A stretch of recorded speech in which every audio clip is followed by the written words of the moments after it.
Welcome to League of Legends 202, I think. It That's would what we be did. 102. No, that's what we did for the Xenoblade. Yeah, No, we did 201 This is for the my Xenoblade. personal thing. Yeah, Paul's are 202. It's special for Paul. No, It's it's special not. because I'm special.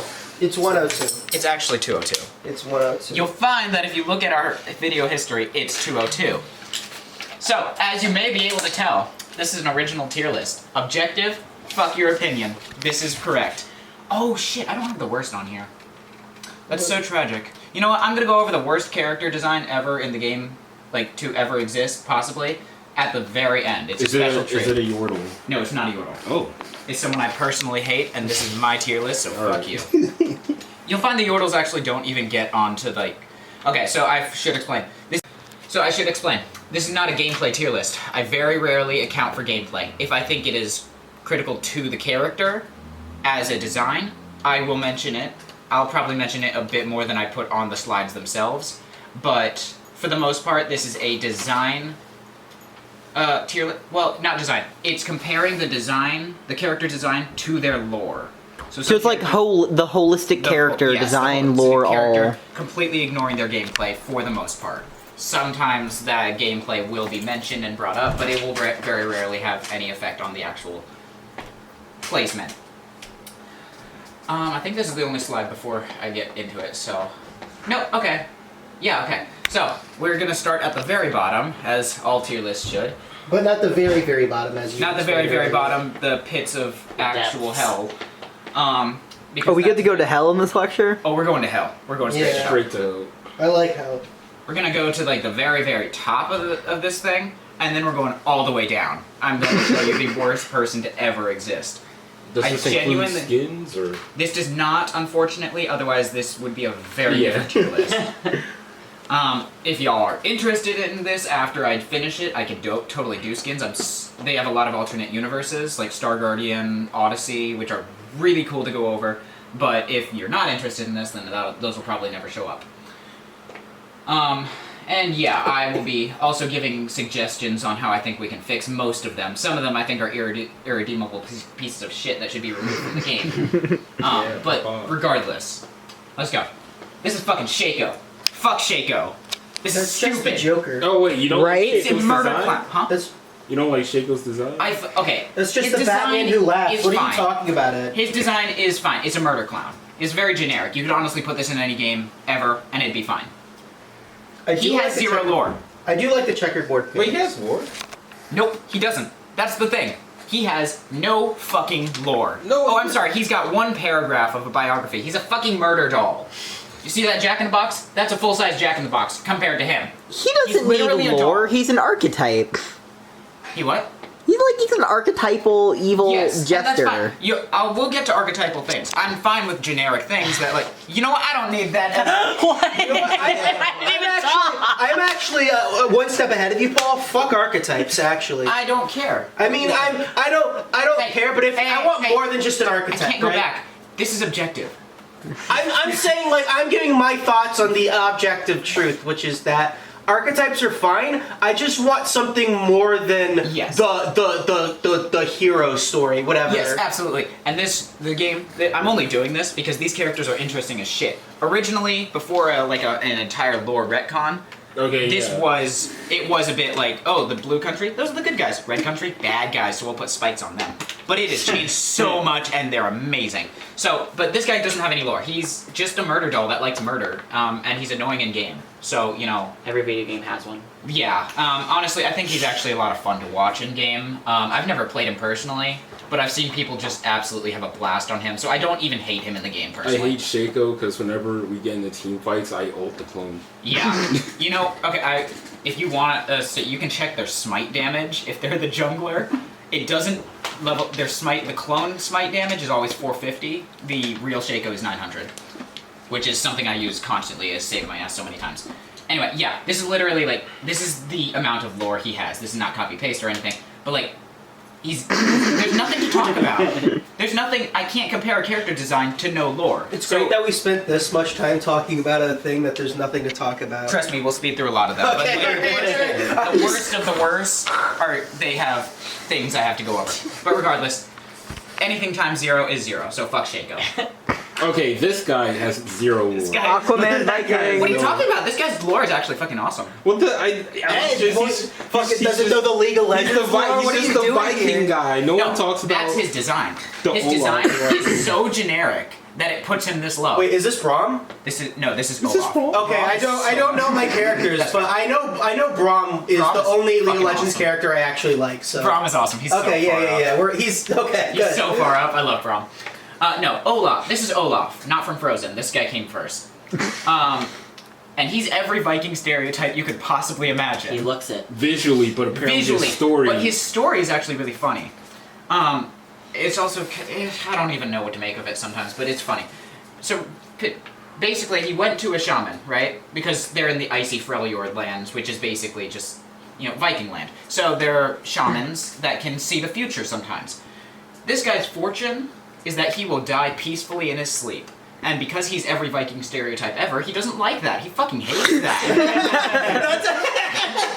he despises that with every bone in his body, and he wants to die gloriously in battle. That's like his clan's thing.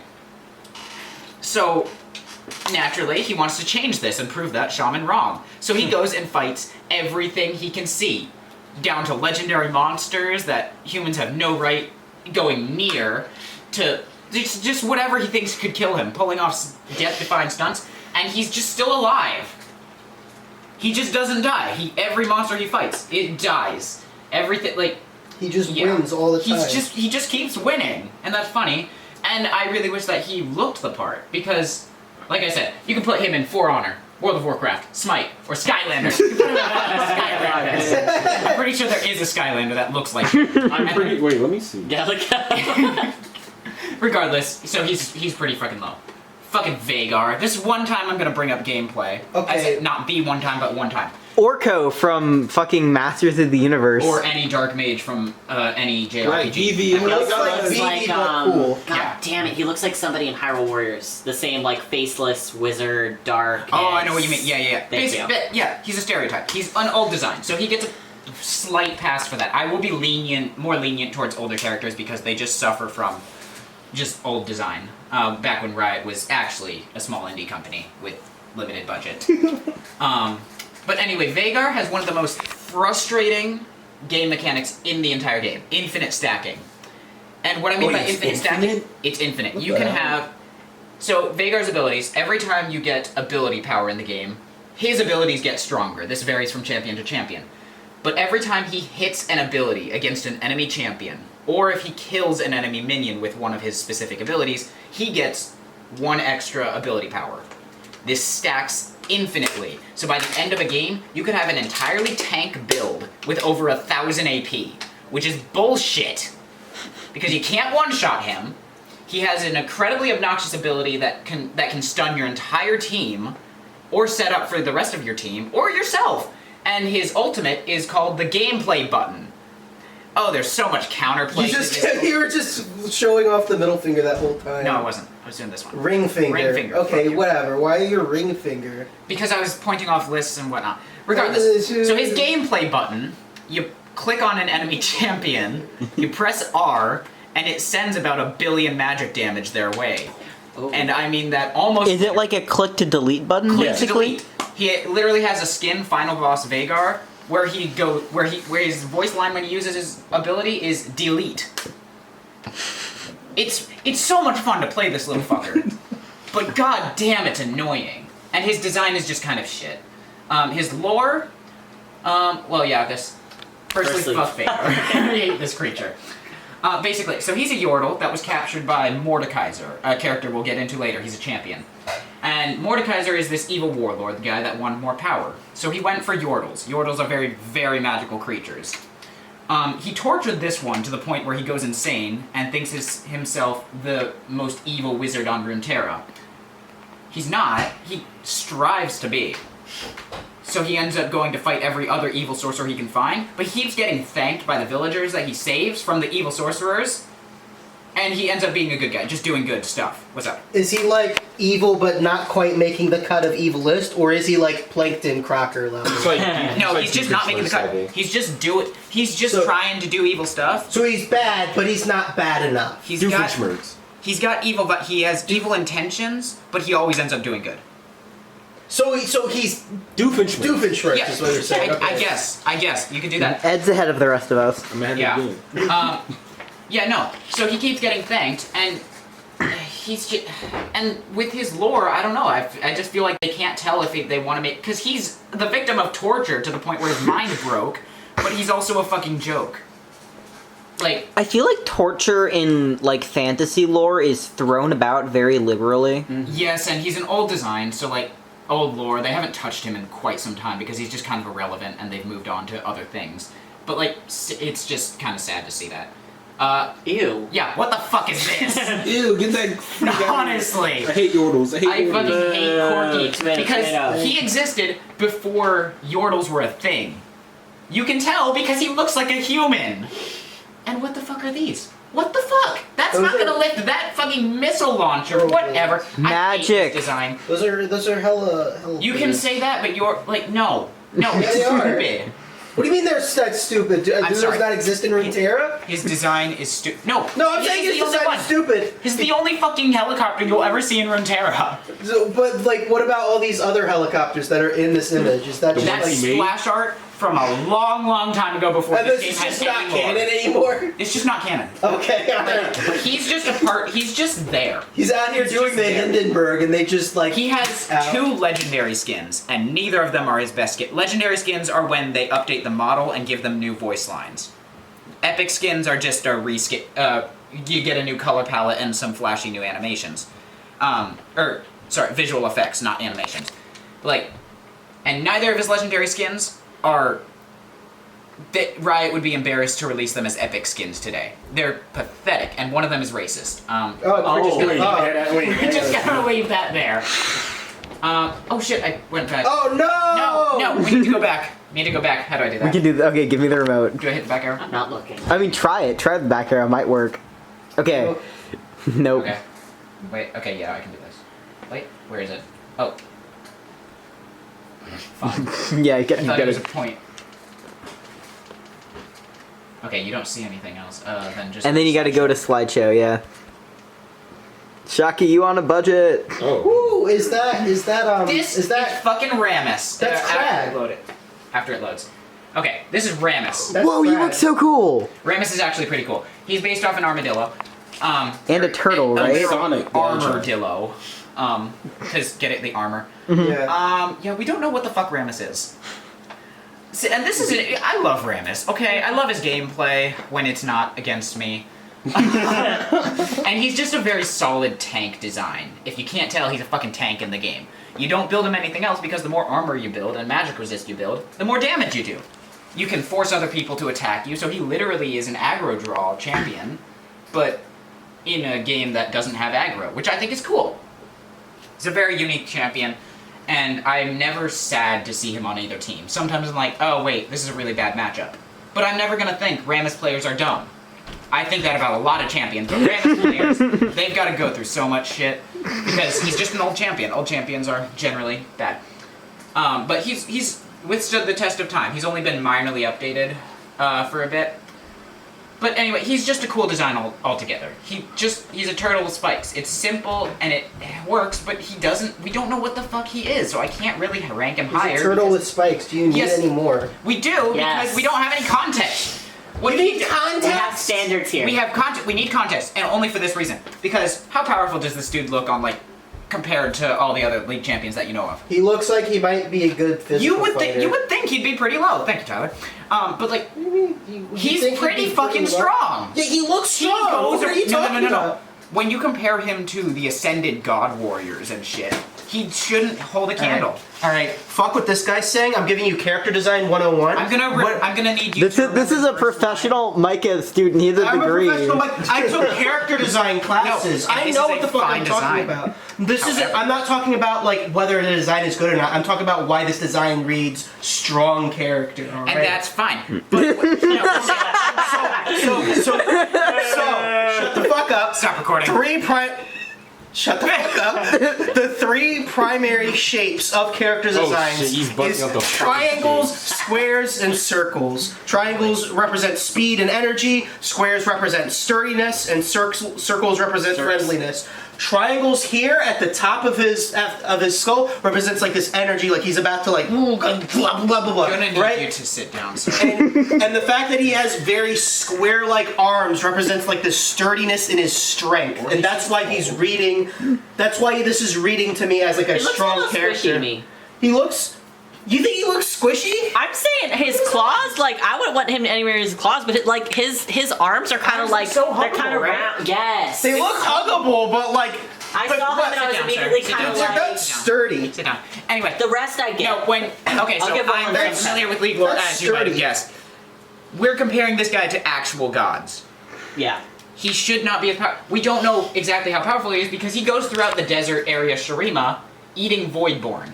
If you don't know what Voidborn are, basically think of them as like, shit. Evil bugs. They are evil bugs generally. They look like evil bugs. But looks they're like from e-bugs. like an alternate reality that's not really reality. And it just basically humans cannot fight against the Void. They're like meth bugs. Yeah, kind of, actually. Not gonna lie, that's about his act. You'll see what I mean once we get to Void characters. But we don't know what he is or what he's doing. We know, well, in conclusion, Rammus is okay. And that's funny to any League character because his voice lines include okay, alright. He has voice lines? It Like speaks? 3. Like 3.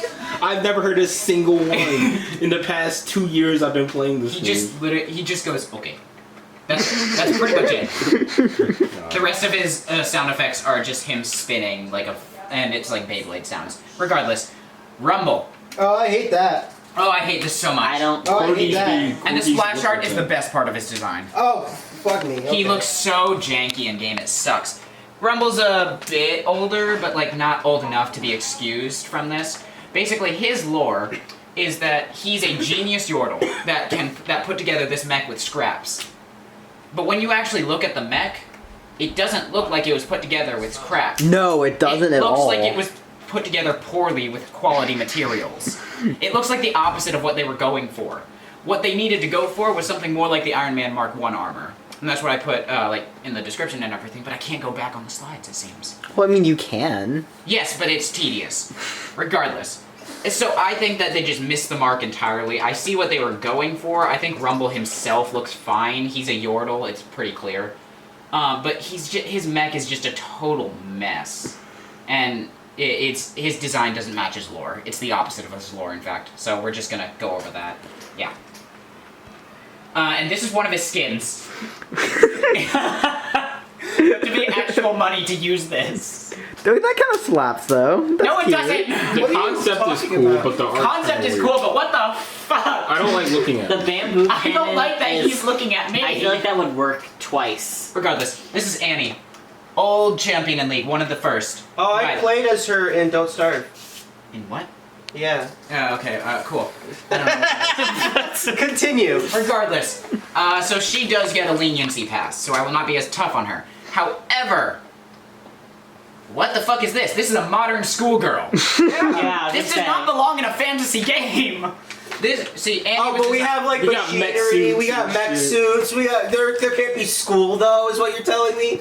there can't be cat-eared schoolgirls with. Yo, who is Oh. producing these cat Who ears? the fuck is doing this? I've never seen any of cat this. ears. The same factory that the goddamn steel. Well, just wait till we get coming to her lore, you'll realize what the fuck I mean. So Annie was designed before lore was a thing. She was meant to embody like that dark child. Her original idea before lore became a thing was that she was a little girl that lured her victims in with her cute lost schoolgirl look. And then she set her bear on fire and it fucking murdered them. That bear is that bear. That's cool. I like Yeah, that. it's a really cool concept, and I really hope that she gets a visual update soon because they have every bit. She actually already has an updated look. My It's favorite just part is not where in she League. lures in pedophiles and kills them. That's my favorite. She'll do anyone. She'd murder anyone. Oh, so Yeah, she's but, not like, like you Dexter? Huh? She's not like Dexter specifically looking for. Yeah, no. She was But you said like she lures people in with her schoolgirl stuff and then kills them, and I'm thinking like a there's majority of those kills are pedophiles. Okay, yeah, you do have a point there. However, her updated this lore. is selection bias. Her updated lore, shut up, is that so her mother passed away when she was young, obviously because she's an anime character. So her dad remarried, and she has a stepsister now. Stepsister accidentally dies drowning, trying to save her. Oh. But she lives, and her stepmother obviously blames her because this is an anime. And probably would just happen in real life. Regardless, so her stepmother gets abusive, very abusive, because her child just died, and she blames the child of her new husband. So Annie accidentally kills them all with fire magic that she cannot control. She has zero control over it because she's a little girl with no training. She accidentally kills her entire family, and I'm pretty sure that's just it. No disrespect, but this is a little middle school OCE. Oh yeah, definitely. Yes. Yeah. However, it's better than her old lore. So we're gonna go with that. It actually has a really tragic cinematic and everything and all that. But yeah, it's just she needs a rework badly. This is Booger Man. His name is Zach. He gooey. And on release, He'd be a little gooey though. on release, Zach was Batman. What do you And mean I mean Zach this was almost Batman? entirely. Oh yeah, he was. I almost mean this literally because he was a biological weapon who was orphaned. Well, I mean, not really orphaned. Isn't He doesn't Zach have like an parents. acronym for something? It is an acronym for something I don't really care because it's not relevant to his story. It's the sound effect people make when they throw up when they. I'll tell you about his sound effects. His sound effects are fucking cool. But regardless, so his parents adopted a sludge monster for some reason, and he's actually a good guy. He's actually like a lovable guy. But in his original lore, his parents were murdered, so he did vigilante stuff to avenge them, I found it. which is just fucking Batman. Zon amorphous combatant. Yeah, makes sense. Yeah, that makes sense. Regardless, but then they retconned his lore, so his parents are still alive and just support his vigilanteism. But he has parents. I thought he just crawled out the fucking sewers. He What the hell? did. And then his parents adopted him for some He's reason. a what the hell? Don't fucking question this. So yeah, we're just gonna go over that because he doesn't do much. He just fights crime. Oh, this fucking is a Oh, the mess. Twitter, Oh, the this Twitter is a drama. Fucking mess. They orchestrated Twitter They drama for this orchestrated character. like a 2-year. They gave her like a 2-year Okay, Twitter what's the account. story here? Okay. Elaborate? This is So this is one crazy. of actually League's recent character. this Relatively bitch. recent. Her name is Seraphine. She was not designed for this game. What she was designed for was KDA. If you're familiar with KDA, that is League of Legends' virtual K-pop group. the worst band in League of Legends. I'm gonna disagree with you there. Pentakill better. No, I'm Pentakill seriously Cruise. gonna disagree with you there. But I'm whatever. also going to disagree because even if you don't like the music, the visuals are Visuals phenomenal. are fucking amazing. The music video for More was trippy as hell. Oh, wait, what? Wait, that's the one with Echo, right? No, that's Giants with Echo. The one with Echo. True is Damage doesn't have any other songs other than Giant, which is a shame, and they're coming back So eventually. what the fuck? Twitter drama? Oh, yeah, my yeah, God. yeah. So, 2 years before her release, they were clearly working on her. Because KDA was a huge success, so they immediately got working on another album, new songs and new videos. Now you should have included like screenshots of that. Yeah, I'm not going to her Twitter account. I'm sorry, that hurts. And so they started building up a Twitter account for her, like a real life Twitter account, trying to make her relatable and like tweeting like, "Oh, had a bad day. I'll get him tomorrow." Very cringe, like that kind of thing. And like no one thought anything of it because it was just a Twitter account. For 2 fucking years they built this up. And then they released Seraphine. And what do we get? We get a fucking mess of lore in League of Legends. She was designed for KDA, specifically. She was clearly designed first for KDA, and that don't! What is Don't! Oh god, it's a fucking awful. Hello? What the fuck am I looking at, Ed? That's her Twitter account. What? This is the Seraphine Twitter account that Why? I have specifically avoided. Why? Alright. See what I mean? They amazingly failed to make her relatable. Some people like genuinely followed this Twitter account because they didn't realize it That's was so going. connected to League of Legends. A few months before her release, people realized, oh shit, this is connected to League of Legends. This is the new champion, question mark? And then she released to League of Legends, and no one cared about her KDA lore because it's It's just real life. That's just KDA. No one cares about this over KDA.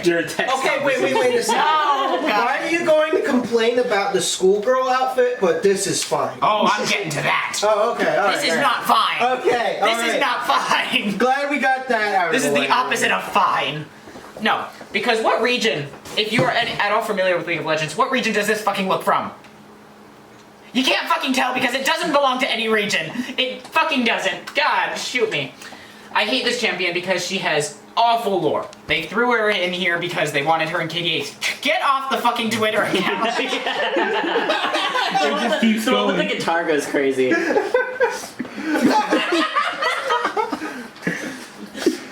You did kind of mention it. Alright. Yeah, I did. Okay, this is my fault. Oh, we got child porn. Wait, no, he... She had the star her whole life? The little cheek star? Yep. Can I interrupt for a moment? Go ahead. There was a grease fire. All sausages were lost. What? What would you like on your pizzas? I just do cheese. Pepperoni? Pineapple.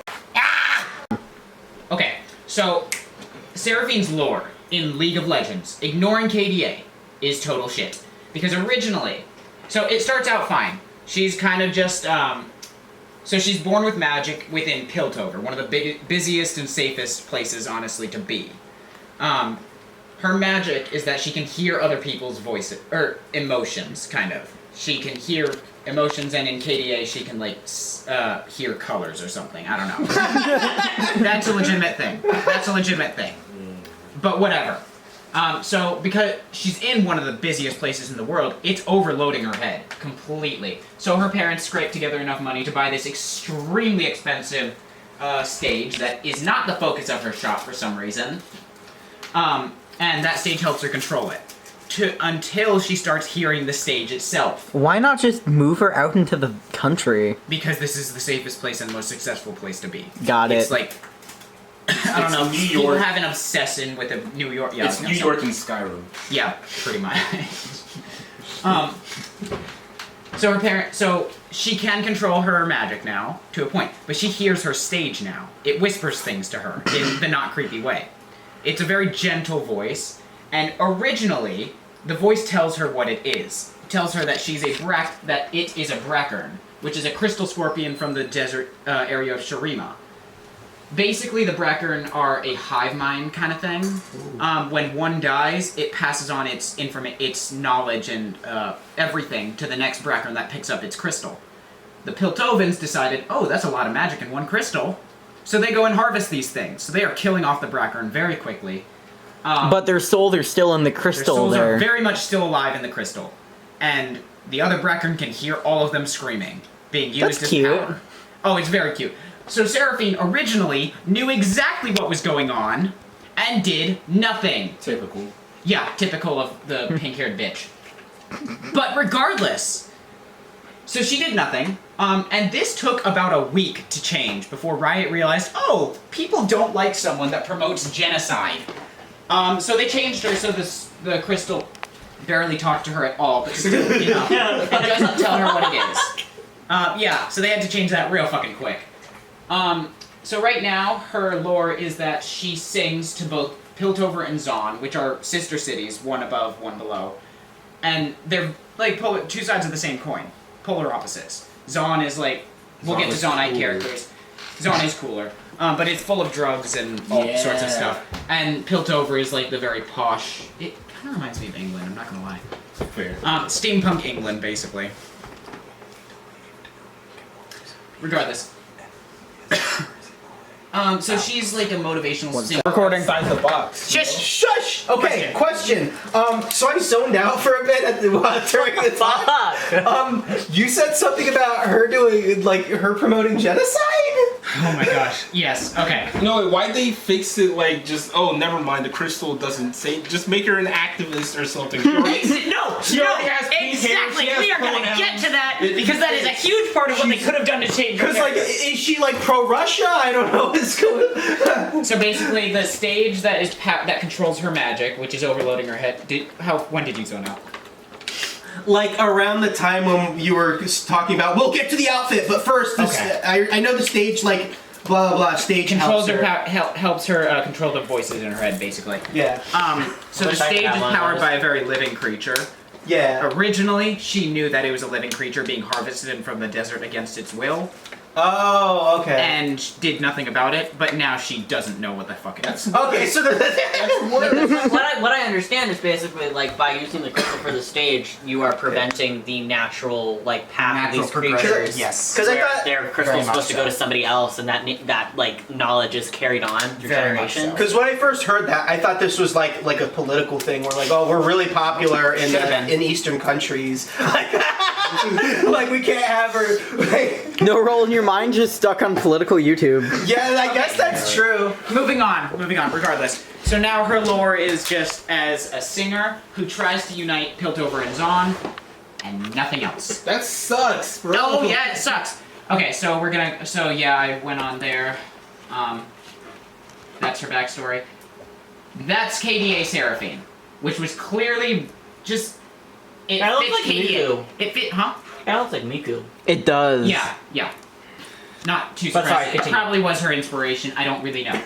But that is her ultimate skin. Oh, this is the real Seraphine? That's the real Seraphine. That was the first one designed, we assume. We don't really have insider knowledge, but regardless, everyone knows that Seraphine was just designed for KDA. And her design for KDA is fine. I actually really like that design. Yeah. But not when her base character is just shit. Okay. The missed potential in this character is fucking massive. In fact, I very much debate, I will probably be adding a slide in the A tier for her, because they have recently updated her in the card game Legends of Runeterra to make her a vastly different character with very little effort. But regardless, this slide is about what happened about a week after her release. A Riot artist released a 5-panel comic that made this character more interesting than just about anyone else in Piltover and Zahn. And it was fucking awesome. This is the comic. So basically, this is a younger Seraphine, very rough, like, you can see, like, she's dirty, she's got possible bruises up there. This is Camille. I hate her. We'll get to Camille. I hate fighting her. I hate fighting her too, but she's a really great design. Camille is, we're just going to skip ahead to Camille for a second and explain what she's going on. She's basically think the most authoritarian police woman ever, except above the law because she's not really the police. Not really. She just has The very ultimate high. Karen. Yeah, pretty much. She's she's a Karen with power. I'll get to like what she is and everything, but her family, Camille's family, is a very big profiter of farming hex tech, the hex crystals that Seraphine can hear. So this is Seraphine using her magic, basically, to hear the hex tech and realize something is fucking up. And that's good. This is so good, because this sets her up to be an activist against this kind of shit, which would be so cool. But no. So the next champion. Yeah. Because Okay, wait, I actually like this a little bit. I'm kind of digging this right I now. love this design. This design is cool, but he's so low because he's got a similar problem to Shaco. He doesn't have much lore. So while I like Amumu is, his title is the Sad Mummy. Because he is cursed, quite literally with magic, to never make a friend. Oh. Be this guy's friend. You can't be his friend because he fucking kills you if you get near him. Oh, that's... He's an urban legend within Shurima and Valoran, but Oh, because he would be, because no one can ever get to know him too well. exactly. He's can't an give urban up. legend, but he is destroyed. He tries to make friends, and his voice line's like, "Do you want to be my friend?" His voice is actually kind of really awful, and he looks like he was badly photoshopped into League of Legends. Okay. Yeah, let me get some pics. Yeah, get some pics of his model. It's just old, so I give him a pass there. But ultimately, he's fine. He looks like he's Like, show this shit. Yo, PS2 Yeah. looking ass. No. That's his model. Show in him in game. game. That is his model in game. But I mean, like, I need to see him in comparison to everything else to make it feel like Look up photoshopped in. Udyr model. Udyr model? UDYR. Okay. No, wait, which one, new or old? Compare. I will say this is kind of tricky, and I have to like remind myself that I'm not looking at the art, I'm looking at the design subjectively, because the art for this game, I did not know until today, is phenomenal. Amazing. Like, holy, like this It's is why I this is play the beautiful, game. but I'm like, wait. And this is really old. This is one of their oldest artworks. No, that's just splash art. Oh, wait, model. Model. Okay, so compare. That's his old model. You can fucking count the polygons on that shit. DS game. Yeah, and that's his new model. That's just. Oh wait, no, that was his. That was like a preview. Oh, well, that's a good comparison. Oh, this was like his jeez. model in the mid-stage, in like the very early stages, so it was already just so much better. It took over a year to get out, but his model is amazing. That's Udyr. We'll get to Udyr.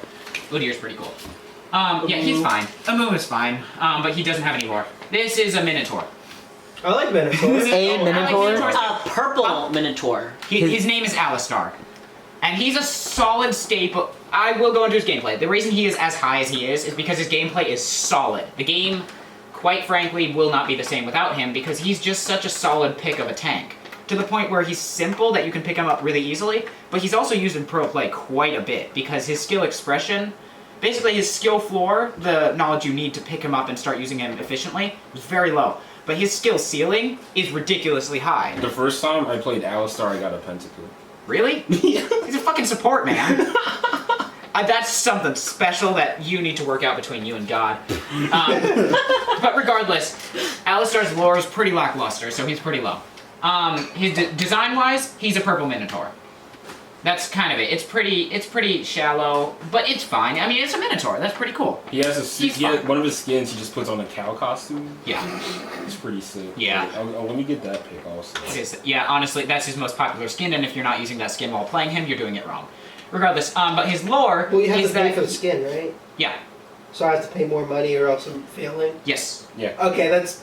Riot sounds like they've cast a spell on y'all. They have. They did. Listen, if I'm playing this guy, I'm gonna play him in the cow costume. You will play him in the cow costume. I mean, fucking find you. If I could choose. But Yeah. okay, yeah, definitely. Okay, And one yeah. of his voice lines in that skin, I'll have you know, is "You can't milk those."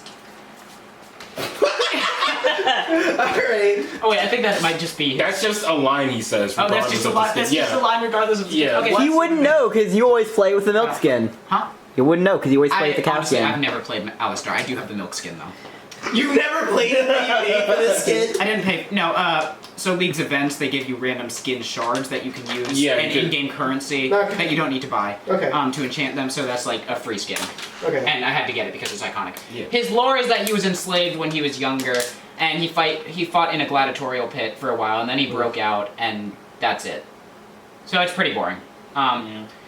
This is the last of the lowest of the low. This is Jarvan the Fourth. What if a man in armor and he had spear?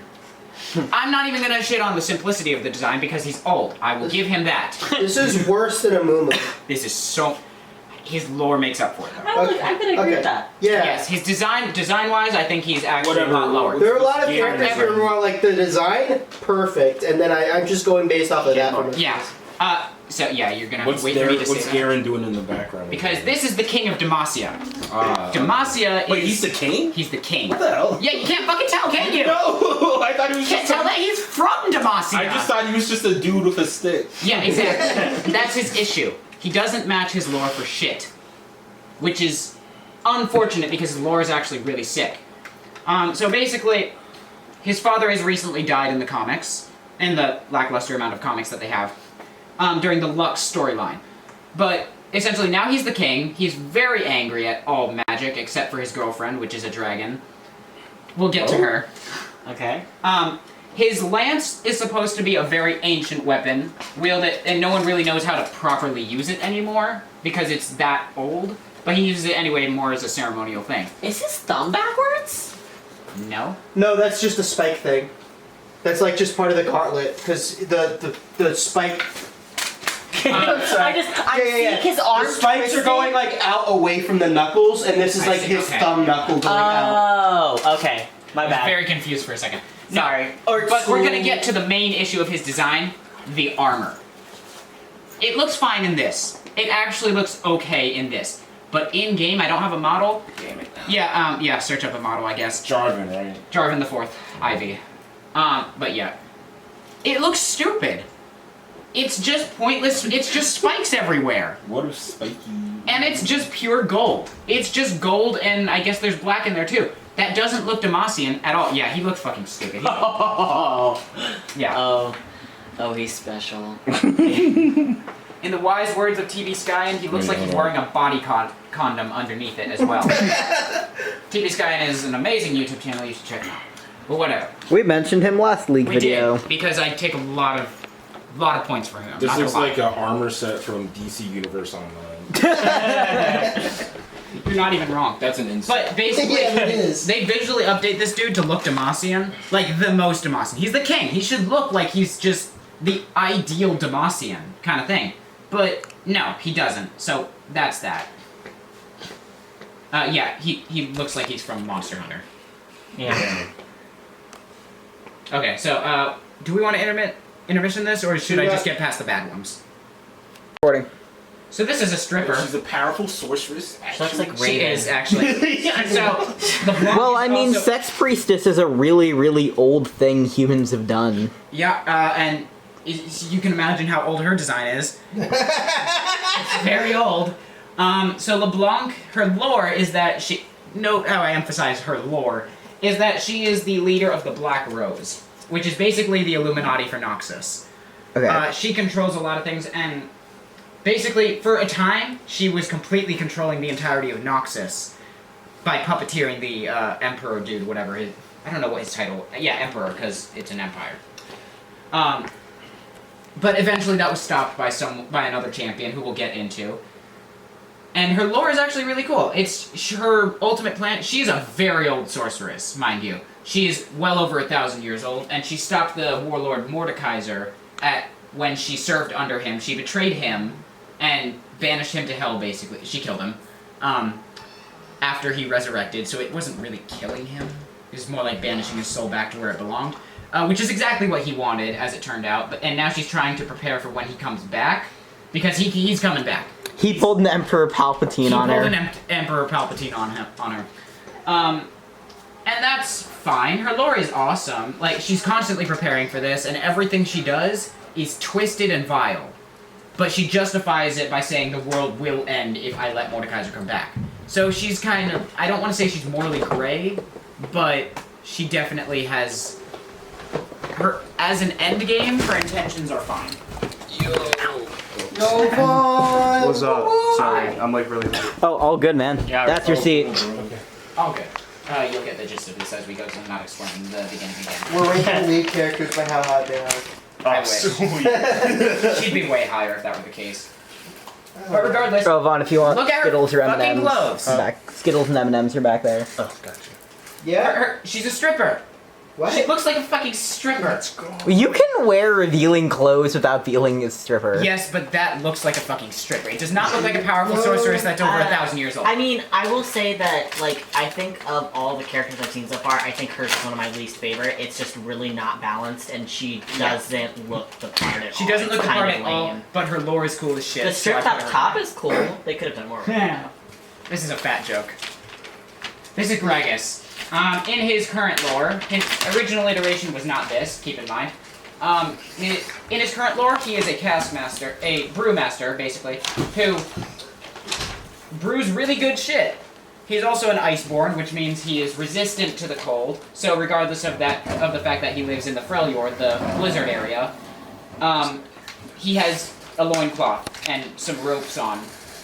He's a tough dude.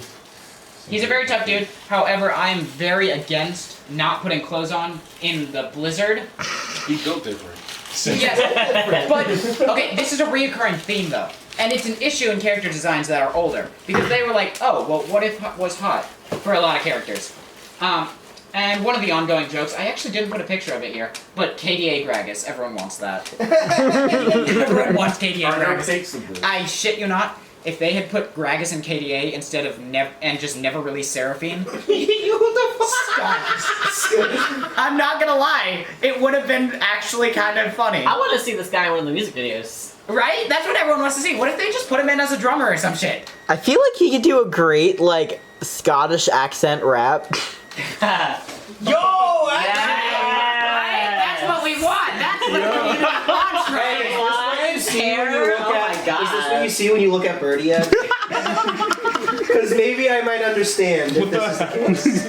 But regardless, this guy's lore is very lacking. He basically just brews a lot of beer. He's got a shard of true ice, which is unmeltable ice, in his beer to keep it cold. and never run out, I guess. Magic, don't question it. And that's just kind of it. Yeah, whatever. This What? is Xerath. Xerath is actually pretty cool. His lore is phenomenal as well, but his design is also old. Wait, is he like a ball of energy? He is a ball of energy, actually. With claws. With claws! That he doesn't use! This is just a water elemental from Wizard 101. Lightning. Well, because the water elemental includes lightning as well. Okay, Because cool. of how Wizard 101 works. Fair. Well, Okay. watch the Wizard 101 lecture. I will. I haven't gotten through all of the lectures. I apologize for that. Regardless, so Xerath was originally a slave in Shurima. This was a long time ago. I don't know the exact timeline. I should, but I don't. I did, like, yesterday. But right now, doesn't really matter. He served under Azir. If you know Azir, he is a champion who is ranked much higher than this because he's just newer. But Xerath, basically, as a slave, he befriended the Prince Azir before he became king, or emperor, rather. And despite not having a name, Azir called him Xerath, because they were friends. Xerath made sure that Azir was the next emperor. Basically, whenever Azir's mother was pregnant, with the actual emperor's child, because there was a line of succession issues there, Xerath would make sure that child never made it. Then eventually he just straight up killed his mom. You know, this sounds very accurate to... Yeah. Yeah. And basically, he did this because he believed in what Azir was telling him. Basically, Azir and Xerath dreamed of Shurima, where everyone was free. Obviously, this appealed to Xerath. But then Azir did become emperor, and he kind of just put those plans on hold. For a while. A long while. Xerath became very, very bitter about it, despite being basically not a slave anymore. But that just wasn't the plan. Officially, he was a slave. He hated that. No shit. So he's only a slave in name at this point, but that still Basically. grates on his, like, But it ego. completely destroyed... Yeah. Azir is completely ignoring the grand plans they had together. Azir did have grand plans to release all the slaves. In fact, he does in his final moments. So Azir basically decides, okay, well, I'm the Emperor of Shurima. I want to rule for a lot longer, so I'm going to ascend myself into a god warrior. And they can do that with the Shuriman Sun Disc, which is just this giant metal disc that harnesses the energy of the sun and either incinerates you or turns you into a god. So basically, during the Ascension ritual beginnings, Azir announces all slaves are free. Xerath has already is too far gone. He's already set his plan in motion. While the magic is being focused in on Azir, Xerath pushes him out of the way, and the whole thing goes fucking nuts. It obliterates the entirety of Shurima, including Azir's family, his kids and his wife and whatnot. The entirety of the city is completely just destroyed, and Xerath is turned into pure magic. The surviving god warriors, namely Nasus and Renekton, which are the ones I know about personally, well, obviously they can't let a crazy ball of magic have its way, so they imprison it within an ancient tomb. And they set Renekton there, Crocodile Ascended, we'll get to him, to keep him there for the next 1,000 years or so. Eventually he does break out, which is why the tomb is shattered, but it's still restraining him, to some degree. So we've got that, and that's pretty much, he's just trying to build Shurima up again in his own image. No slaves. None of that. But yeah, so he committed genocide because his friend took a little too long. So, yeah. He's a man with a plan. Naruto! Yeah! Naruto! This is Kennen. Believe it!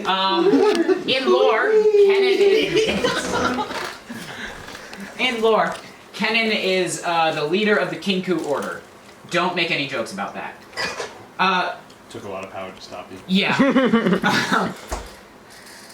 So, he's the leader of a very spiritual order of people in Ionia, which is basically spiritual land. And yeah, he's supposed to be this wise master of the arts of ninja or whatever, but he just kind of looks like a newbie.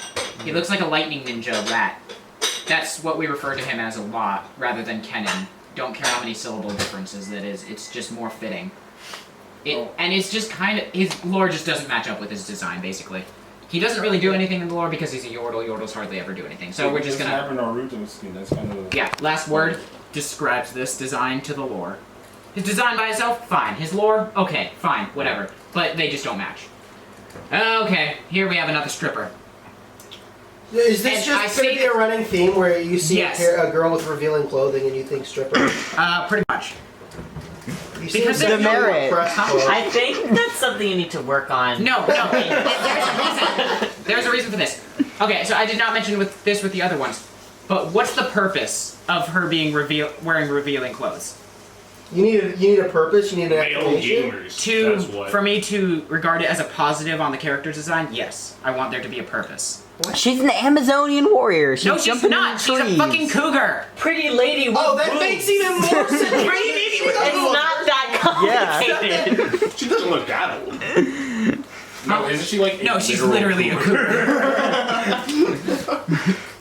Look, and by that, I mean, look at the reflection. That's her animal form. She can literally turn into a cougar. Why she can do this, we don't know, because she's literally just a person that was adopted by a pack of cougars. That's kind of it. She became the leader of that pack, and basically she does cougar things, I guess.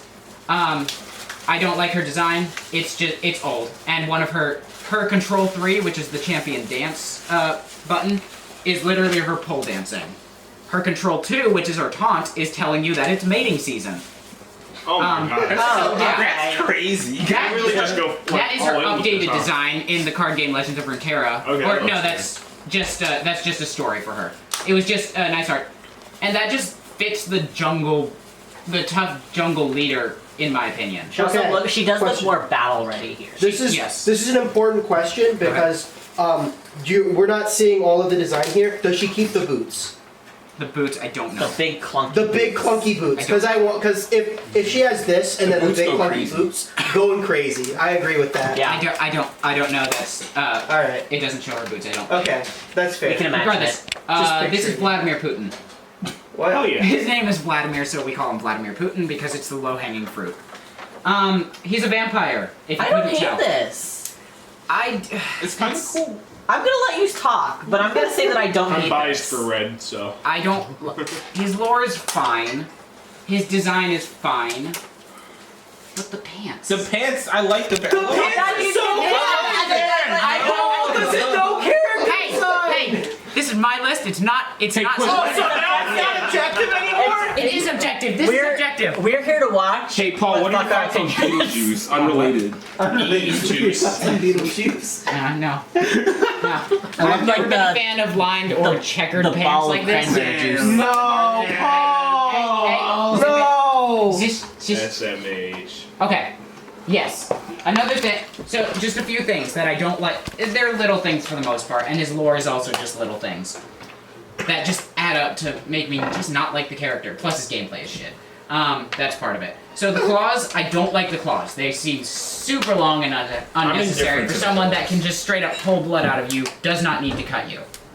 That's his thing. He's I think it's called hemomancy. Yeah, let's go. Yeah. Go ahead. Shout out to hemomancers. Oh, I love these. The knives on his sleeve. I don't get it. They're a little bit much.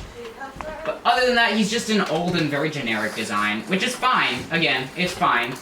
And a part of this is also that he is censored in just about every other game ever to look like grape juice. Not even kidding, they just turned the blood red. Oh, they just hit him with I was gonna say it kind of looks like goose juice. Yeah, they Yeah, censored yeah. it a bit because, like, it's not meant for. It's not a rated R game. They hit him with the vampire cookie. Or rated R, rated Yeah. M game. God, okay, I said that wrong. Regardless, Vegetarian vampire. his Stupid mosquito.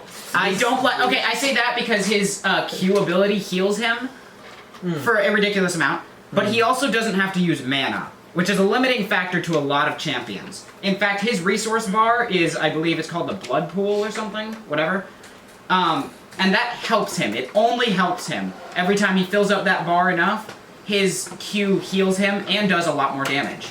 I mean, his Q heals him for a shit ton more, and it does a lot more damage. I just find him ridiculous, and it's stupid. He's basically in lore. He's strong in the early game, quite strong and fine, very hard to kill in the mid game, and he will one-shot the shit out of you late game, while being tanky. Because the more ability power he has, the more damage he does, but the more health he gets. The more health he gets, the more ability power he gets. It doesn't stack on itself. But basically, if you build one, you're also building the other. You know, that's a cool way to do vampirism in gameplay. Yeah, it though. would be if it was... it's just not okay to have tankiness and damage at the same time. You need to choose between the two. You need to choose between the two. You can't have both, but whatever. Well, Vladimir basically, can. His lore is that he's extremely old, as most vampires are. He's not literally a vampire. He doesn't suck the blood out of you with his teeth. But basically, he was sold away by his family, long time ago, to the Darken. The Darken are basically the ascended god warriors from Shurima, except evil, because their minds were twisted by the void, or something else. It really doesn't matter. Basically, if you turn evil and have blood magic, you're a Darken. So basically, the Darken decided, you know what, it's kind of tedious killing all these humans ourselves. How can we make this fun? Vladimir comes up and is like, I'll do it for you. So they give him blood magic, and they're like, hey, yeah, go do this. Yeah, that's kind of funny. So Vladimir does all their dirty work for a long time, until the Darken are eventually completely locked away. Oh, I spelled that wrong. There's no H. I did that a lot, actually. I had to go back and change. Jesus Christ. Yeah, bro. I was like, what's he doing? So I need, Dude, the comments are gonna catch this shit. The comments are gonna catch this shit. Well, we caught it first. I caught it first. So shut up. I fixed it on all the other slides, I guess not his, because he's boring. Basically, yeah, shit. What was I gonna say? Right, so, and now he does his own thing. The blood magic keeps his body alive, but it does not keep his mind where it once was, so his mind is rapidly deteriorating. He's evil. Don't. A single grandpa. Yeah. So he basically right now he's just doing his own thing, and not murdering people, but obviously he needs blood because vampire. So he does take. He doesn't kill people to do it usually, but he will kill to get what he wants. If he's after like a rare artifact or something, he's gonna get it. But eventually he's on a time limit, and he will expire eventually. But I just don't think he's a very solid design. This is Zyra.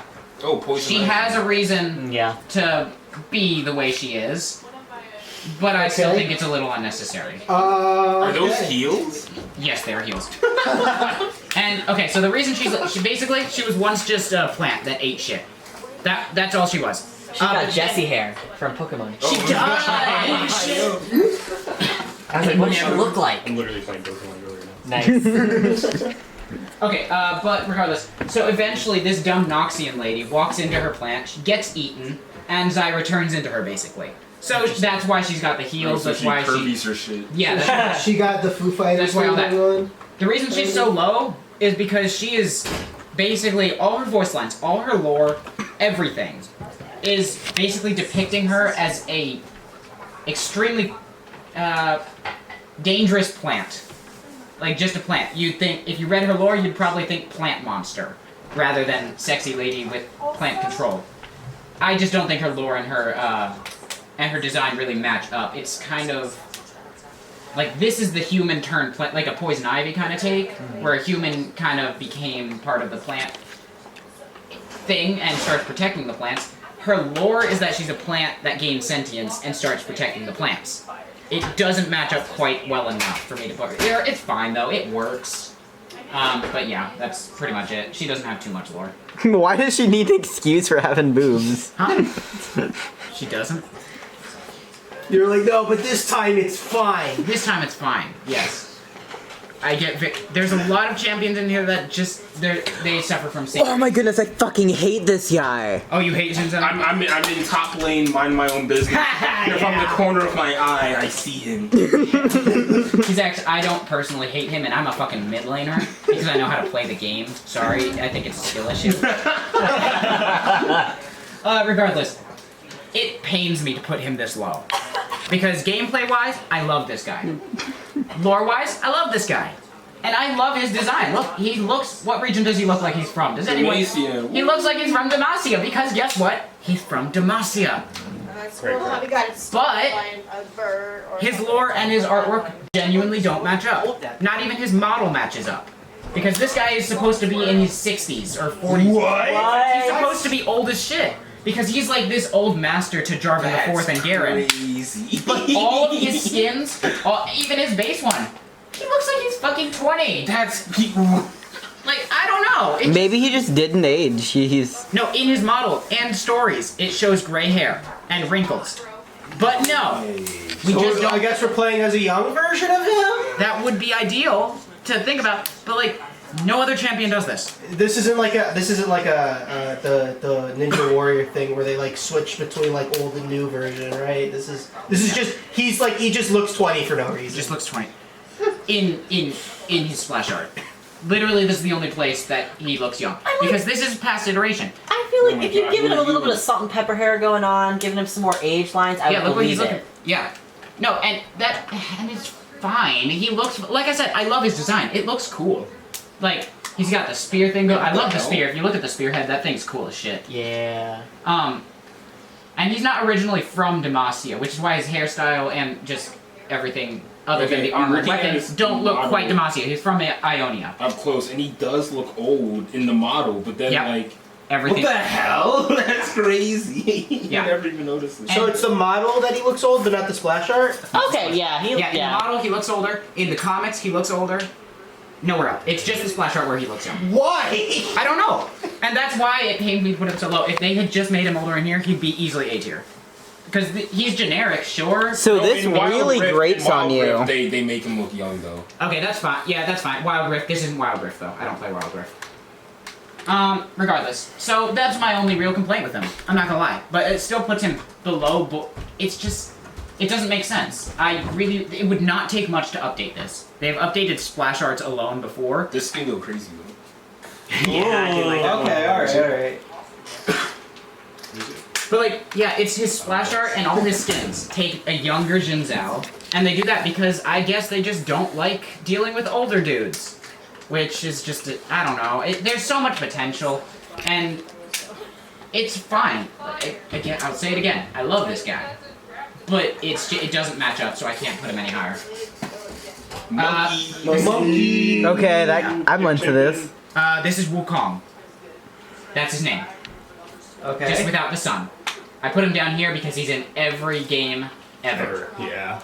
You could literally. Is he in Project Al? Is he confirmed in Project Al? I think he is actually. Oh, okay. You say that. Whatever. Don't quote me on that.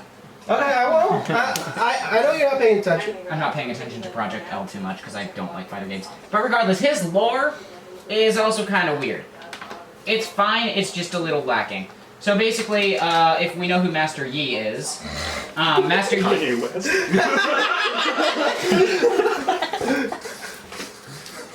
Basically, Master Yi is the last surviving user of the Wuju style.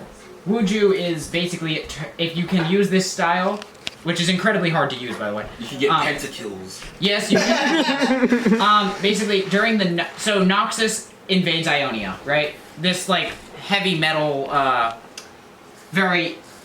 What's the word I'm looking for? Very aggressive nation with all sorts of war machines and everywhere, and everything, invades this very peaceful, spiritual nature land, right? By all means, the nature land is completely fucked. By all means, Ionia should not be winning. However, Master Yi shows up and single-handedly annihilates an army. Master Yi is just a dude, but he can use the sword that way, with that style, and that's Wuju is incredibly dangerous. Basically.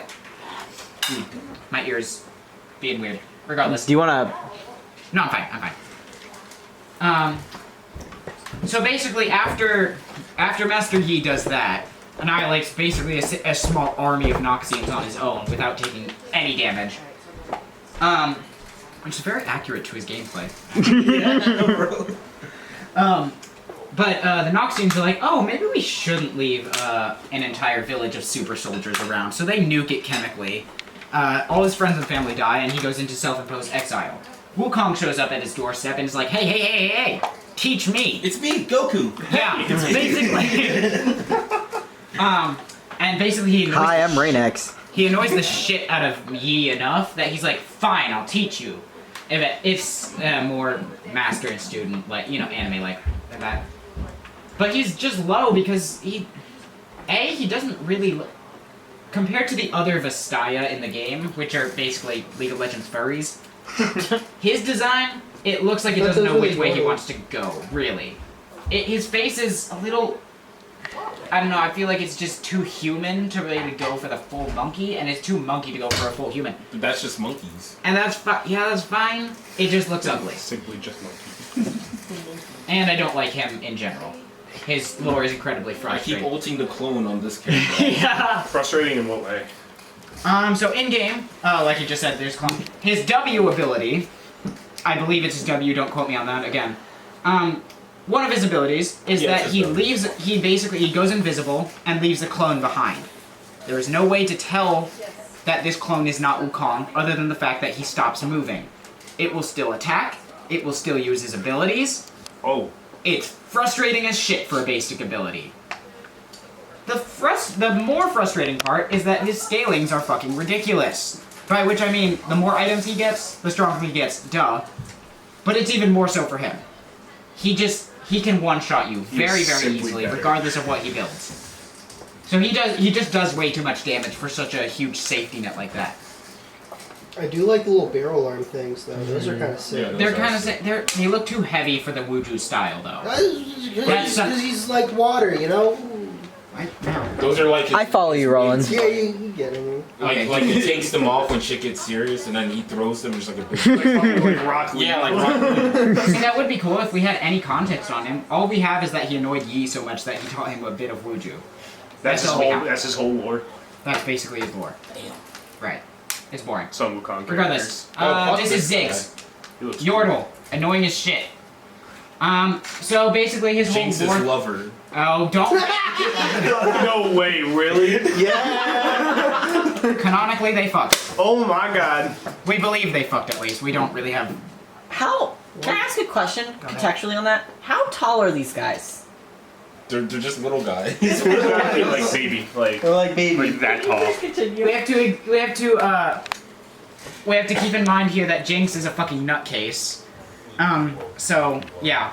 And normally I'd say don't stick your dick in crazy, but Ziggs is also crazy. My dick has brought me places I wouldn't go with a gun. Well, I'm gonna say that is very accurate with Ziggs. I kind of love the like skull bombs. And that's fine. Yeah, that's fine. He basically, if you can't tell, his lore and his design do match up quite well. He's a pyromaniac. That's it. Alright. So it's just lacking, basically. Okay, so I'm not sure if you guys can put this together. I did not explain everything, I guess. If their lore is lacking and their design matches it well enough, I'm still not going to put them higher up because I think that a lacking design does not deserve a high tier grade. If they're boring or they just don't have much lore to go off of, I put them down here. So yeah. He fucked Jinx. That's the most interesting part about him. I'm trying to... No, wait, where's the... No. What are you trying to do, Ed? Pull up the horrible image. Just pull up straight up porn. I've already posted it in the Discord, so let me find it, actually. Alright, continue. We'll continue. This is Vayne. First off, fuck Vayne. This is partially biased. Actually, that's Bayonetta. Yeah. So first off, you got that going for her. She's a monster hunter. So so get this. So I queue in the top lane, and then I go against Vayne, and then I turn off lead. Yeah. So, for context, this is an AD carry. AD carries are generally in the bot lane because they are very weak early game. Generally. Vayne is rather short range for a ranged champion. She has more range than melee, but if you're a ranged champion, you generally have more than her. So she's very easy to poke out, which is very important to her because she is a late game hyper-carrying monster. Her W ability is just a passive. You don't have to press it ever. Every 3 attacks that you inflict on one person, you do... I'm gonna have to explain this for a second. Max health true damage. So there's 3 types of damage in League. Physical, magic, and true. We're just going to focus on true damage, because there is nothing that can stop true damage. You cannot reduce It's like absolute value. Absolute value, basically. Which is already incredibly frustrating to go for. But if you think about what I said, max health true damage, which is true damage based on the target's max health. Wait, so it's just taking away a percentage of your health. Doesn't matter if you have 1,000 health or 10 health. It will do 7% of your health. Okay, but that 7% doesn't sound that It bad. doesn't until you account that all of her items are attack speed items. She attacks ridiculously fucking fast. So this is just like you're fighting sands and you jump in the bone, and it's just like. Yeah. No. Recording. This is Vayne. Like you said, Bayonetta. Except without the magic. Because this bitch hates magic. Oh, is she Demacian? I think she might be from Demacia, but she's kind of like a loose cannon. She's kind of on her own. She has no affiliations with anyone else. Yeah, that's the one. But her parents were murdered by a demon when she was very young, later revealed to be Evelyn, one of the champions. We will get to Evelyn. Sorry, pizza. And basically, this bitch hates magic so much that she will not tolerate it in any capacity. What do I mean by this? And how far does it go? You might think that it has a limit. It does not. In her short story, someone saves her from near-death experience, I don't remember what exactly. And they go on adventures together, you know, like a little JRPG. But after months of trust and whatnot, it's revealed that her partner can use a little bit of magic. Vayne does not fucking hesitate to stab this bitch in the throat. Can or does? Does. Oh, no, like, can she use magic or is she regularly? Not regularly, I don't believe. It was a very small amount of magic. And this bitch stabbed her through the throat because she was a mage. She has like a cantrip or some shit. Yeah, something like that. Well, check this out, floating lights. So that is how much he hates it. As a design, I'm not a huge fan of Vayne. It's fine. I love the designs of like her greaves and gauntlets, and I love the crossbow arm thing with the bigger crossbow for heavier duty work. Everything else just feels try-hard, quite frankly. It looks like Bayonetta, like you said. Except, why are you hunting monsters in a skin-tight latex outfit? That doesn't make much sense to me. That's the vibe. This dude does not like. No, food. I think what they're going for is you guys remember the Underworld movies. Not even mentioning that she's hot. That's not my problem. I don't care. Quite frankly, I don't care. My issue is that she's got her shins very protected with what seems to be pretty thick armor. Her hands, yeah, pretty thickly protected. Yeah, none of her tender areas are covered. Yeah, nothing else important. And then she's got red sunglasses for some reason. Oh, I love those. Those are fine as a design, but like as a monster hunter, if a monster is slightly colored red, I'm sorry, you're fucked. Nah, you're not fucked. You just gotta see better. Come on. Yeah, just you put her up against Vladimir. And it's over. So much red. Whole lot of red. So yeah, it just seems impractical for a monster hunter to be in both areas. If she had full plate armor or something, or just armor all throughout, you could get away with that. If you had a full-on Black Widow vibe, you can get, or Bayonetta, like I said. That vibe, you can get away with that, no problem. But it's She is reading a little try-hard Black Widow too. a little too it's just she's trying to, it looks, I'm gonna save that line, quite frankly, because it doesn't really apply to her too much. It looks try hard to be a monster hunter, and if it doesn't mesh too well, I don't think. Her new lore and skin, she got a legendary skin that updates her in-game lore. She, tolerates magic now. Oh. Sort of, to a point. Tolerance after stabbing somebody in the throat. Yes, after stabbing a bitch in the throat.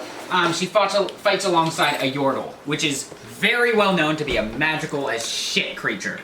Yordles are just pure fucking magic. You can't even kill them. They're magic. They exist in both realms, spirit and physical, so you can't really kill them.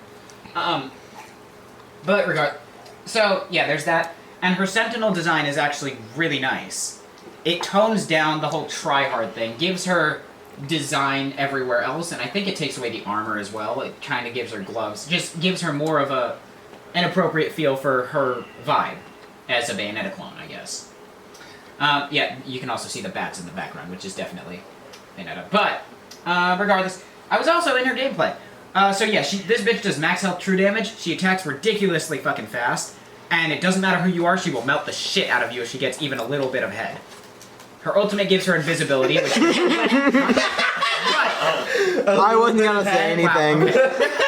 I said ahead, not egg. Whatever. I'm gonna throw shit. I'm gonna start throwing shit, actually. That's how she wins the... I mean, if she asked. She gets up ahead of the game. Okay. Shut the fuck up. Personally, I don't like that style. I don't like the fact that she can melt literally anything in the game. With not even a very hard... If it was... Let's say it was really hard to activate. Does she have a that. dodge roll too? Fuck. She has a dodge roll her. that turns her invisible when she's using her ultimate. And her last ability... her passive is super simple. If she's moving towards an enemy champion, she gets a little bit of bonus movement speed. So to compensate for that, they made her 4 other abilities fucking busted as shit. Her E ability... So, self-peel on an ADC, basically being able to keep yourself safe, is stupid. It shouldn't really be to this degree. You shouldn't have invisibility and a knockback on an ADC. She can push any target she wants away. And if that push away hits a wall, makes them hit a wall, it stuns them. So yeah, there's all that going on. I don't like Vayne. Tryndamere, the stick man. That art is really cool though. I love that. That's a really good green. I do like Tryndamere this is cool. I like Tryndamere. One of the issues... Okay, so there are a couple issues I have with his design, but I'm going to go over his lore because that's why I have issues with the design. First off, he's not an Iceborn. This guy does not have resistance to the cold magically. So why is he shirtless? His lore, that's why. His lore... No. Because look at those muscles, man. Why would you want him to... and that's cool, but why? You said that's cool, but why? You answered your question. This is in your fair. Question. However, logically... We'll get to a few... Stop thinking logically about League of Legends. No, I'm going to think logically because other champions, we'll get to them in the higher tiers, they look so much cooler than this while dressing practically. And it's because they dress practically that they look cooler.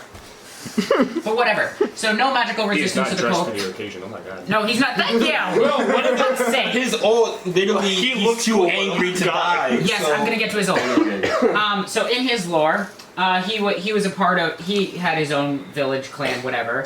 And then the Darkin Aatrox showed up. We'll get to Aatrox, he's pretty cool. Big sword. Aatrox is, I think I already said he's a Darkin. But basically Aatrox is just murder, he's basically a murder hobo. Got it. He loves murder. That's his favorite thing. Favorite pastime. We'll get into more. He's more complex than that. But, so he kills everyone in this dude's clan except for him. And he's like, hey, you look pretty strong.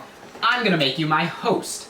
Because what Darkins do, a long time ago, I'm pretty sure all Darkin, yeah, like 100% of Darkin, were sealed within their own weapons. Aatrox was sealed within his sword, Rost in his scythe, Varys in his bow. We'll get to those champions. Dragon Ball Z. Okay, whatever. Whenever anyone touches these weapons, the Darkin can possess them. Because their minds are so much stronger. Like I divine cybermancy. Huh? Lecture you weren't here for. Okay. Wow, okay, the shade. There was shade in that comment. Regardless, so Aatrox intends in the future, it seems, to use Tryndamere as his next host. Right now, Aatrox is quite literally a lot of bodies melded together because he uses blood magic, so he can kind of twist them into whatever form he wants. That's horrifying. It would be so much more they should have leaned into the horror aspect with him. We'll get to Aatrox. But regardless, so to prepare this guy's body, he gave him basically healing. This guy's the Wolverine. He is too fucking angry to die in the game. In game, his ultimate ability is so frustrating because it gives him 5 seconds of complete undeath. Oh my goodness, I can see how that could be an issue. An issue. Tyler, have you ever been hit with a Morgana root? I feel like you have. Maybe I wouldn't know by name. Yeah, you wouldn't know. Basically, one of the longest routes in the game, which is even Riot itself has put labeled the status condition. You have been rooted by Morgana. Lasts roughly 3 years. Because it feels like a fucking eternity when you get rooted for 3 seconds. 5 seconds. Do all of you know what rooting does in League of Legends? You can't root. Sorry, I thought. No, I'm so used to it. Just I knew that. Yeah. I knew that. Oh, okay. Yeah, I'm fine. Welcome to my world. Sorry. It's just booting people. I'm He's too angry to I'm die. gonna do it. Because rooting is like the worst thing that can happen to you emotionally in League. Emotionally, yes, because it feels like you can do something, but you really can't. But either way. So, and not only that, most champions' saving abilities like this have limits. Echo's rewind time thing to heal and do a shit ton of damage, you can't cast it while you're rooted, even rooted or stunned or anything. Whereas a lot of champions can. Most champions cannot cast any ability while they're stunned, which doesn't let you attack, cast abilities generally. But when you're stunned, you can walk, right? You cannot walk. So what's the difference between being stunned and rooted? Rooted is just you can't move at all. Your movement turns to 0. Stun, but you can still cast your abilities or auto attack. Okay. Which is kind of. But you just said you can't do that when you're stunned. You just said when you're stunned, you can't auto attack, use abilities, or move. Right.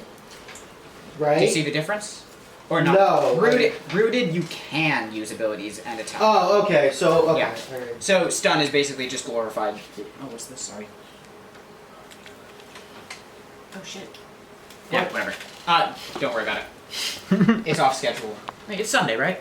It's not Saturday. Sunday. Okay, cool. Because I've got practice on Saturday, but not Sunday. Either way, where was I? Right. So his ultimate ability, one of the most frustrating survivability abilities in the game. I hate it. For 5 seconds, coming unkillable, can be cast through anything. Stunned, rooted. The only thing that... Okay, I said anything. The only thing that stops it is a silence. And if you play an RPG... Sorry, hiccups. Someone probably shouldn't have been doing a lecture while eating pizza. Probably shouldn't have. Yeah, I'm just... That sounds like coward talk. Right. Regardless. Multitasking, baby. The silence allows you to move, it allows you to auto-attack and all that fun stuff, but you cannot cast your abilities. The only ability you can cast is one that cleanses the status condition almost specifically. Regardless, there's only one way in the game to stop him from living for 5 seconds. 2 ways, but the second way is just for trolls. Well, okay, now that you've dangled that in front of us. So, if you go into the spawn area of the enemies, the fountain, that will literally kill you through anything. Even the Death God's ultimate ability, Lamb's Respite, which makes everything invincible within an area, enemies and allies alike. Even the little minions? Even the little minions, especially the minions. That's so much fun to mess around with. That is the only thing. There is only one... The only way to kill him while he's invincible is to throw him into your fountain. But that's not happening. Unless it's like the end game and you've already lost the game. Like, if he's at your fountain diving you, you're already fucked. Have any of you ever survived at the point where your fountain was, where people were going through that last stage? Yes. Okay, so there is this one champion, Rengar, who, his ultimate ability, I'm just gonna do this, that's not part of his thing. He goes invisible, or camouflage really, if you get close enough to him, you can see him. And then he jumps on his next target. He's an assassin, so this is super, super useful. Rengar is infamous because his W ability allows him to regenerate completely any damage he's taken within the last 2 seconds, I believe. So he can survive in Fountain quite a long time. Because the Fountain does 1,000 true damage per tick. So like every half second or so. Rengar can one-shot you in your Fountain, because you are not invincible in your Fountain. You just get slightly higher health regeneration. It is so much fucking fun to one-shot people from their Fountain right as they spawn. I cannot stress you and Okay, you're this fucker saying how every champion is evil and everyone who uses these tiny advantages are terrible, and you're out here one-shotting people in their Fountain. Yes. Yeah, it's so weird to me because I know, like, I come from fighting games. We have a character called Luke in Street Fighter that everyone fucking hates, right? Because he's literally just Ryu but better. and everyone's like, ah, fuck Luke. You gotta play as Luke to beat me? Come on, man. But there are, like, if you play as, like, Zangief, everyone's like, okay, I struggle with Zangief, but fine. If you play as, like, Jury, people are like, that's fine. Oh, yeah. It's just the one character that people complain about in Street Fighter. Literally every champion has No, something because people to just play hate on Luke visually. That's the thing. What? People just hate looking at Luke. Like, No, people hate how Luke plays because he's literally Ryu but better. Yeah, he's the best character in the game. Okay. I came around to Luke. He's pretty funny. He is pretty funny. But regardless, I just think it's stupid that literally if you make it impossible for him to cast his ultimate while he's stunned, as every other ability in the fucking game goes for, that's fine. I like that. And it's a fine ultimate ability because that's like his whole thing. They take away a lot of his power because he can survive for 5 seconds guaranteed. Got it. You talking about his other skills? Huh? You talking about his other skills? His other skills are so basic they don't even matter. That is literally the cost of having. No, because what would happen to me is my team, we see this lone Tryndamere. Yeah. And we're like, all right, get his ass. So we all jump on him. He ults. We're like, fuck, we gotta go. So we start running. Then he yells at you. If your back is turned while he yells at you with his E ability, you get slowed. But regardless of where you're facing, it will take away some of your damage. He takes some of your AD away. And then he spins at you and then just crits you to death with his and sword. every time he critically strikes. Did he take all 3 of y'all? Oh yeah, he can take all 5 of you anywhere. Good luck. Whatever. War stories, man. Yeah, and he's also the husband to Ashe. If you know who Ashe is, we'll get to Ashe. Oh, catch him? So he's that's one of his quotes. My right arm is a lot stronger than my left. Okay, buddy. Yeah. This is Talon. Him. Now, if Vayne was a tryhard, this guy is your fucking 12-year-old anime OC. Do not steal. I don't hate him though. I think he looks kind of boring. No, hear me out. So I like Talon's design. It's fine. It looks like an Assassin's Creed character made anime. Okay. Fine. I'm okay with that. But his lore is that he is an assassin for Noxus, and he is obsessed with perfection. Ew. He has only ever failed one assassination mission, and that is to another champion who has plot protection. But I don't like that. What I don't like about that is that look at his fucking cape. See all these? That's his cape. See, that's my favorite. Yeah, that's cool. Yeah. Cool, but not good for a perfection-obsessed assassin. That shit is dangling and hitting each other. Well, no, because he's so good that he's able to precisely move that around. You can maybe say that. But then what the hell is this? Why do you need protection? You're an assassin. Your ultimate ability literally... Oh, so now, like, all of a sudden, like, you can't have armor anymore. See, this is my thing. It's like, you were going with Vayne. It's like, you got armor on your arms, on your legs. Why not protect your chest? And you're over here like, you're an assassin. You're not supposed to have armor, you idiot. Yeah, if you're such a good assassin, why aren't you just naked? Just that like, ape into is gonna the- get caught in something, dude. You should just go completely. Imagine you show up in like some political figure's bedroom and you're just like in your birthday suit with a knife. That's the ideal assassin, am I right? It's really not. I don't know. I played Hitman. I'm pretty sure. What do you think Biden would do if I, like, walked into his bedroom butt naked with a knife? Why are you Biden this? Security. Or whatever You his wouldn't be wife's too name. terrified. Jill, and then Martha, is that you? I'd be pretty scared. Alright, keep going. Paul. So, I don't like that an assassin obsessed with the perfect assassination feels the need for safety nets like that. Jin did it better. Jin does it so much better, he's number 4 on the list. Safety As he should be. We will get there. Jin is literal perfection. I'd have him number 1 if it wasn't too perfect to put him at. Oh, wait, what'd you put him at? Number 4. Fuck. That's funny. Sue me! Anyway, I just feel like the armor is unnecessary. Why is there a giant metal crown on your hood? Oh man, why do they have like signature design props? Why do they don't. Why do they use What distinguishes him other than the cape? I thought Which he is was... the weird. spikes? There's a triangle motif that's going Oh my on throughout God. his I whole thought he was design. Demacian. Holy cow! Yeah, he does look a little Demacian. He's a little older, so he doesn't really fit the Noxian whatever. But that's fine. We can excuse that because whatever. But he's from Assassin's Creed. yeah. I'll take that. Okay, No, I don't want to. you know what? I am gonna shut up because I was about to say This something. is Syndra. And Looks like... no, oh, I'm not gonna go over the boobies. He looks like a skin for LeBlanc.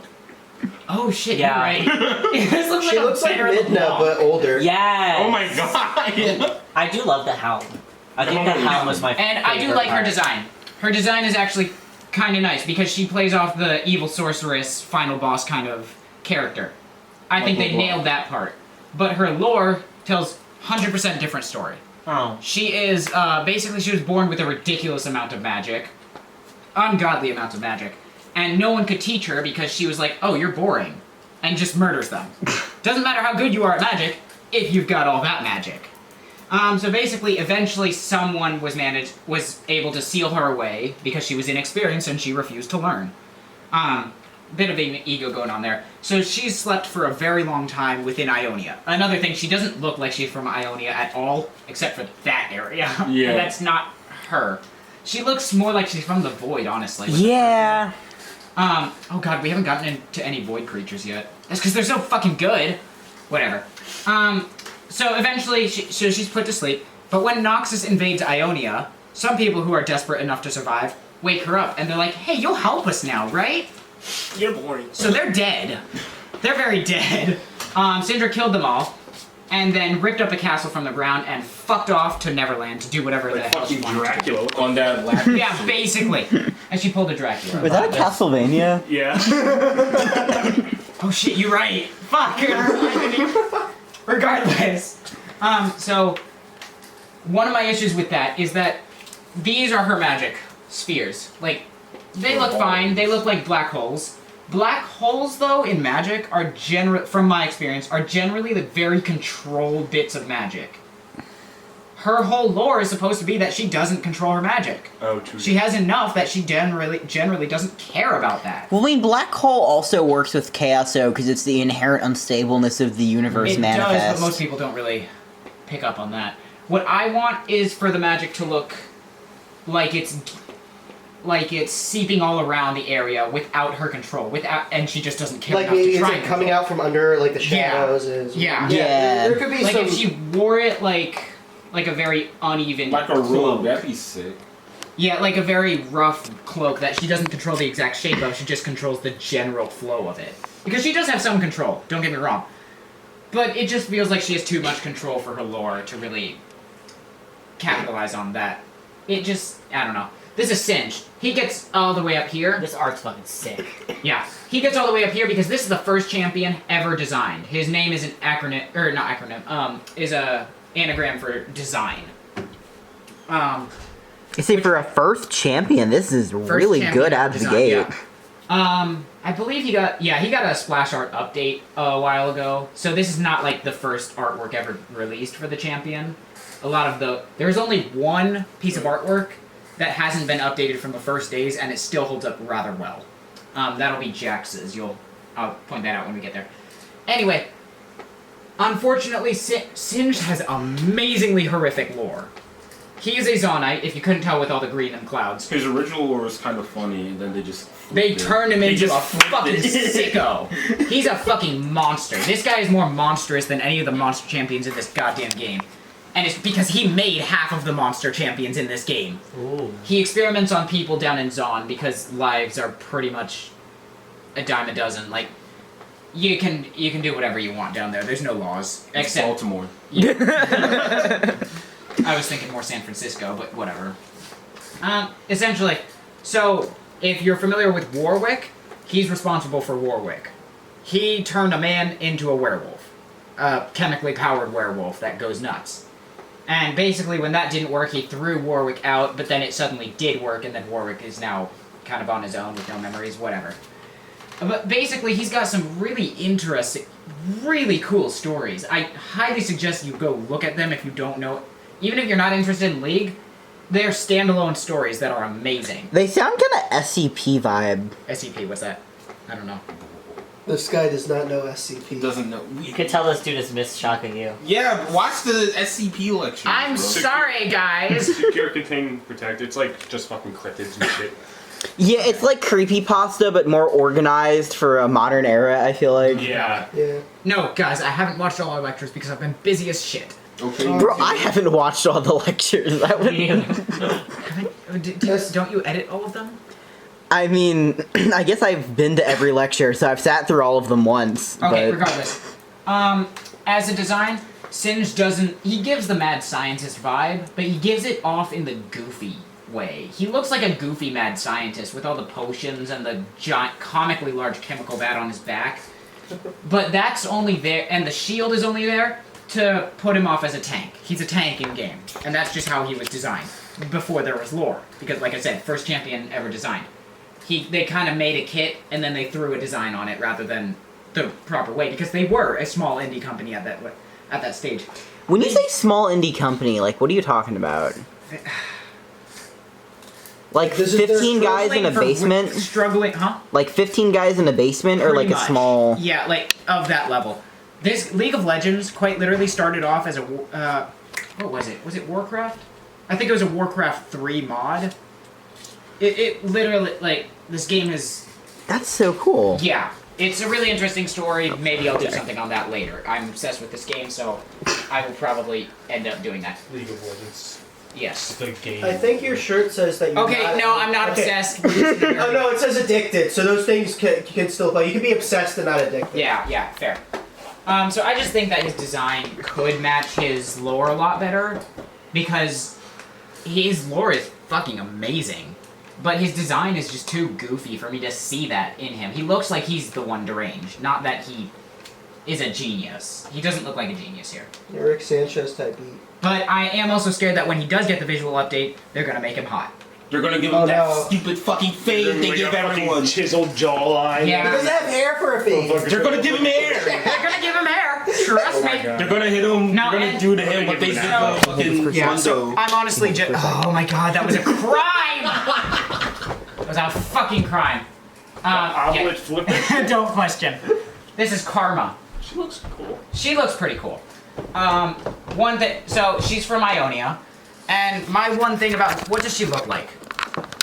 She looks like Petra from Overwatch. She looks generic Or is what she Symmetra looks from like. Overwatch. And, which is fine, I guess. And you could even make an argument that that's a good thing for her design. Why doesn't she have any armor on her legs? Because Yeah, that's she's a good spiritual question. shaman. Oh man, she's just okay with getting hit in the legs? Is that what you're telling me? She's not a fighter. Oh, but so she could just get hit in the leg, but she's gonna Yeah, be at in a least in fight. this case, it's not like where they have armor on like their arms and nowhere else. She just straight up doesn't have armor. No, she has armor on her arms. Well, I guess she has like. See? The, No, those are I robes. count that as armor. Those are robes. Those are not robes. Look, you those can are see the metallic. fold. Look, No, they're art not. student, you can see the Trust me, folds in the fabric. she does not have any In the metal. arms? The only metal she has on her is that back piece. That's most. No, there's metal right under her hand. Not that it... This is metal. That's not metal. This is literally metal. What are you talking Go about? sit down. Regardless, high class. Please continue. yes, I will. So her lore is that Karma is not this woman necessarily. It is the collective knowledge of past karmas, essentially. Oh, she's cool. the spirit of Fucking Ionia. Avatar. Holy shit. Yeah, she's the Avatar. And she gets the power of all those past incarnations as well, except... So she's basically just permanently in the Avatar state, I That's guess. so cool. That's like one of my favorite. However, due to this, like, she has to take a very passive stance on pretty much everything. She does not generally fight in wars. And the only reason she took part in the defense against the Noxian invasion was because that was the land in danger, not necessarily the Ionian people. She's not attached to the man-made ego of nation. Yeah, pretty much. She cares for people, I guess, as like a person herself. She is her own person, but just mostly the collective karma. Collective spirit of Ionia. They've retconned her lore quite a bit, to her first lore being when she fought back initially, it went against her pacifism, and she was tormented because of that, despite it being her protecting the land. But, which I think is so much more interesting than what they changed it to. Which is that she's fine doing that, and the spirit of Ionia is like, yeah, you cool, you defending the land. I just think that her defending the land, despite the torment that it causes her soul, would have been so much more interesting. But, I don't know, I just feel for the spirit of Ionia, the avatar of the entirety of the land. Too much purple for Ionia. Which, I mean, I guess purple's fine for Ionia, it's just... It doesn't feel like the main color. I feel like she should match the land more rather than contrast I it. feel like it's just color balancing with the greenish blue. And that's fine. It's fine. Like I said, I like the design. It's fine. It's just a little too generic to be like the avatar. Like, there's definitely other colors you could have balanced with the green and blue, but I think that's why they chose purple. yeah, it's Even then, it wouldn't have to be all purple. Like there are so many places where you could have added some. Yeah. So yeah, it's put just, some more green down basically, below. Yeah. basically they made her a blank palette that they could have done so much with. Like that little design at the bottom of her robes could have been like a different color. Yeah. They could have had a fade, you're saying? Yeah, they could have gave her the. Rolling. So there's just so much that they could have done that they just didn't, and it's just wasted potential. So she's fairly high up on the bad tier, but it's not good enough to be anything else. Okay. Oh, Misfortune! Cool. Hell yeah! I play her too. Misfortune, fine. It's The hell do you outdated mean as fine? shit. This is Movie next. pirate. Oh, yeah. Oh, That's a lot so better. much better. Yeah. Right? Thank you, because her lore is that she is the captain of basically the entirety of Bilgewater, Yeah. which is pirate land. Yeah. Yo, there's She looks like an pirates. actual character now. Yeah. Yes, This thanks. looks way better. This What is the her hell? modern day, what she looks like in the stories, but they refuse to visually What the update her. fuck? Why? Horny. What do you mean, why? Why? People are horny. Because. I mean, I know why, but like, This is like sick ass as shit. this is Yeah. sick. Unfortunately, this is just one of her skins. It's pretty cheap, and Whatever, you I'm can usually get stealing it that really design. easily. I'll put it to better use. Are they having a guy walk the plank over fire in the back? Yeah! Bilgewater's fucking metal, man. Yo! love the so orc with the basically, her gun. lore is that her is very anime. Warning. So there's Gangplank, right? Funny thing about him, I'll get to when we get to him. So Gangplank kills her parents when she's young because he's like the ruler of Bilgewater at that time, and her parents are very expert craftsmen. Her pistols are very, very powerful weapons, and they refuse to make these pistols for Gangplank. So he kills them because, you know, that's what pirates do when something is refused to them. So she watches that from the closet. What anime is that from? I don't know. Okay, a lot. That's a lot. There's a lot. Basically, her parents hide her away while they get murdered. She eventually... That's Harry Backstory to Potter, it. actually. No, that's Sly Cooper, actually.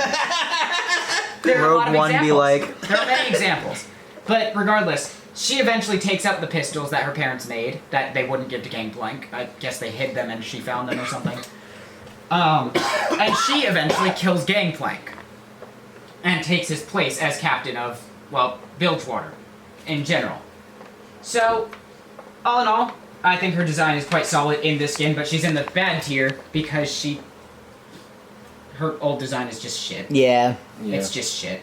Yeah, compared I'm to not this even one. gonna go over This why one's it's. so fucking I don't even bald, care that man. it's horny. It's just bad. It's. I love her like fuck it design though, like the energy she gives of like I'll drink 3 pints and then go rule my mini kingdom. Yeah. yeah. You know? I'm There's digging a bit of this. that, but it is a very old design. You've Thoughts seen on her the model. pinstripe plants? Her model is completely. The what? With the big Oh yeah, the striped striped ants. Is that why? No. No, this design would easily be A tier or higher. If not, okay. If not for the. This isn't her design though. This one's better to look at. Oh, it's the one we saw before her? Yes, Yeah, that's that's how she what looks I'm in rating. Oh, okay. Yeah, so we call Misfortune Booby Pirate whenever I play with my friend Skylar. Because, well, that sums her up pretty well. Booby pirate. Booby Pirate.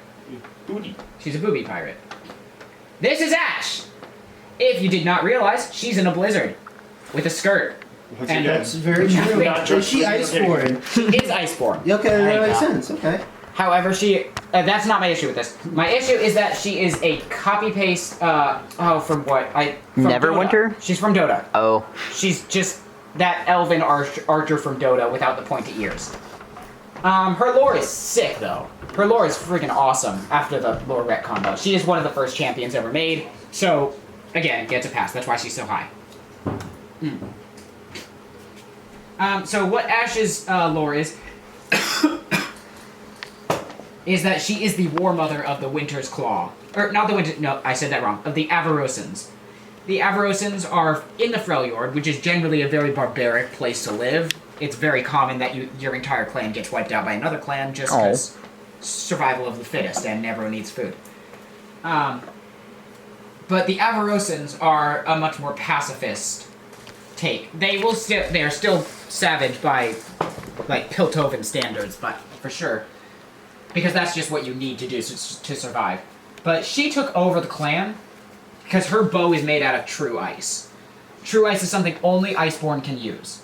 Anyone else that touches it gets frozen immediately. What about that one guy who had the ice in his beer? Yeah, Gragas is Iceborn. Oh, got it. So yeah, she told the clan that she found that bow and arrows, I guess, in Avarosa's tomb, which is very similar to the Avarosan clan name. Avarosa is basically one of 3 sisters that essentially made the Freljord into what it is today, and legendary figure, essentially. That's like telling someone that you found Jesus' tomb, essentially, and now you're wearing the clothes he was wearing, I guess. As is revealed in a voice line in the game, so this is like one of the very few pieces of lore we only get in the game. From another character, we are shown that she lied about where she found the bow. She never found Avarosa's tomb. It's hinted at that in a few places, I believe, that it doesn't even exist. And that would make sense, dude. We'll get to why that later. So she lied to her clan where she found the bow, and that she was chosen by Avarosa herself to lead the Avarosans into a peaceful age. So she lied about that, but she has the best intentions, of course. She wants to lead the clan into a peaceful future. And that makes sense why she'd want to take the religious iconography then, because that adds... Exactly. So it's manipulative, but it's for the cause, basically. She's the wife to Tryndamere, which is purely a political marriage. Just because Tryndamere's clan was strong, because Tryndamere can't fucking die. Yeah. And that's pretty much all there is to her, really. It's pretty... It's cool, but there's not too much going on with it right now. I cannot wait till she gets a visual update, because why is she wearing a skirt? And... Also, that's kind of boring. Like, this is the religious outfit she stole, this is Jesus' cloak. Oh, no, she didn't take Avarosa's cloak, just the bow. Oh, got it. So that's her choice entirely. She even has a voice line with Braum, who we'll get to. Oh, hey, Braum, you're shirtless? Well, I'm in a mini-skirt. Yay, Freljord. Something like that. I don't know the exact voice line, because I don't play either of these champions. But you should play Braum. I should play Braum. I'm not a support player, though. I might play Lethal Tempo Braum mid. That sounds funny. But regardless. So yeah, Ashe is just boring. Boring design with a cool lore. This is Sivir, who has the exact same issues in the opposite climate. Sivir is the last descendant of Azir. And she is actually the only reason Azir is alive today. And conversely, Azir is the only reason she's alive. She was backstabbed in she's a mercenary. She is in it for the money. She gives 0 fucks about anything else. She wants her money. And she's in, if you can't tell, she's in the desert region of Shurima.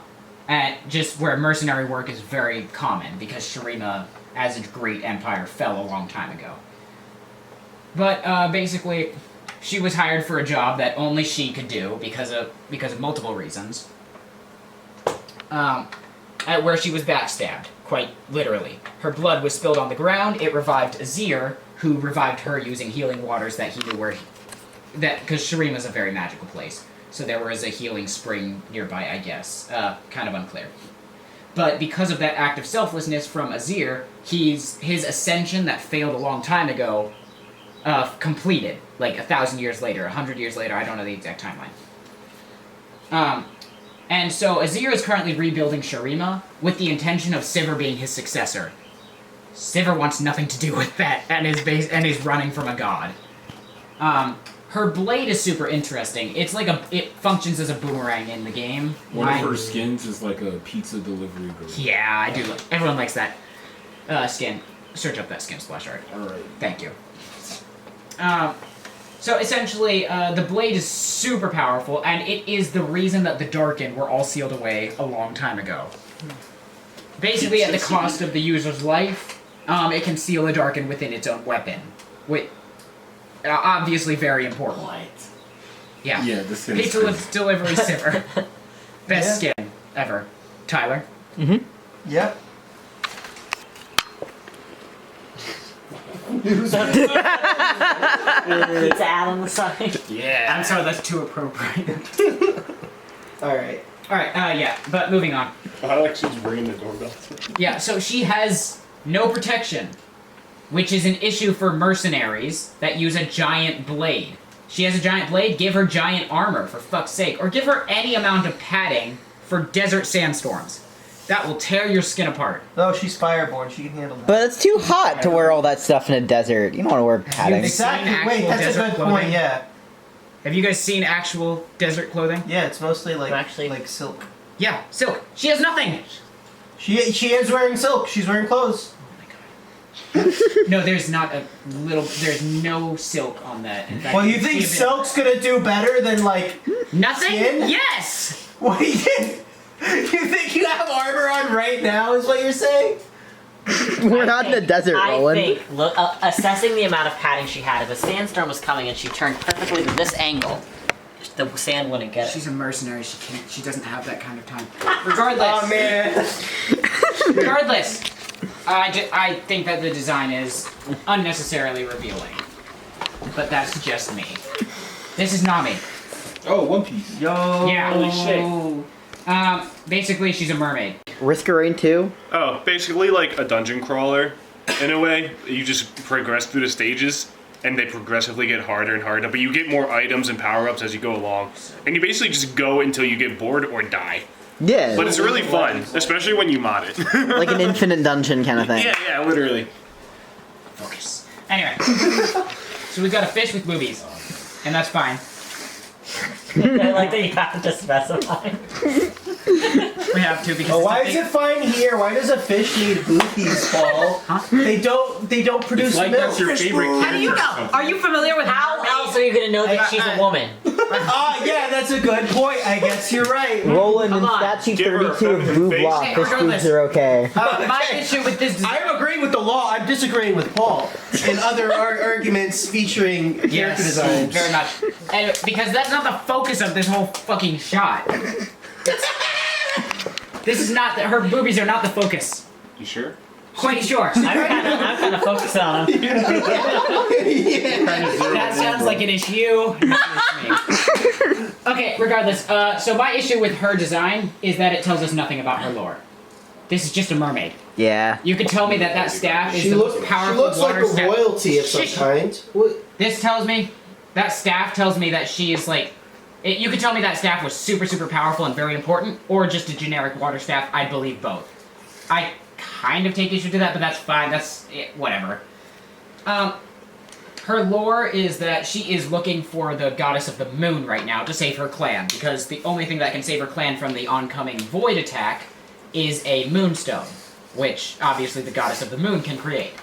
Don't know where the goddess of the moon is, because she's kind of in hiding from the clan of the sun, because they're racist bastards. Or, no, not racist, they're religious bastards, and anything else than what they believe is fucking heresy.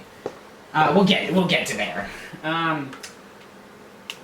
But basically that's all she's got. She's looking for the goddess of the moon, and it's been like that since her release. I take issue with that because why? This is the only merfolk creature you've got in the game, and you're doing nothing with it. And she's a pretty popular champion too. She's used in all stages. Then why are you ranking her so high? Huh? So This is still the bad tier. Yeah, but like I feel like she does have no lore. There were some pretty cool stories before this. That's fair, but the the design makes up for it, as Paul's put it. really. That's, I sense bias on Paul's part. There is a Yeah. bit of bias because I do like playing with Nami I players. thought you said this was an objective tier list. Yeah. You just said there was Bitch. bias in this. Paul's bias is objective. It is.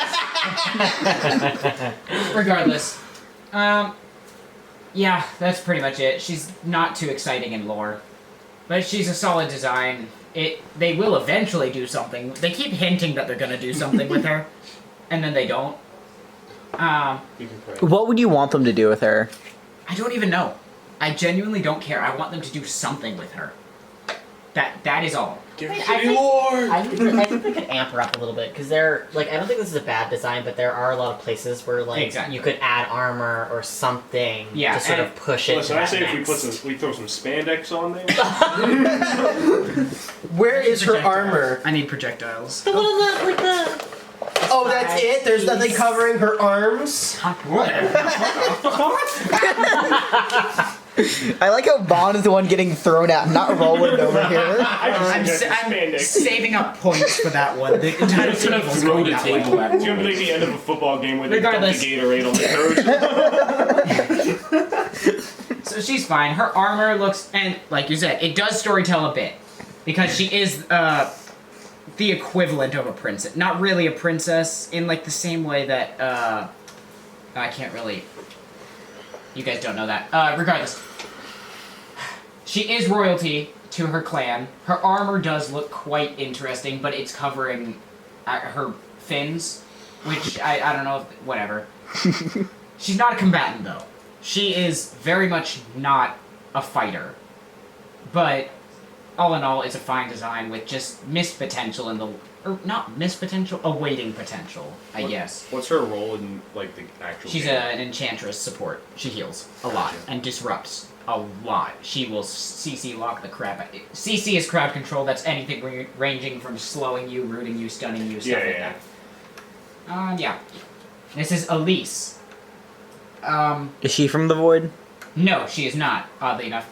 Well, not oddly enough. She's from Noxus, which is why she's got red on her, and that's the only Noxian thing she's got going on. Her lore is that she is... Spider. Yeah, she's a spider. And it's actually really funny that you bring that up, because this is her human form. She turns into a giant spider. Her lore is that she uses her human form to lure people into her cave, and then she eats them and feeds them to her brood. If that thing was trying to invite me to a cave. Literally, no, that is what I wrote!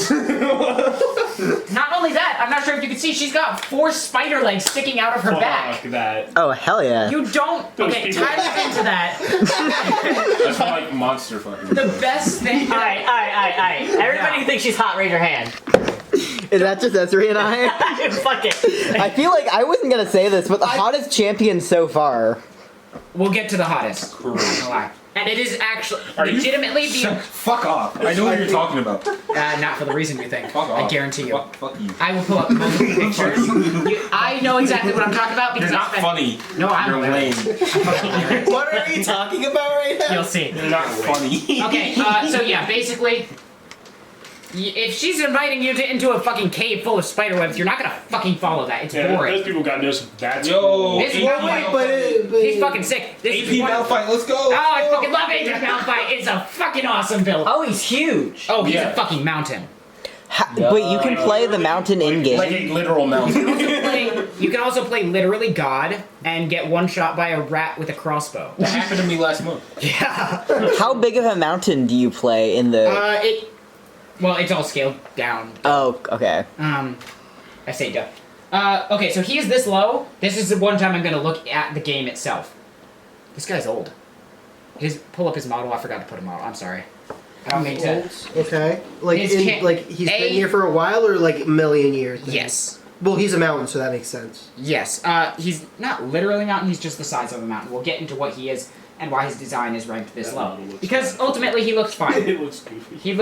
Yeah, it looks goofy. His model is old, and it looks Is this very. Yeah, that's it. That is what he looks He like. looks like a generic enemy from one of those Nicktoons games. Yeah, literally. Can you look, go to the picture to the right of that? I believe that's his Wild Rift model. Oh shit! God damn. That is an upgrade. Yeah. Oh, is that comparing? Yeah. Yeah. Oh, that That's does look what he good. looks like in the mobile game. So There you go. Why does the mobile game look better? Because it was new. It's newer. It's stupid. Okay, but It seems like so- Riot has a habit of forgetting their champions. Yep, it's an issue. It is a big issue. Just dragging that dude at the bottom. I fucking Yeah, look at this guy at the top. It's like, don't worry, guys, I got this. They're trying to like Oliver travels this mountain-sized man. But this isn't even as big as he gets. This splash art is pretty old. In Legends of Runeterra, which is also better, Oh my god. Okay, so at the end of this lecture, just gonna put this there. I'm going to show you the worst champion ever created, ever. This is biased. That's totally biased. He's like, at best and worst, he's like B tier. But like, I hate him personally, so I'm putting him at the bottom. And then I'm gonna show you the objectively best character design ever created by League of Legends. And they will never be able to top it, ever. Fiddlesticks? Yeah. He's up there, but no, he's not. It's not a champion I'm talking about. Oh. If you play Legend of Runeterra, you know exactly who the fuck I'm talking about. But regardless, so Malphite is not a mountain. He's not even technically just a rock. He looks like a basic Earth elemental, which is kind of tragic. Because his lore is that way back in the day, when the Void was still a very open-ended issue, in a city that got destroyed because they opened the Void to fight back against another country. Or, no, against the country that they were seceding from. Regardless, the city got completely obliterated, and the Void was left to run rampant. There was a sorcerer named Nazook. Nazook was from a southern part of the map. He built an entire city and made it fly magically. Because that's cool. And then he armed it, so it's a flying fucking city with guns that he believed could combat the Void. He was very, very wrong. Nazook has long since disappeared, but we don't know if he's dead or not. Yeah, that usually means he's not dead. But during that fight with the Void, a shard of the city fell to the ground and collected energy for a very long time. That became Malphite. Oh, so he's like the shard of the floating city. He's a shard of a floating city. He doesn't look like it. He just looks like a rock.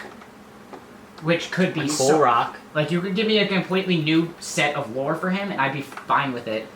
What if they had, like, the old architecture of the building on him? But and, like, again, if you look at his model, it's very clear that he's very, very old. He came out before lore existed, so we don't get that, unfortunately.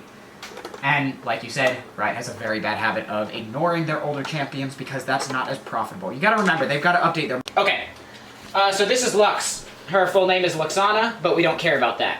What we care about is her design's fine. Her original design, the company was actually cyberbullied into changing her design. So this is actually it's like the Sonic movie. It was so shit. They were comparing her to old Urgot. Old Urgot was literally the fattest person you've ever seen on 4 tiny little skinny crab legs. Wait, what do I Google for this? So original Lux design. Okay. And you should get it's. You'll have to show me before. We probably should have taken care of this before. We had time. Oh wait, I wrote Kha'Zix. It's that first one. It's that first one. Wait, let me just fix. Continue. just show it to us. Continue, Paul. I can't reach over there. Oh. Turn it around. I hate Reddit. Yeah. Reddit is a strange kind of cesspool. It is that. I use Reddit a lot, but it's one of the most vile places on the internet. I can't describe what the difference Yeah, like, between what the Reddit fuck and is Instagram is, but Kingdom it's Hearts tangible. looking ass. Yeah. What do you mean? No. I think. Please just load it. load the image. No, you're right. Yeah, I don't know how to put it into words. We made it 3 seconds into this Lux lecture before we had I'm to diet. sorry. Reddit's a lot more like forumy. Okay, like whatever. Forum. Let's go. On Instagram is. Okay, so basically, all you need to know is she was cyberbullied into She looked like a a Kingdom more. Hearts character. Yeah. Oh, jeez. Supergirl? What the hell? Yeah, that sucks. Like, what the fuck is that? Yeah, People were comparing that's that all- to the ugliest creature in Those the are just primary colors splashed onto a character. And yeah, so we eventually got a design more like this, and then she was later updated into what we see today. It translates so much worse in the 3D. Yeah. That do look like it was a So Wizard she's model. nothing. So she was. I don't want to say dumbed down because this design is just better. It's not really dumbed down. It was just given more thought. But anyway, so my one issue, which isn't even really an issue per se, with her armor, is that it doesn't know whether it wants to be ceremonial or actually protective. I guess an argument can obviously be made for it's supposed to be both, but like it's missing some coverage right in the important areas. Oh, but that was an important issue when the mountain didn't have any of it. Okay, moving on. But then you've got a very simple breastplate, followed by some pretty, I like the design on her gauntlets, and then down there, there's some design right there. And then you've got this very basic breastplate. That's fine. It works. Ultimately, it's a solid design. It's fine. She's very clearly Demacian. I like that because she's a princess of Demacia. But she is also a mage. If you know anything about Demacia, you know that is a fucking no-no. Demacia is really racist about mages. There's a lot of queer coding in that. A lot. Deadass. Not kidding. There's a lot of queer coding within the Demacian principles. That's pretty easy. So Lux's lore is that she was born with absurd amounts of magic. I would assume it's around Syndra level, but probably not as much. Is Syndra the black gold? Yes, No. but they've never interacted at all before, so we really have no idea. Power scaling is kind of weird in League because they're in a MOBA. God is like the worst character in the game. Yeah, to the point where they are changing his gameplay. They are giving him an entirely new gameplay kit because he is so shit. But everywhere else, he's fucking fantastic. Doesn't matter. So, sorry, I need to take a breath. Regardless, so she was born with a tremendous amount of magic. That's a no-no for Demacia. Her family knows that she's born with magic, but they're royals, so they can hide that. Eventually, it gets to the point where it builds up, and she's trying to suppress it. 1 second, sorry. Yeah. Good. She's trying to suppress it into her teenage years. I believe she is 18, 16 to 18. I don't know. In current lore, she's 19 to 20. I don't think we get specific specifications, but at the start of her lore, she's a little younger. And the magic is getting out of control. She's been trying to suppress a ridiculous amount for so long that it is starting to leak out whether she likes it or not. Because magic is a part of your soul. It develops with your body and your mind. So the older she gets, the stronger she gets, the stronger her magic's gonna get. Eventually it gets to the point where she can't hold it, so she starts studying magic. She thinks that her family has no idea. She's just hiding it very poorly. Eventually she goes into using her rank as Crown Guard, which is essentially royalty. She gets access to the prisoners, and tells them, you tell anyone about this, you're fucking executed, first off. And naturally, she gets found out eventually, but we're not there yet. I don't know why I said that. Whatever. So she goes into the prisons, and she finds a lot of mages being treated very poorly. And this is where the queer coding comes in, kind of, because a lot of them are trying to be cured of something that they can't control, that's not their fault, that they were born with. And if you can't be cured, you can't. Then you're sent away on, what's it called? They tell you to climb a mountain and don't come back if you can't. Most people just straight up run away because they wouldn't be welcome back even if they did climb the mountain. And if you don't climb the mountain, you're dead. You don't climb the mountain casually. If you climb the mountain all the way to the top, you quite literally become a god. Oh. That's like the whole mountains thing. So a lot of people just run away and start a new life somewhere else, and it works.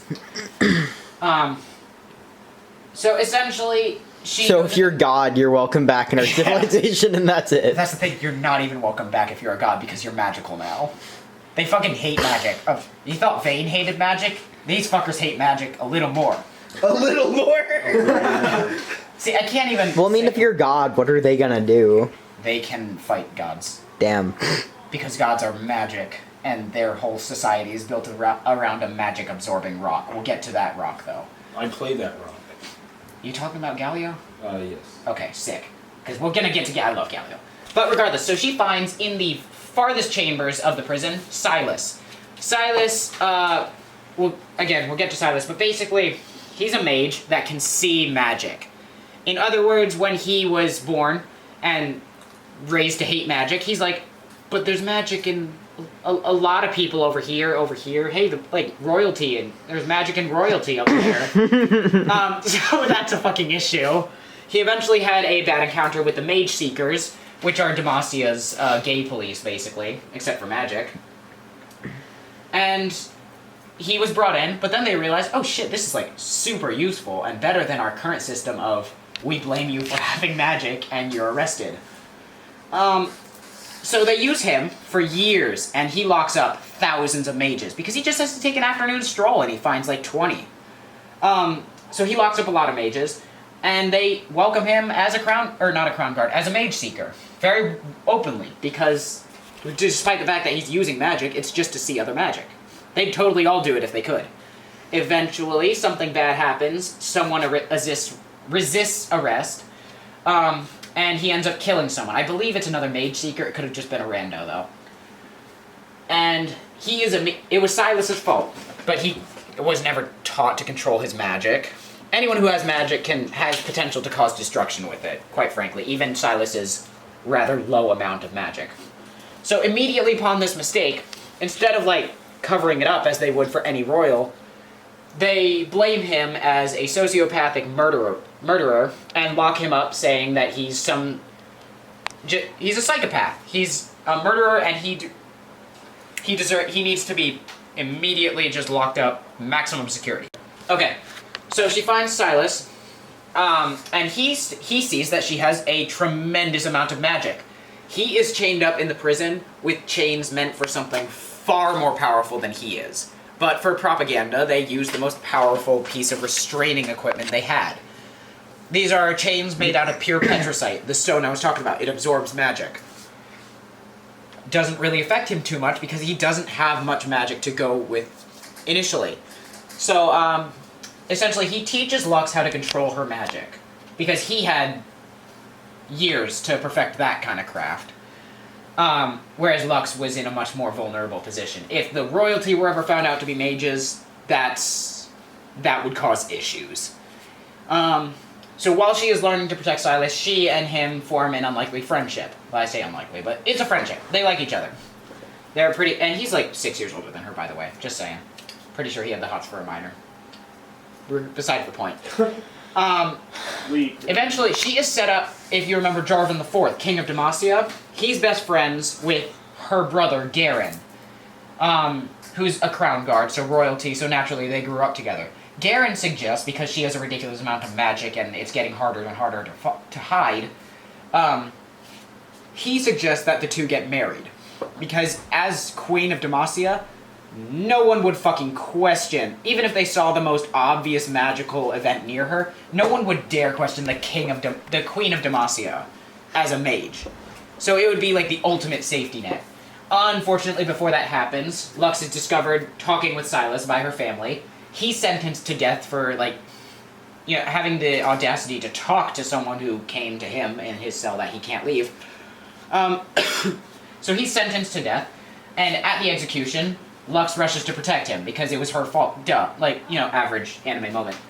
He steals her magic using the chains that he is chained up with. Those chains absorb magic exceedingly well, and he is starting to learn how to use it as a weapon after absorbing it. He absorbs Lux's magic and kills a lot of people with it. What is Lux's magic again? Light magic. It's Got it. Incredibly. Doesn't really matter which magic it is, quite frankly. She has a lot of it. And we'll get to how much. There's actually an example later on that shows exactly how much she. Not exactly how much she has, but a good portion of what she has. Basically, Silas starts the Mage Revolution. Demacia is currently undergoing a civil war. Prince Jarvan's dad dies. We don't know how he died. It was going to be Silas. He literally marched up to the castle and broke in, but he was already dead somehow. We don't know how he died. Jarvan III, that is. And Jarvan IV swears it, so now there's a civil war going on, and it's Lux's fault. If they make another League show, that'd be a cool one. It would be a great one. Yes, I want that very badly. Yeah. It's entirely this bitch's fault. This is Lulu. She's a Yordle, she's an enchantress, she likes the color purple, or she likes the taste of purple, because she's constantly high. Marceline type B. Whoa, She's just okay. high. Like, her vibe, it's not like stated in lore or anything, but she's weird even by Yordle standards. That is probably a person down there, that squirrel. Oh yeah, She polymorphs people. That's pretty much her thing. She's just really fun to listen to. She's in a few cinematics. Her voice is just... It's just fun. She's Alright, so our second hottest League character. Wow. Okay. This is Shyvana. This is the dragon that Jarvan IV is banging. Okay, honestly, that just it still looks really cool to me. Right? Because it looks like her skin is armor within itself. So like exactly. That is what this is her human form. So for some reason, as a dragon egg, if it is hatched by humans, then she becomes a human. Fucking Zhao. But basically, her egg was stolen from her mother by some traveler or whatever, who raised her as her father. And when she hatched, she looked like a human that can turn into a dragon. We don't really know why. No context was given, doesn't really matter. After the rest of her siblings grew up enough to leave the nest, her mother came looking for her. Because she never forgot. Her mother killed her father, she gets away, she finds a very injured Jarvan IV somewhere on some mission, helps him get back to Demacia and helps heal. Despite being a magical dragon, Jarvan is not an unreasonable person. And he took a liking to her, because, you know, she saved his life. So she helps her actually kill her mother, who's still after her. And the fact that she's a dragon herself, Jarvan's like, hey, this would be a pretty sick dragon defense force. Which would, yeah. So now she is a Demacian, working under a special unit designated by Jarvan himself. I'm fairly certain that most people don't know that she's a dragon other than her own unit. Or that she even exists. But, like, she'd be the front line of defense against dragons. Which is, or any huge magical threat, I suppose. Because a dragon is pretty fucking strong, even by League standards. My issue with her is going to be a lot of gameplay. And not gameplay, game design. So in her model is old as shit. Her gauntlets, which look fucking sick in this one, look clunky as hell. They look like what a Power Ranger might use if they were meant to be like a very strong Power Ranger, like Power Ranger gauntlets, basically. She looks like really sad. Her helmet, which looks fine in splash art, I think it looks a little goofy in splash art, but it looks even way goofier in model. Her dragon form is technically a wyvern, not a dragon. Most dragons in League are wyverns. Which means her she has 2 legs and wings, and she uses the wings as arms. Fine, but her dragon form is supposed to look big, tanky, imposing, dangerous. It looks skinny. At you and then you like one-shot it. Yeah. Yeah. She's old, so she gets that pass. But I think she's in desperate need of an update, and when they do, I want her to not give the horny treatment. I want them to keep the human design rather similar, because look, her skin looks like fucking scales, as mentioned before. Yeah, that's pretty sick. So they make a very big effort to make her look like a dragon, even in human form. To make her look more draconic than anything. I love that. 2 issues. A, they're definitely going to make her horny when that happens. So we can just appreciate this now. But secondly, none of this screams Demacia. She is a Demacian. She's fucking the king of Demacia. And I mean, literally, she is having sex with the king of Demacia, not is the king of Demacia, obviously. Whatever. She has no blue. She has gold, which doesn't match the usual gold of Demacia. She has no white. I don't know. Just should look more Demacian. Her and Jarvan share that, I guess. So, you know, they make a good pair. I put that in here, actually. Yeah. Yeah, and they... Yeah. What Yeah. about a couple? This is Kha'Zix. Every necromancer in any JRPG ever, or just RPG in general. I'm fine with that. Again, I'm fine with generic designs. The reason he's down here is because this guy is a singer for the dead. You don't get that vibe. I'm sorry, he doesn't look like... Singer? His magic comes from him singing eulogies of the dead. Wait, really? I thought he was just... Nope. I didn't His even... ultimate... Yeah, you don't even get that. His ultimate is called Requiem, which... Yo. Yeah. Fucking nerd. I know the ultimate. I know the Kodak. names of ultimates of a few too many ultimates in this game. I think abilities in general. Regardless, you don't get that vibe at all. So he was a human who was obsessed with death, just completely sociopathic. And so he made his way to the Shadow Isles, embraced the Black Mist, and it turned him into a necromancer, basically. So now he sings for the dead, and it generally he's a death mage. But I just wish that they had emphasized his mouth or something. Because, like, imagine if they just tripled the size of his fucking mouth. Now it looks like he's speaking. Or if they made some sort of arcane power flowing through his mouth rather than his hand.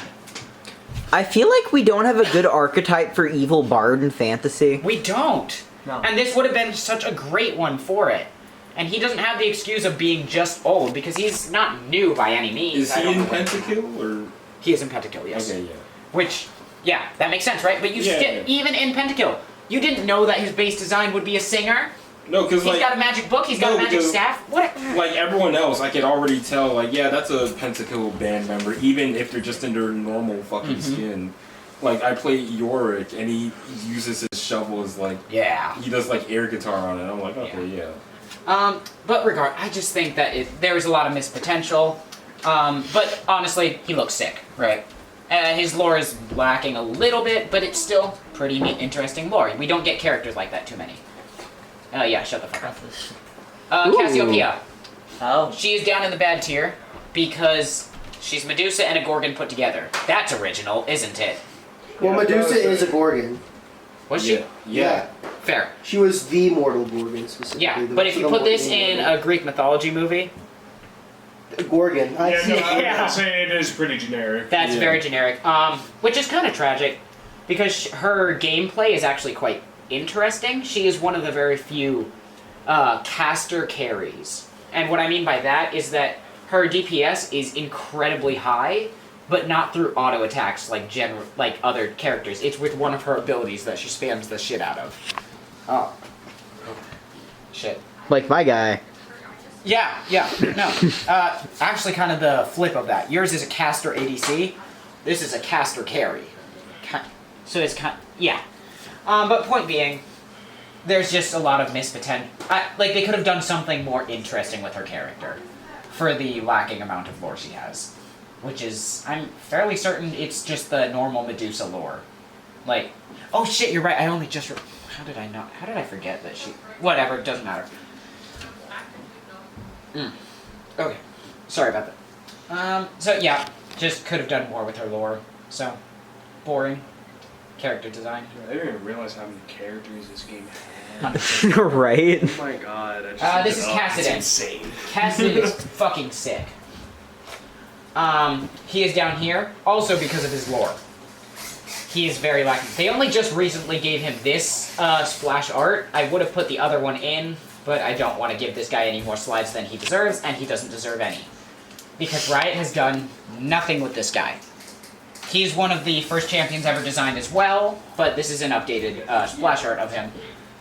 Basically, his family was taken by the Void when his daughter, his wife, and the rest of his family and friends, all taken by the Void. He somehow survived, and he's like, well, I'm grief-stricken now, so I'm going to go collect every piece of artifact against the Void that I possibly can, dive back in, and basically suicide bomb. So if now you he's stare just... into the void will consume you. Yeah. So basically his whole thing is that he dove back into the Void with all this... That's a Zonite tank, that's some Shuriman artifact, the laser sword, and just everything he has is some artifact from some part of the world. Pretty interesting. But again, they've done nothing with his design, despite one other factor that we'll get to once we get to another character. They've just ignored him. Despite updating his splash art, which should have been a teaser for a Void event to come, we got nothing. We got no Void event. We got a new champion from the Void that got her own cinematic, and it was sick as fuck. Wait, who was it? Velvet. Oh, yeah. The Manta Red, yeah. It was a really cool cinematic, and it set up, like, oh, something big is about to happen, like, world-ending big. And then we got this, just out of nowhere. There was no announcement for this or anything. But his splash art was updated. And then nothing. And then we got a Star Guardian event. I love Star Guardian. I truly love the skins that we got. But it was a hot mess of an event. What is Star Guardian? Their Magical Girl Ultimate Universe. Got it. Which I will definitely go over in some lecture in the future because I love Star Guardians. Almost more than the game itself. So he's down here because Riot pissed me off when they gave us this teaser and then nothing. So yeah, he's fine. He's just murdering shit now. Jace from Arcane. Basically his lore, if you can't tell in Arcane, he was friends with Victor. Because they're two geniuses that honestly no one could keep up with. And in actual lore, Arcane is not officially lore, by the way. Or canon, by the way. Basically in lore, he and Victor worked together for a long time until Victor decided, hey, wouldn't it be cool if like everyone was cyborgs and had no emotions or anything so no one could get hurt again? Jace is like, that's a bit too far, haha, funny joke. And Victor's like, what joke? And then they do a science battle, and then no one really wins, and now they're rivals, kind of, and Victor's not really evil. It's weird, we'll get to Victor. But basically, his armor just looks plastic. Like, yeah. I'm sorry, that looks like plastic. And the hammer, too. It doesn't look like a hammer. Why the fuck are these things hanging out? Oh, wait, that's cannon form, so I guess that's valid. Well, I mean, it's high-tech stuff, though. He's, like, top of the line, so of course it's, like, Apple-looking design shit, right? Yeah. Arcane did the hammer way better. Obviously, it's a rather old design. Sorry, 1 second. Like, within the next few days Hello? now. Arcane is actually pretty good. I've heard nothing Yes, but good I've- things about it. I've heard good things too. Recording. Okay, so honestly, I just think that he needs a visual update. He's a little old. He's a solid champion gameplay-wise. They just need... I think that they could go for a way techier... Like, it's Hex Tech. That is a Hex Tech hammer. Give it Hex Tech lines like everything else has. Give it the same vibe as, like, Seraphine's stage, except more for combat. Wait, so would it also be made out of a dead scorpion? Yes. But Is that why you were saying Hextech was evil in Yes. the last lecture? Yes. Hextech is very evil. We'll get to Skarner. Because I do want to explain Skarner at least a little because he's pivotal to Seraphine's lore. So yeah, he's just... he looks like an action figure. Like, not a very well-made one at that. This is Janna. This? I never... Maybe I have, but... This is Janna. She is from... Well, first off, take a crack at what region she's from. Ice. Ice. That's what I would have assumed too. She's from Zon. Huh? She is a spirit of fresh air. In other words, She's a mint commercial. Son, that's crazy. so originally she was more from like Bilgewater area-ish. The thing about spirits is that they are stronger the more people believe in them. So sailors who once needed wind to fill their sails, she was incredibly powerful, like a deity almost. And then people stopped needing that. So she kind of fell out of power. And then Zon became toxic as shit, and everyone started praying for a literal breath of fresh air. So China about to bring her back. Huh? So China's bringing her back right now. Basically. She's a really old design. She used to be just a wind sorceress, that's why she looks like a human. Because in her lore, she very rarely takes a full human form. And a lot of people have redesigned her, and just a lot of channels have unanimously decided she would be more interesting if you just made her nude. Which, agreed. True. Because she's a wind spirit of... why clothes? Just quite frankly, cover it with a cloud. That would be more interesting. And yes, I'm quoting other channels directly there. I apologize if that's copyright or anything. Whatever. I don't think that's copyright. I go to law school, you're good. On another thing, I truly believe... This is one point that was brought up, again, by another channel. Why the staff? She's the spirit. Why does she need a staff? Because I get it. Her old design, she was a wind elementalist. A staff makes sense. Now she's a spirit. Once they update her, and they will, because she's a hot woman, I want them to get rid of the staff. It's not iconic to her design or anything. Most people play her for the tornado, not the literal... and that's her little bird right over there, which is just pure wind. It's like her familiar or something. I hope that they just get rid of her staff. There's a whole bunch of really interesting designs out there because she's one of the very easy ones to fix. That's why she's so high on the bad tier. She's got a lot of almost their potential, and it's just right there. But regardless, this is Heimerdinger from Arcane. Now in Arcane, Heimerdinger fears magic because he's seen what it can do. In actual lore, he's one of the leading Hextech designers in Piltover. He made a literal fucking dragon out of Hextech. Which I think is just funny. Imagine making a dragon out of screaming fractured souls. Right? It is a little fucked up, but it looks cool as shit. On another note, I fucking hate this piece of shit in game. Yes. I hope they delete him. Yes, sir. He's the shit. No, what's the quote? Yeah. What is this lane? I just want to play the fucking game. If this guy's in the game, you are not allowed to play the game. That is the whole point of its character, and it sucks. He looks like a rat. He looks like a rat. He's a Yordle, so technically. Yeah, I know, but he still looks like a rat, and that's an insult if I don't like him, and it's a compliment if I do. Wait, why does... Sorry to stall you, but why does he break the game? What's wrong with him? So he sets up these little turrets that DPS for him. So it doesn't matter if you jump on him or not.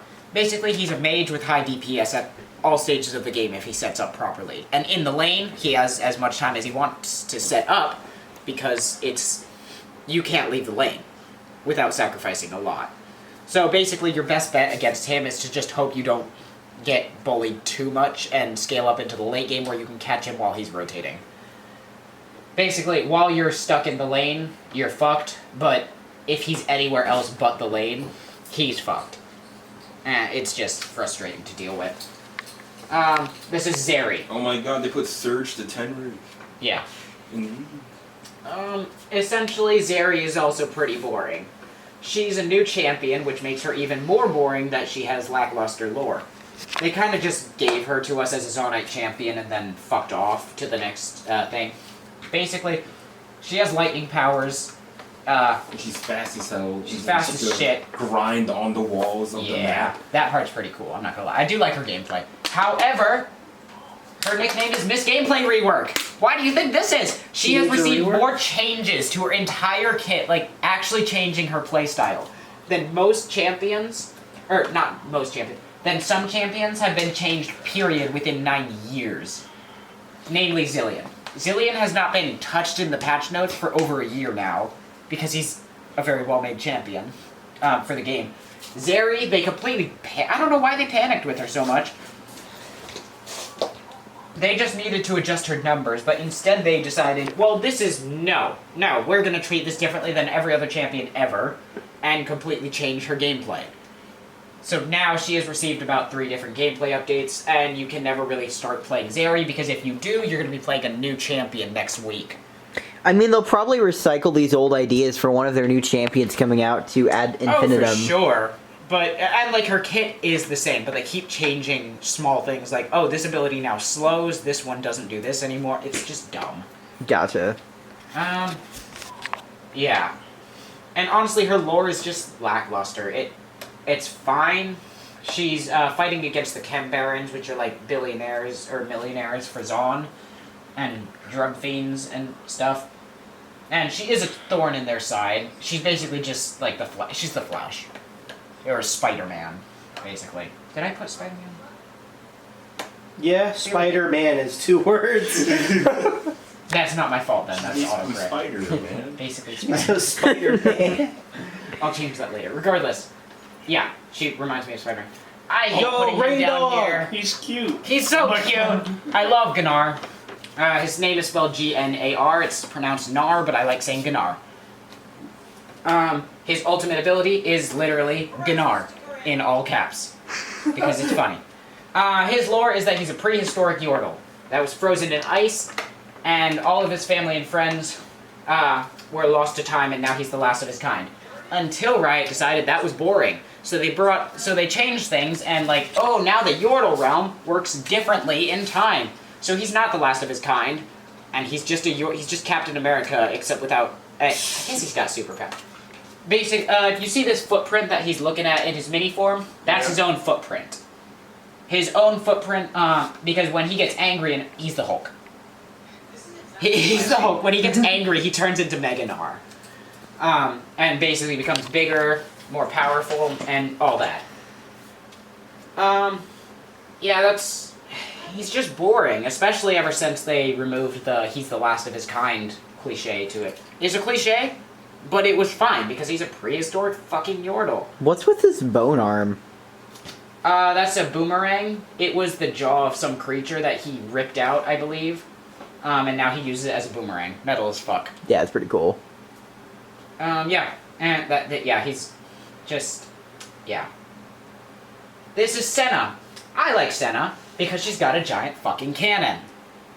But there is one problem with her design I do not appreciate. And that is the fact that she is supposed to be half dead. The only indication we get of that is glowing eyes. The rest of her is just a woman. How are you supposed to be? How is one half dead? Okay, so she was stolen by this soul thief called Thresh. Her soul was quite literally ripped out of her body, and her husband Lucian basically simped hard enough to get her back over the next few years. Originally in her story, not even her story, in Lucian's story, she was just the fridge character that was the motivation for Lucian. Her husband, who we'll get to. I think I actually put them side by side, but essentially, I just think that they missed a lot of opportunity to make her body more ethereal, make her see-through, make Lucian know that every time he looks at his wife that he saved, that she is half fucking dead. I'm sorry, but that would just be too interesting. Right now, she just looks like she used to, except with a bigger gun, and now magic powers with the mist. So her story is that when she was young, she bonded with something. She found something in a very old shipwreck that clung to her soul, basically became a part of her. And now the black mist, the ruination, which we'll get to. If I lived in this universe, I would just never go outside. Yeah, pretty much. And the black mist follows her everywhere. Which is kind of an issue. So she became a Sentinel of Light, which specifically fights the black mist back.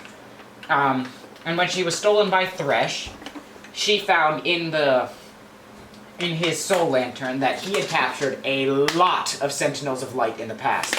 Basically, using all of their weapons, she crafted her cannon within his lantern, and when she was released, she has a giant fucking cannon, which is cool. In-game, she is actually a healer, which is interesting. They tried to do something fun with making her a marksman healer. Marksmen are usually 80 carries. But they wanted to put her with her husband, so they tried to make her a healer with a gun, and it's led to a lot of issues in the game. She also has an infinitely stacking mechanic.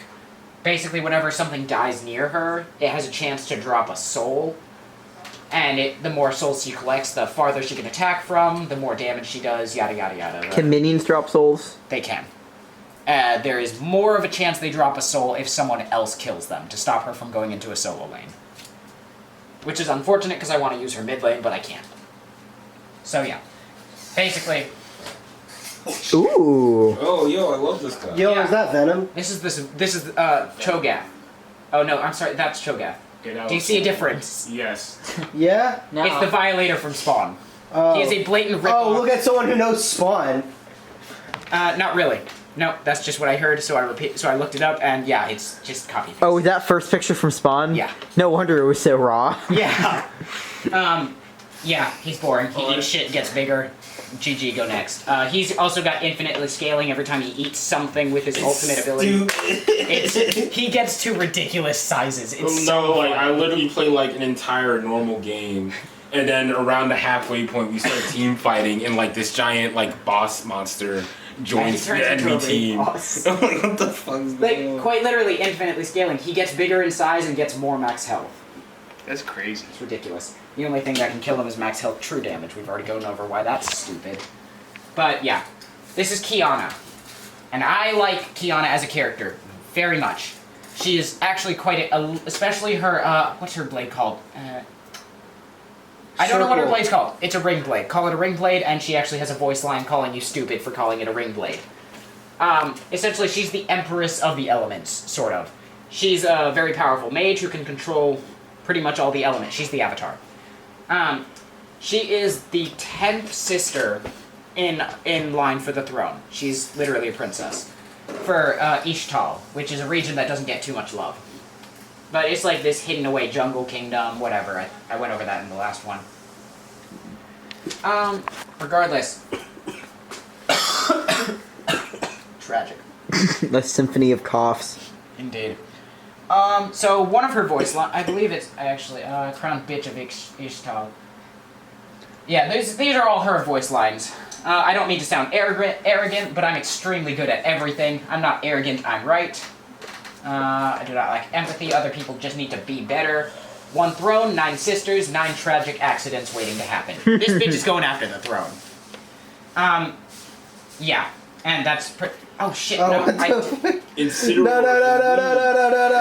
No. Roland doesn't want to go away from the wolf boy. No. We need to analyze Do Flamenco over here real quick. Yeah, we'll get to him. Do Flamenco. Okay, so basically my well, honestly, yeah, my one. So I've got one complaint about Qiyana. I love her lore because it's an arrogant bitch, but she's a lot of gameplay, love her. She's very high skill ceiling, very high skill floor. Just a very skill expressive champion.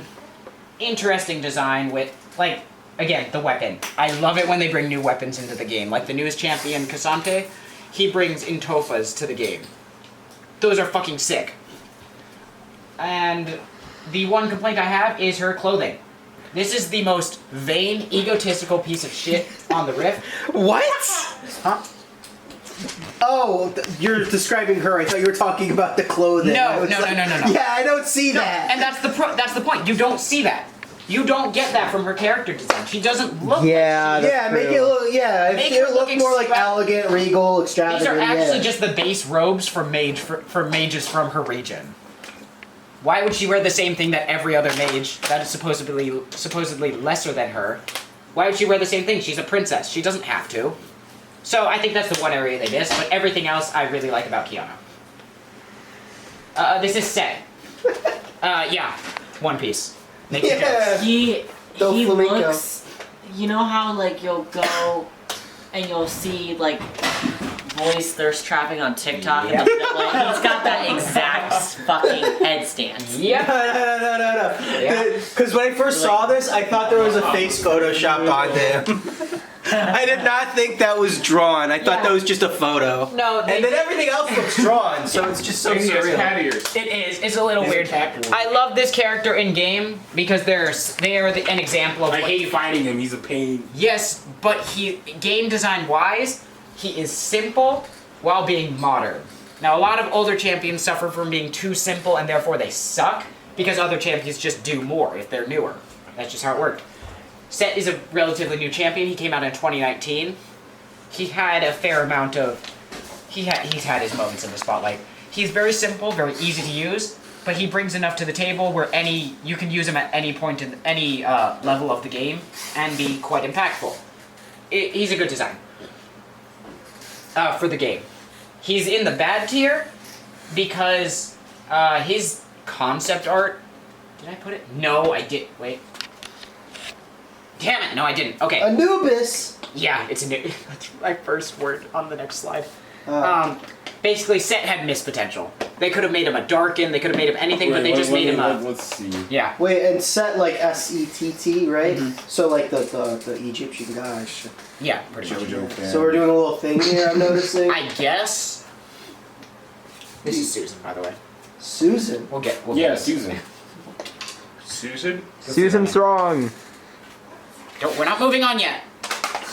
We're looking up Set's We have to concept art. have Ed look up Set's original character design. It's cool as shit. Oh wait, this kind of gas. Oh my god. Wait, are these all him? Yeah, I think these are all him. Right. Yeah, those are his original concept arts. All of those are super cool as shit. Robo Butler would have went crazy. Right? Oh my god. Like that just would have been cool. But no, they went for a thirst trap, and that's fine. He's whatever. His lore is fine. He's just basically punched his way to the top of the ranks in his fighting pit, and now he runs it. How your essay going? Oh, yeah. Anyway, this is Nasus. If you spell his name backwards, it's Susan, so everyone calls him Susan. This is the original This is the original. What's the word? He committed the first sins of infinite stacking. Every time he kills something with his Q ability, which is just an enhanced auto attack, his next Q ability does more damage. Infinitely stacking. Eventually, he gets like 1,000 stacks. He can one-shot anything. Yeah, but that, I assume rarely happens. You'd be surprised. No. In No, lower I levels of believe play, Nasus. the higher level of play you go, the harder it is to do that on Nasus because they know how to punish you. In lower levels, they will leave you alone for 30 minutes farming on your own, and they Yeah, I won't play know what's Nasus, happening. and I'll literally just disappear into the jungle when no one's looking, and then come Yeah, back with that's like funny. 600 They steps. actually changed it so that jungle Nasus is more viable. He gets 12 stacks instead of 4 from all the jungle camps. It's funny as shit. Jesus Christ. But yeah, design-wise, he's Anubis, which is kind of boring. Like, he's just blatantly Anubis. You watch any Egyptian mythology movie ever, and you get this almost exact design. The only, thing that he gets that's special, I guess, is the armor, which isn't even that special. It looks cool. Don't get me wrong, he looks cool. That's why he's at the top of bad. But it's just so blatant and obvious, and He's old. He's old. He gets that pass. Yeah. Yo, what up and do this? The B tier. Okay, so this is gonna be the boring tier. Sona, she's a singer in Demacia, hiding her magic. Not much else to it. She's pretty fun to play. She got a very low entry point as a. Yes, very low. She's Seraphine button stole her masher shit. 202. Or button masher 101. This is Twitch. He's a rat with a poison crossbow, self-proclaimed king of trash. That's it. King. That's one of his voice lines that me and my friend Skylar made. I was hiding. Relate. Was hiding because he goes invisible and then he gains attack speed once he comes out of it. This is Brand, Fire Mage. All right. Hot. Basically, he was corrupted by power, and now he wants to burn the world for the sake of burning the world. Why does he have pants? I love the. I was about to say I love the totally unnecessary like thigh belts going. Yeah, I love that. Like thigh belts holding up the pants that you Shouldn't be there. This is Kingdom Hearts level. For some kinda. reason, that character looks familiar. Mundo. Why did you put the old one? I wanted to so badly. They turned him into an evil. They turned him into this. Okay, so he's already. I'm gonna go through this Does he super have the quick. fade you were talking about? He has the fucking thing. I hate him. I was like, wait, the sides of his head are bald. They're doing It's a this bad with sign. Street Fighter 2. They're giving everyone fades in Street Fighter now. So basically, his original lore, when he was a lot uglier than this piece of shit, was that scientists found a purple baby and they started stabbing. Why is this baby purple? I'm not even kidding. Why is this baby purple? Yeah. They start stabbing it, but the thing starts healing faster than they can stab it, so they start stabbing it faster. And basically, he grows up to think he's a scientist that thinks he's helping people, and he thinks he's doing a really good job because none of his patients ever come back. What? But then they updated him into like a scientist that was turned into a monster, and he's just boring now. Like, that's just objectively more boring than that joke character I just explained, right? Yeah. Yeah, that's Like, true. we already had one of those man-made monsters into the game, and in Warwick, but Mundo's just more boring. Okay. This is Gary. That fits the old lore. I get that. Yeah, this is the guy we saw at the thing. Look, yeah, see, that's a joke character right there. Yeah. He's got some big ass hands. Right? Why This are is his Gary. hands that This is I Lux's know. older brother. He's a World of Warcraft character. Yeah, this is the guy we saw at the thing, Ed. This is the guy we he's just saw so- at Red Affair. He's just yes. so generic that you think that. I feel like this guy. No, he literally had the exact same cloak with the exact same shoulder No, things I'm and a telling big you, sword. that was the Warcraft character you saw. I promise you. It's that guy. No. Okay, then pull up the Warcraft guy. His whole thing is that he shouts Demacia every 6th time he casts his W ability. Fun fact. He looks like he could pull his own head off. This is Oh, Garius. Sonic and Shadow. There you go. Yeah. This is the arch nemesis to Garen. He was the evil guy while Garen was the good guy back before the lore retcon. Now this guy rules a third of Noxus. We'll get into why that is. Basically another Warcraft He's character. a grappler for some fucking reason. Yeah. This is Aphelios. He was designed to be an e-boy K-pop star. I'm not even kidding. That was his design inspiration, if you can't tell. I don't hate it. I don't hate it either.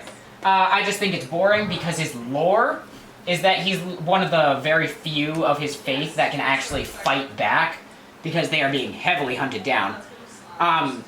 He worships essentially his clan worships the moon as their light source, which is a huge thing on Mount Targon. The main religion is the worship of the sun, the Solari. He's a Lunari. Very, very original naming. But basically his design just doesn't speak masterful warrior of 5... that's his sister right there. She's dead, except not really dead. She lives on the moon. Which isn't confusing at all. But basically he drinks a potion that makes him... that does two things. It makes him mute, and it allows his sister to communicate with him from the moon. She supplies him with these weapons. These are 2 of 5 weapons. That one on his back is Calibrum, it's a sniper rifle. And that's Severum, it's a scythe pistol that heals him. And he's got a gravity gun. He's got a chakram that he throws and shit. And what's it? And then he's got a flamethrower. So this dude's fucking stacked. And he's just so cool that I wish they had done more with his face, I guess. Maybe cover his mouth to show that he's mute. He doesn't look like he's mute. Do something to show that he is making a sacrifice for his power, basically. So that's why he's in the boring tier. This is Xayah. I hate putting her in this one, but she doesn't match her design at all. She's just boring because of it. Who's homeboy behind her? We'll get to that. Who's homeboy? That's That's her husband, Rakan. He's also a champion, but we're not there yet because he's just better designed than her. Very fast. I would have loved to put them together, but I can't. Because Xayah is just sport. They are based off birds, basically, where the male is the extravagant and beautiful one, and the females are very dulled down colors. But here, Xayah looks just as poppy as her husband does, kind of. Like, her cut. I really wish they had given her, like, a toned down gray, like the actual birds. But they didn't. They made her very interesting to look at and all that. Not the character design looking interesting. You can make someone interesting while making you. Yeah, I'm just making fun of your wordage there. Hey, Paul, are you gonna finish that pizza? I'm actually not. You can have it. Cool. Are we stopped? No. Oh, sick. So yeah. This is Yone. He's a demon hunter, half demon, half human. Which is as 12-year-old OCS. No, but he looks dope. He does. He looks pretty fine. But he already exists in the game. So gameplay-wise, he's Windshitter 2.0. We'll get to Windshitter 1.0. What's windshitter mean in this? You'll see. Okay. You'll understand. I will explain. But that's an A tier. He's B tier, so we're gonna speed past him. Quite literally, he's a demon hunter. He hunts demons. That's his whole thing. He died by his brother's hand, as anime as it gets, but was revived because the demon on his face revived him, and now he wants it off, so he hunts demons to do that. Like, as anime as it gets. I'm fine with that, but it's just... It's just there. Soraka. Soraka is also a staple healer in the game. I like her design, it's fine. However, it's just... It doesn't match her lore very much. And she gets a pass on this because her lore has been updated 3 times. Her design has only been updated once. So originally, I'm not going to go over all her lore, but basically her original design when she was one of the first characters also released with the game. And at that point she was a very old goat woman with very obvious goat. She still has goat legs, they're just not very emphasized. But she was old, and her story gave off that old wise healing master kind of vibe. But then they changed her lore to a more innocent. She was tricked by someone, and is cursed to be immortal now. A mortal, not immortal. And now her lore is more. She's a god that made a mortal body to help humans, and she just doesn't look like that. She looks like she is getting progressively less interesting every rework. Yeah. Can I provide some suggestions on how to fix this character design? Go for it. Big floppy ears. There you go. Ears. Latex. Wait, I thought you were going in the opposite direction because Big floppy ears. No. I take my job seriously, Paul. No, a lot of YouTubers, again, because she's also a very easy to fix champion, want her to be a MILF.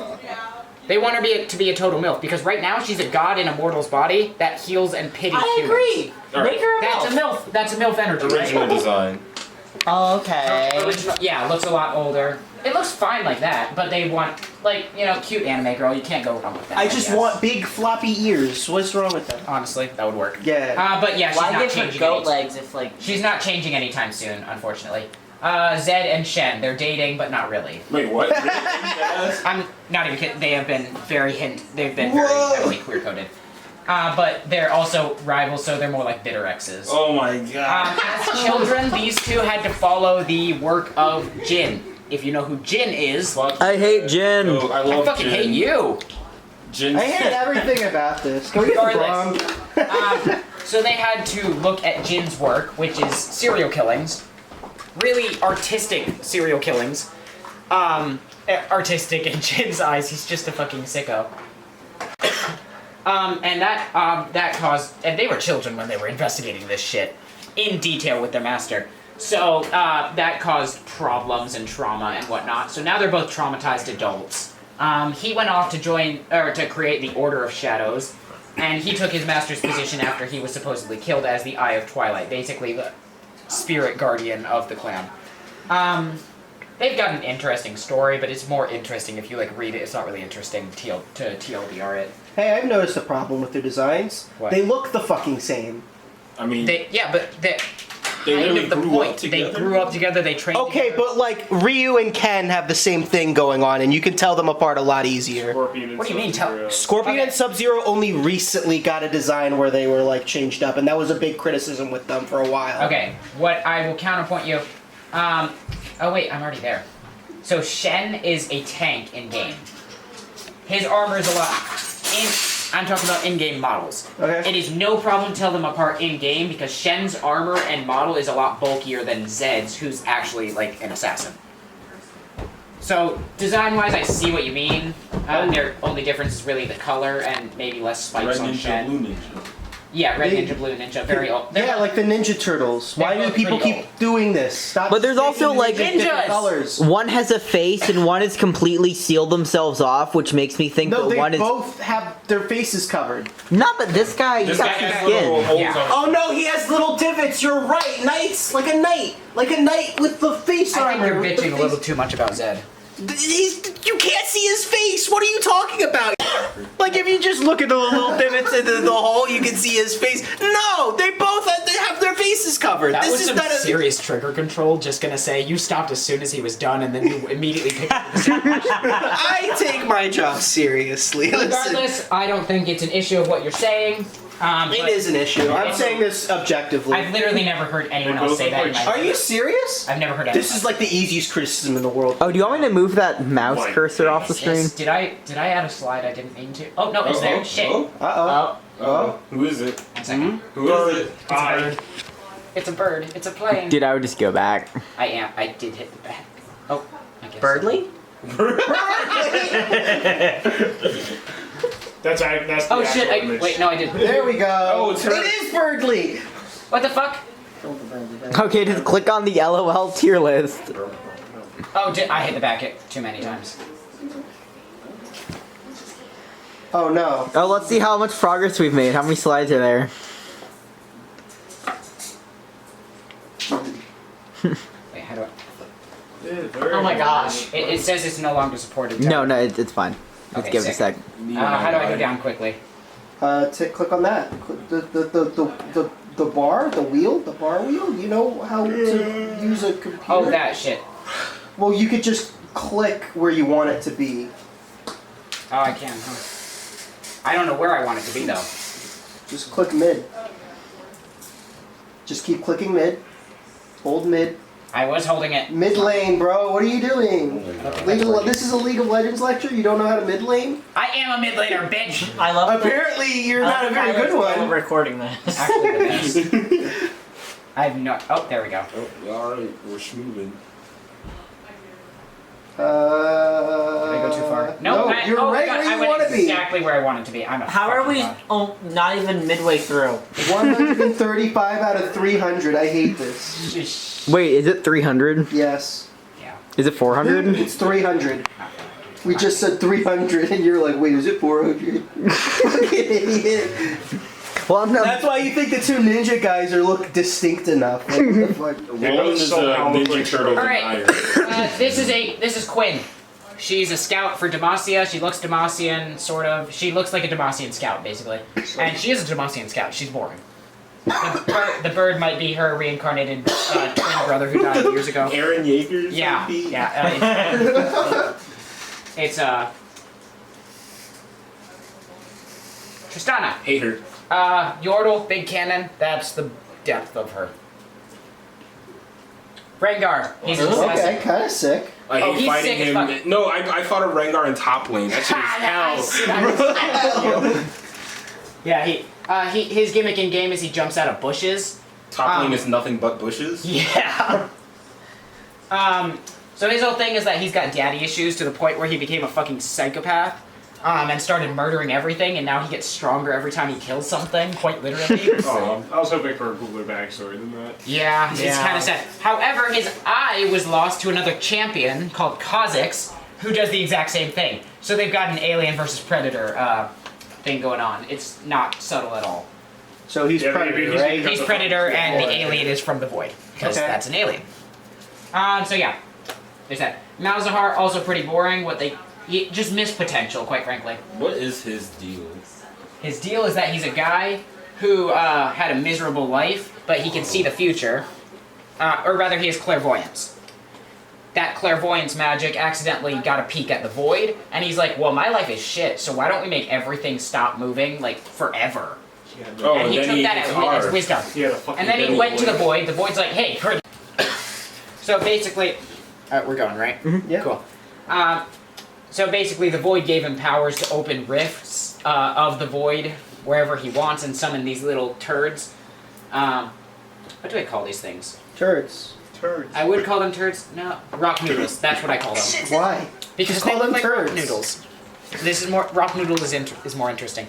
Whenever someone summons a minion of some sort, I generally give it a name so I can refer to it because it's funny. So yeah, Malzahar is just he's just an idiot. This is Senna's wife, yes. Senna's wife. Sorry, I meant to say Senna's bitch. This is Senna's husband, Lucian, who freed her from Thresher's lantern by the power of respecting women and simping. Let's go. Yeah, right? Yeah, that's kind of it. That's it. I'm not gonna lie, that's pretty much all he did. He just shot demons until he got his wife back, and then his wife became the main character. Ooh. This is Blitzcrank, the Predator. Fucking iron giant. Yeah. He grabbed stuff. Basically, Victor made a robot, it gained sentience and feelings, and instead of deciding that humanity was better off enslaved, this is the good ending where AI decides, ooh, I'm gonna help people. I'm in top lane, minding my own business, and from the corner of my eye, I see him. You know, I noticed every Oh, single God, one he's of your jumping. League of Legends stories start with, I was in blank lane, and then, and then everything turned normal. Just don't go to lane, what are you doing? If I was playing League of Legends, I would simply block. I would simply... Dude, just don't go by the bushes. Yeah, dude! I would simply punch the opponent. I don't know what the problem is here. If I lived in this universe, I wouldn't go outside. I would simply jump when they tried to grab me. That's pretty much what he does. He helps the people of Zon because that's what he feels is right, because he can actually feel. But in game, my friend and I call him a child predator because he's got the most obnoxious hook in the game.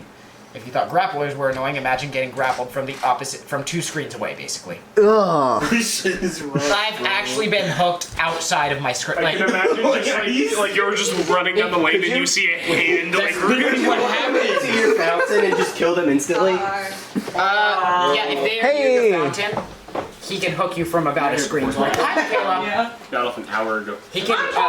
Hi, haven't seen you in a while. Yeah. Anyway, yeah. So yeah, if you're close enough, if you get too close, I've been hooked into Fountain of Youth. And mostly by that point, it's That's useless. funny, I like him. Yeah, but and it's usually just funny at that point. Like if I die, but I'm fed, and I give like 1,000 gold to the Blitzcrank because he hooked me in the fountain. I just have a blast about it while the rest of my team, who wasn't stupid as shit, ends the game. So yeah, the Predator. Menace to the game. This Ryu is from Streets. yeah. Daredevil meets Spider-Man? That's my first martial one arts was monk. Daredevil. The only unique thing he's got going for him isn't even that unique for his, I guess, stereotype. He harnesses the power of a dragon spirit, and the reason that's not just a random blindfold. He's blind because he tried to harness the power a little too much of a dragon, and it melted his eyes out. So, yeah, he's got that going for him, but he's a blind monk now, and he's still one of the best martial artists, like, ever. So, there's that. Lee Sin, that's the guy! Yes, Lee Sin. There was like, if I This had is Pogba, he's the void puppy, and he's adorable. Fight me! I wish I didn't see his other mouth inside of his mouth. That's the you best look part. That's the appeal. That's Just- the best part. That's the appeal! Look up Beemaw. Yeah. I fucking love Beemaw! I want if he closed his mouth, I think he would be very cute, and he would. Yeah, because he has like the bee skin with Malzahar too, right? Yeah! It's just. Oh, God. I'm sorry, this is too cute not to show. It's fucking Beemaw! Look at that little thing! He's such a puppy. And when they rework him, they're gonna get rid of all of his like ugly thing because he's. They're gonna give him a fade. They're gonna give him. Yeah. They're gonna give him a. They're gonna give him a lot cuter face. But look at his eyes. His eyes are like those adorable fucking eyes. I love those eyes. I love it. I just like Kog'Maw. Oh wait, But here's the Malzahar skin too. Bizarre is boring. Don't show. I'm showing it. Yeah. Okay. Anyways, there's Wow. 2 characters. Two characters. This one is Morgana and Kale. Okay. So this one requires a little bit of backstory. These two are Demacian gods, essentially, who are no longer welcome in Demacia. So basically, their mother was the aspect of justice, which is very Demacian, quite frankly. She fucked a dude, and these two popped out. So you got the twin sisters, Kale, over there in the white, and Morgana. They're in the boring tier because they do not represent what they do well enough, I think. So basically, when their mother decided to go get some milk in the heavens and never came back, eventually, her sword fell out of the sky. Something happened, we don't know what. Her sword split in two and gifted itself to each of her daughters, one half for each of them. Notice how one has one full sword. Where's the other sword? I don't see... It was this sword cut in half. Notice how one has both halves of the sword. Yeah. But basically, they both got into arguments on how Demacia should be run after that, because they became gods once they received the swords. So Kale, basically, like, if you do anything wrong, ever, you will be executed, because justice. And that's justice. She's Batman, except with a gun. And no moral implications between that. And then Morgana's like, hey, maybe we shouldn't kill them if they jaywalked. Kale's like, no. Epic magic battle ensues, destroys half of Demacia, while they were already very critical of magic. So this is why Demacia is completely justified in hating magic. It has destroyed them and almost killed everyone in Demacia multiple times. This was the last straw. Basically, the battle ended in a draw because they both had two halves, one half of the sword. Morgana cast her sword to the side, and Kale picked it up, completing her sword and becoming the full aspect of justice. But Morgana still has godlike powers, basically. So what's the significance of having both halves of the sword? It's Double not like, god. Yeah. Double No, they were both basically half of what their mother once was, the aspect of justice. They both held their own ideals of justice. And that was like the thing, two sides of a coin. But it got out of hand, and now Kale is the sole aspect of justice. And Morgana's just kind of a lone rogue god. Yeah, it kind of sucks how they made her look evil, but I feel like that's she's actually more morally good standpoint. Exactly. And I think that there is appeal in that design. Originally, their lores had nothing to do with each other, I don't think. I could be wrong, I don't really know. Regardless, once they both got updated at the same time, they became sisters, yada yada yada, all that story. Kale ascended into the heavens to do god stuff.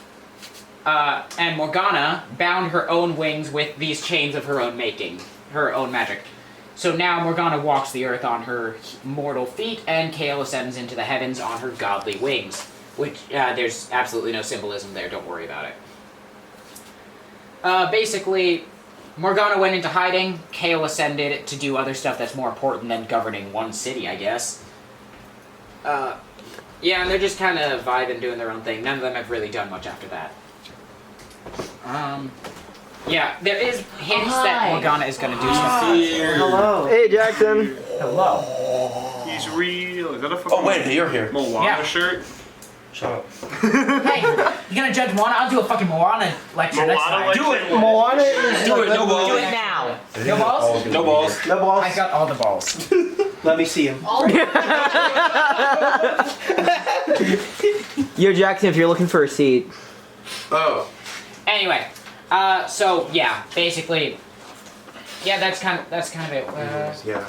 Right. Design-wise, shit, I've got to back and go back because there is a reason they're both in boring. Alright, And let me know we can trade if you are not comfy up there, Jackson. Going back to the slide, and for some reason I can't press a button and go back one. Also, that art is gorgeous. Yeah. I love this I've art. been Yes. appreciating it like the whole time. It's basically a religious mural, quite frankly. Don't give me shit for that. Okay. So for Kale, the issue with her design that I have is that she does not look godly enough. Kind of the same issue with Kiana I had a while ago. It's not extravagant enough for someone that believes themselves to be the only source of justice that's ever right. Fuck you. And Morgana does not look human enough to feel like someone who bound her own powers with her own powers. Yeah, like turn the wings into like a cloak or something. Yeah, turning the wings into a cloak would be excellent, or actually showing her bind herself with her magic to appear more human. And then what's with the gown? The gown looks ethereal almost. It looks fucking so extravagant. It's just weird. It looks like a corset with some shit glued on it. Yeah, pretty much. And that's fine. Their designs are fine. Their designs are a solid B tier. But Kale, fill that area with more designs, more Demacian shit, Justice shit. Also remove the chest spike. She bends over once, she's dead. She's fucking dead. She will actually impale herself. Like. Yeah, and another thing for Kale's gameplay, this is an issue a lot of people have.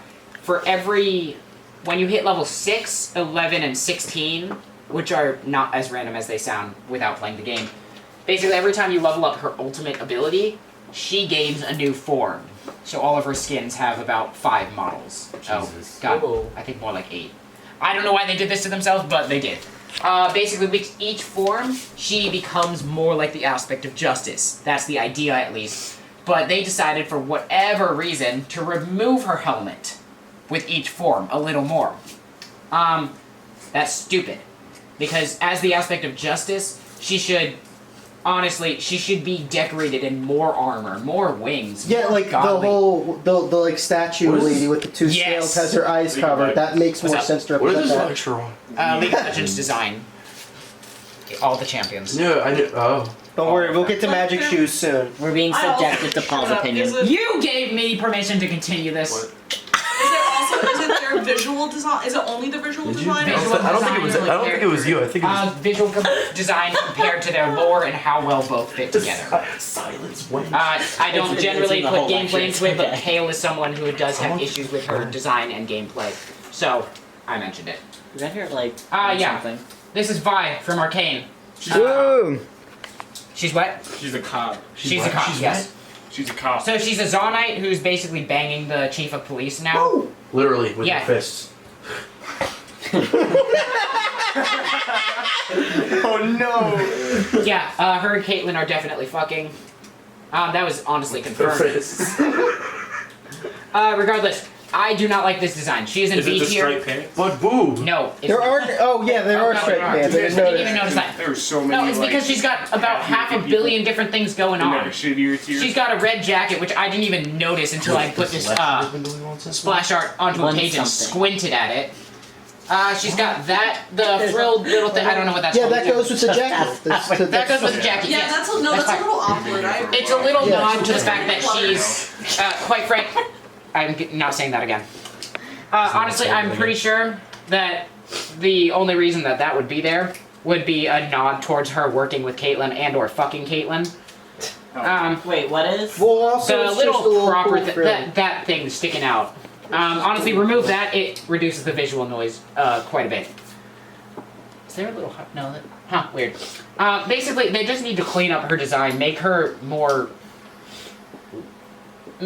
easier to look at than this hot mess of crap. I don't know. Yeah, it's just a bunch of There's too much going on. Too much going on. That's also like a chunky 2010s prom dress belt.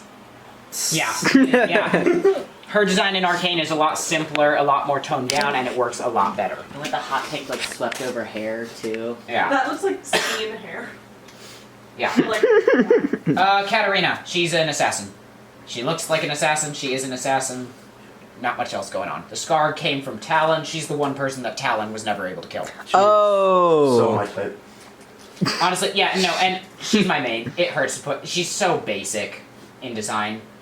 This is Jax. This is the one splash art that has survived since the beginning of the game. He is also. Oh, cool. This splash art is older than most of my siblings. It's actually really cool. No, like 3 of my siblings. Regardless. That was pretty cool. I love the eyes. So Jax's original design. Jax's original lore was that. Jax's original lore was that he fought in the Contest of Champions, which was League of Legends. That's crazy. And he's so good at fighting that he fought with a lamp to give his opponents a fighting chance. I fucking love that. One of his voice lines is literally, "Imagine if I had a real weapon." But taking names with a lamp. Imagine if it was like if the League of Legends was more modern and it was just a fucking like house lamp. like a lit like. Like one of those fucking highway light There's posts. no lamps. Yeah. You know what a lamp looks like. Yeah. Yeah. Do I? I play League of Legends. Oh. He does have regardless, purple Thanos hands. So his new lore is that he's a survivor of Ikathia, which is a city that was rebelling against Shurima, and decided it was a wise idea to open the void to use as a weapon. Is that why he has 3 fingers?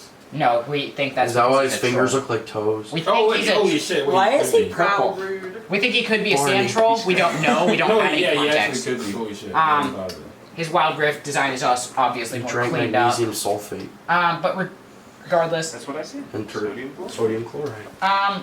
So yeah, now that lamp is a magical, is an elemental flame that can actually harm the void, and those weapons are in very short supply these days, so it's a pretty big deal. And yeah, that's pretty much it. He's looking for people that can help him fight the void back. But One yeah. of these days, they're gonna give him a skin where he doesn't have his hood The on fucking and he can have that Skeletor? stupid fucking fade.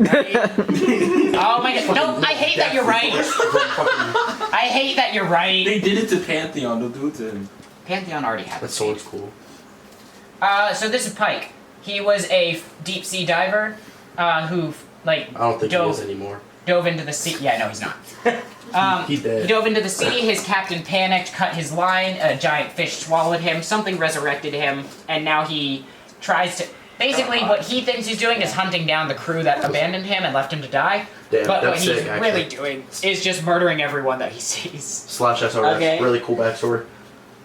Not the part where he did. I don't like that he knocked over. So the he's seat. like No. pyro hallucinating. Water. Entirely. Something is controlling him and making him think. So that list right there, that's supposedly a list of the people that abandoned him. Fuck yeah. The list never ends. Oh my god, he's like a fucking edgy middle schooler with a gun. Yeah. You're except- next. Yeah, and everyone's on the list. And every time he sees someone new on the list, he's like, "You're on the list. I remember your face. You watched me drown." And then he murders you. This is Nocturne. Put that This is fucking Venom. The only he's not a symbiote. However, the only reason he's in boring tier is because I'm gonna need y'all to shut the fuck up. Yeah.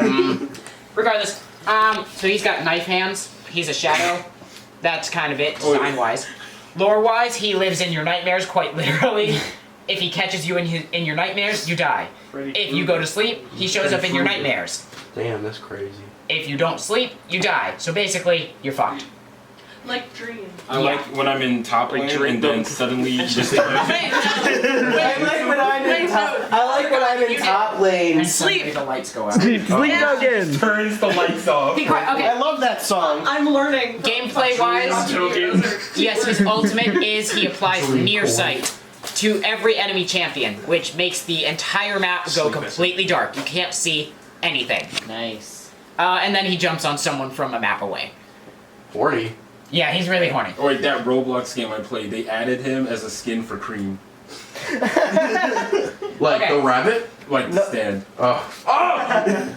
Okay, that's cool, but actually. where was I going with this? Right, so the only reason he's in the boring tier is because there is a new fear demon in the game That's what you meant. You're a who we will get to, and he makes him completely irrelevant. He just completely blows this guy out of the park. Lore wise or gameplay wise? Everything wise. Got it. Literally everything is just a better fear demon. This is Oriana, the reverse Pinocchio. She's cool. She was, I her father was dying, so she started giving away bits of her body to save her father, like lungs, and then the last thing she gave was her heart, and now she's a complete robot with a hex tech heart. Yo, Oh no, that's no good. Yes, shut the fuck up. I don't want to hear about that anymore. And yeah, that's kind of it. She used to be a murder doll, but Jackson, I now don't think she's that would more feel of a... Is that- Why does she have hair? No, it's because her father... The one thing. Her father was an inventor, I believe, You know. and crafted her a body to her liking, I believe. You know the I would robot with human assume. hair. Those sharp fingers are fucking awesome. I wish Yeah. I had that. Quite frankly, yeah. Honestly? Her design is solid, her lore is fine. God, I used to. So she's fine. Yo, imagine getting fingered by her. That's crazy. Yo, Yo, that was exactly what I was thinking, Jackson. So this guy is a tree. why is And next slide. Is he friends with the mountain? Unfortunately, Imagine no. that's just his fucking name. I think they should be. His name is Maokai. And he is... Yo, his mouth is Mountain Dew voltage. No, it's not. Okay. So he literally used to just be a tree. And then the ruination happened. We'll get into what the ruination is and why it happened. But the ruination is basically a giant negative explosion of energy, and it turned him into a protector of the forest. A very aggressive protector of the forest. Gotcha. He lives on the Shadow Isles, which are cursed to never really let anything live.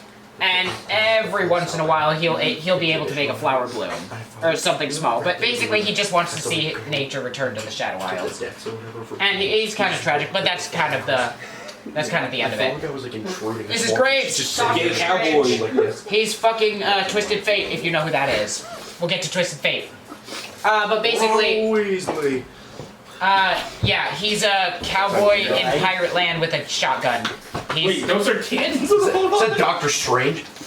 Yeah, that's a giant ass shotgun. That is what the fuck did Doctor Strange go through?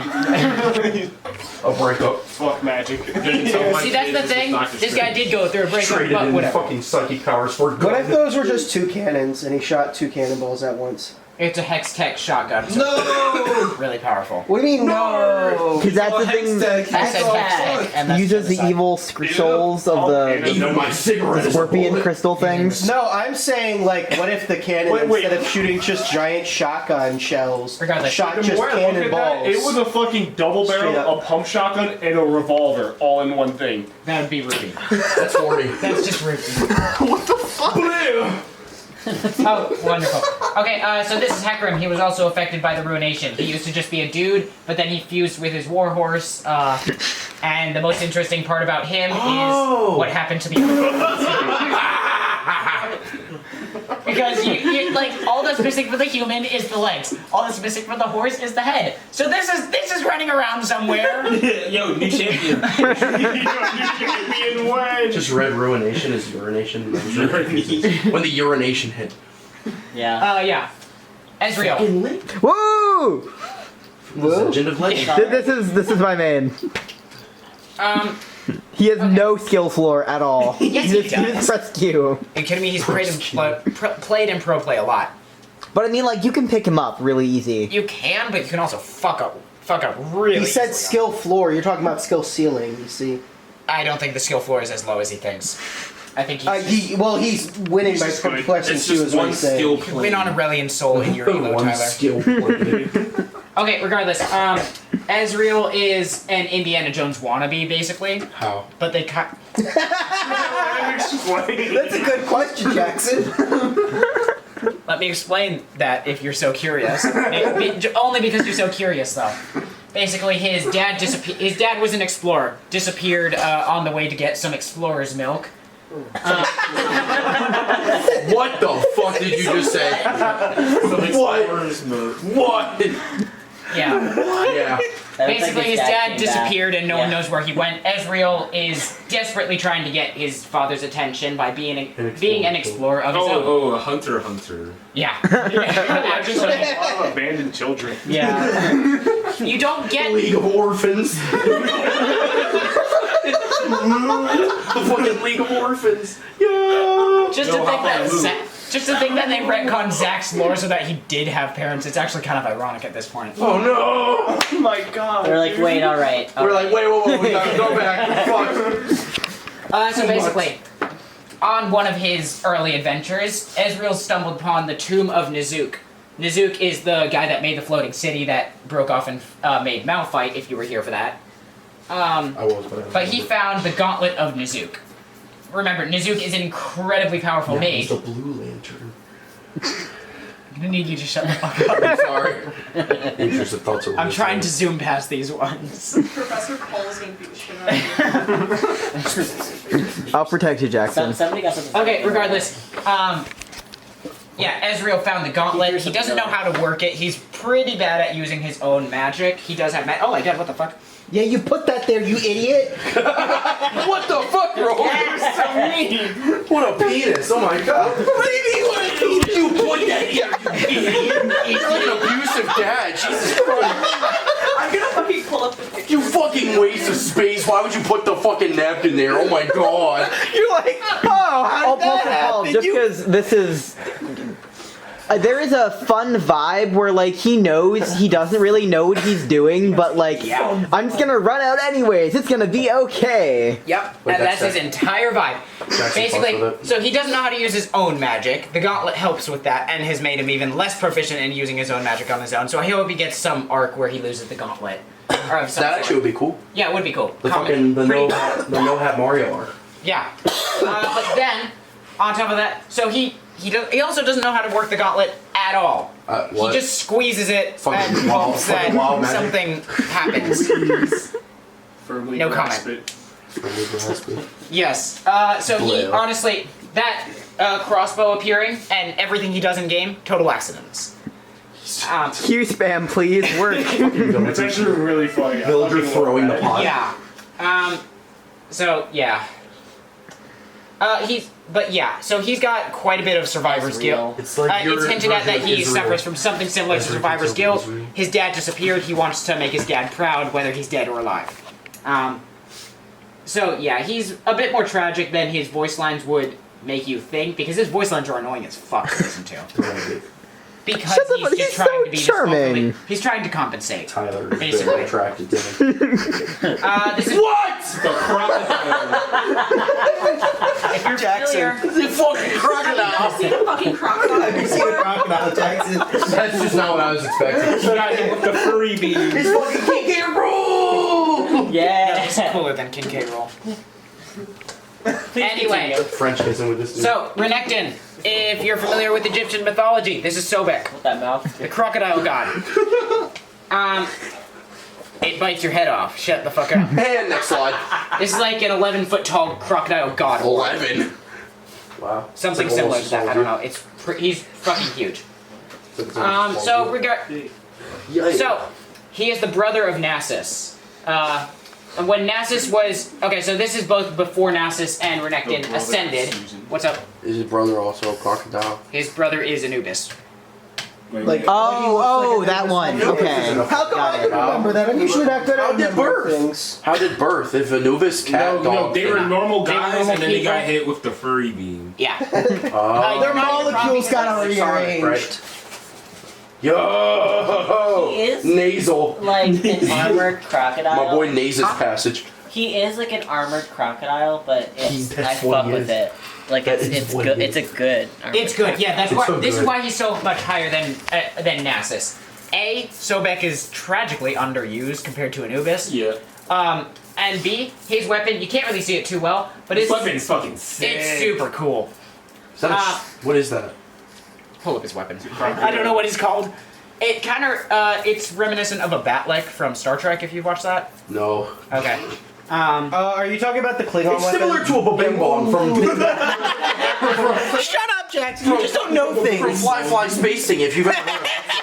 It's a little bit underground. I got a Bing Bong space thing right here if you want to Oh, go. okay, I get it. So It's like a big giant yeah, fucking yeah, like it's one of those pizza cutters. Yeah. But it's like big I giant. wouldn't call But it's it a fucking pizza huge. cutter, Yo, but it's it's, taller I than love you. Crocodile, man.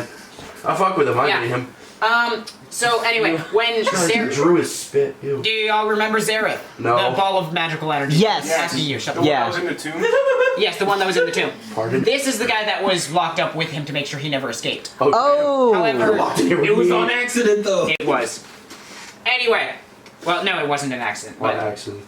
okay, when Nasus and Renekton were both humans, Nasus was very sickly. Anubis, as a child, was very sickly. He was incredibly smart, though. Smart enough that when he was on death's door, basically, they were like, okay, well, we really want to save you, so let's see if ascending you into a god warrior works. And Renekton, his older brother, who was not nearly as smart, he was the dumb one, but was very strong. He carried Nasus up there, and basically in the, your life is more valuable than mine, I'll give mine for yours. He completely expected to be incinerated by the furry beam. But instead, he was also ascended with his brother. And so when Xerath needed to be sealed away, Renekton volunteered. What's up? What is the fucking furry beam? It's a giant disc of metal that harnesses the power of the sun to turn people into What furries. is its canonical name? The sun disc. Okay. That's the part I wanted to make sure that's not what it was actually called. If this was even a real, when he said furry beam initially, I like thought that it was like just like a thing, like haha funny furry beam. But that you're saying it's a real thing, and I'm like, no, that's called the Ascension ritual. But okay, everyone here is going to recognize it much more as the furry beam. My mom calls them fuzzies. I guess he would be more of a scaly, but whatever. Slimies. Oh, one of his skins. This is like my favorite skin. Crusty. Redneck toy. Yes, Redneck that is toy. objective. Lego.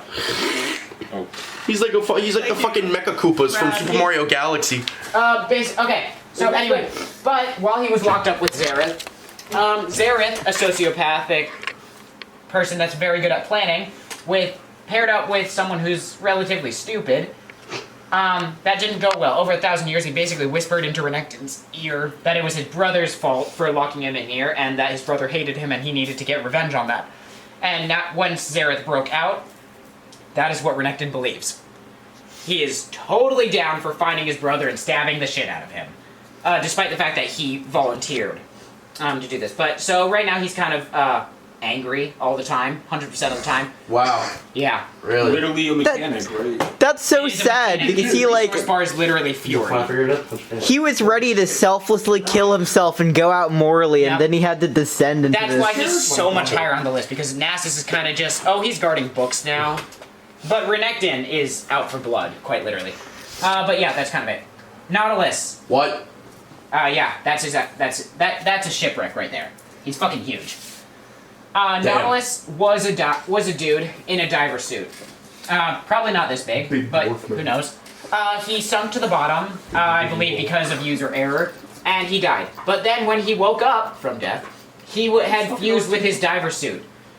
So that is Nautilus now. That's not a guy in the suit. That is him. And I guess he grew in size because I find it very hard to believe that someone is fucking lingering wolf. That's a suit. But either way, now he kind of serves whatever god, or I believe it's Nagakibodos. Nagakibodos. Yeah. I had to stand up. Nagakibodos. Nagakiboros is a religion in Bilgewater, Pirate Land. And basically, he's possessed by something to. If you sail into Bilgewater, you must pay the tithe to the water. There is no way to sneak around this. If you do not pay the tithe, he comes for you. What do you mean pay the tithe? You toss a coin into the water.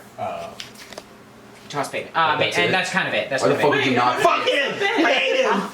Oh hey, the one League of Legends character I know about! The cutest character appears on Fuck that guy! He just fucking pulls out a Everyone fucking just magnet. fucking explodes when they see Teemo, I don't get it. I hate him. Every He team. looks like Kung Fu like the rat in Kung Fu Panda. Master Shifu. Master Sifu! Yo! Alright, this is Teemo. So I'm in top lane, right? Shut up! Ed. No more top lane jokes. Top lane, right? Are you okay with any of these characters in top lane, Ed? Or are you No, they're fucking stupid! feel Top like laners every and time- junglers are fucking busted pieces of shit. That's why they have to nerf the rolls so hard. Every time a small character appears on screen, Get on with what Teemo is. he hates small people. Wow! Oh no! Anyway, do you see these mushrooms in the back? Yeah. Those are traps. If you Oh. step on those, they blow up and you're poisoned to death. That's why people hate this piece of shit so much. I've heard of this guy. This guy. Just walk around them, you idiot! They're invisible! Just don't- simply just know where they are. Just see them. Not only are they Fucking invisible, curbside loser. they do Do quite you know a how bit to of use DPS. Yo? Is that Anyway, they do quite a bit of DPS if you step on them. He can go invisible. The shrooms are invisible. If he stands still long enough in game, he goes invisible. Completely invisible. What? There's only one way Why? to see That's him. broken. What? Yeah, it's fucking busted. What the fuck? They have to nerf everything else about He him. just wins. What? Like he goes like permanently invisible? No. When he attacks and whatnot, he becomes when he does anything interactive like move or attack, he becomes visible again. Oh, so he can just wait somewhere. Yeah. Yeah. Oh! And he's a trap champion, which means he can set up a minefield. And after you've hit 2 or 3, he can pop up and just It's like kill the you. fucking. It's That sounds like a lot of complaining from someone who doesn't know how to block. Oh my god. I'm, Roland, how long did it take you to understand overheads? It took me a while, honestly, but that's because they're a bit of a confusing concept. Okay, regardless. Ignoring gameplay, he's actually a solid design. He's a cute explorer who goes literally everywhere. He shoots poison darts out of that thing, and he sets traps and stuff like that. He's just an explorer. He's a happy-go-lucky explorer. Yeah, solid execution, simple idea, so B tier. Yeah. Yo, fucking purple spider This is the guy. crystal scorpion things that are being harvested from the desert. Oh. Every time a Brackern gets harvested, he feels it. Oh. And it's painful as shit. Oh, that's horrible. That's fucked up. Oh You my have god. absolutely no idea. That's horrible. And every piece of Heck Tech, which is like their modern Apple tech in the world, uses his crystal. And it's about to get so much worse. This is his current design. He was recently voted for a VGU. Oh shit. Which is a complete update of the champion. Gameplay, design, story. What they are thinking of doing right now is not changing his story, but moving it forward. In other words, they're going to have him kidnapped by Piltover and experimented on. Oh no. We're gonna get a fucking crystal robot scorpion. They're gonna turn him into a Mac, bro. I think it's gonna be pretty cool. I can't wait. Horrible.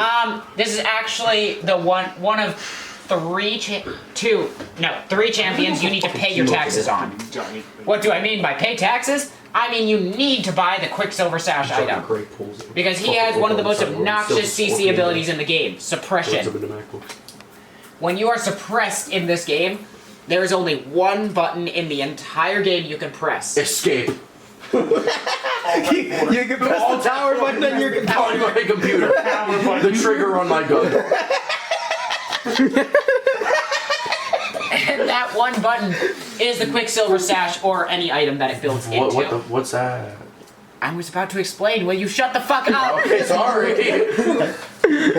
What is that, Paul? I'm kidding. Keep asking questions, please. Okay, I will. I wasn't gonna. Not obnoxiously.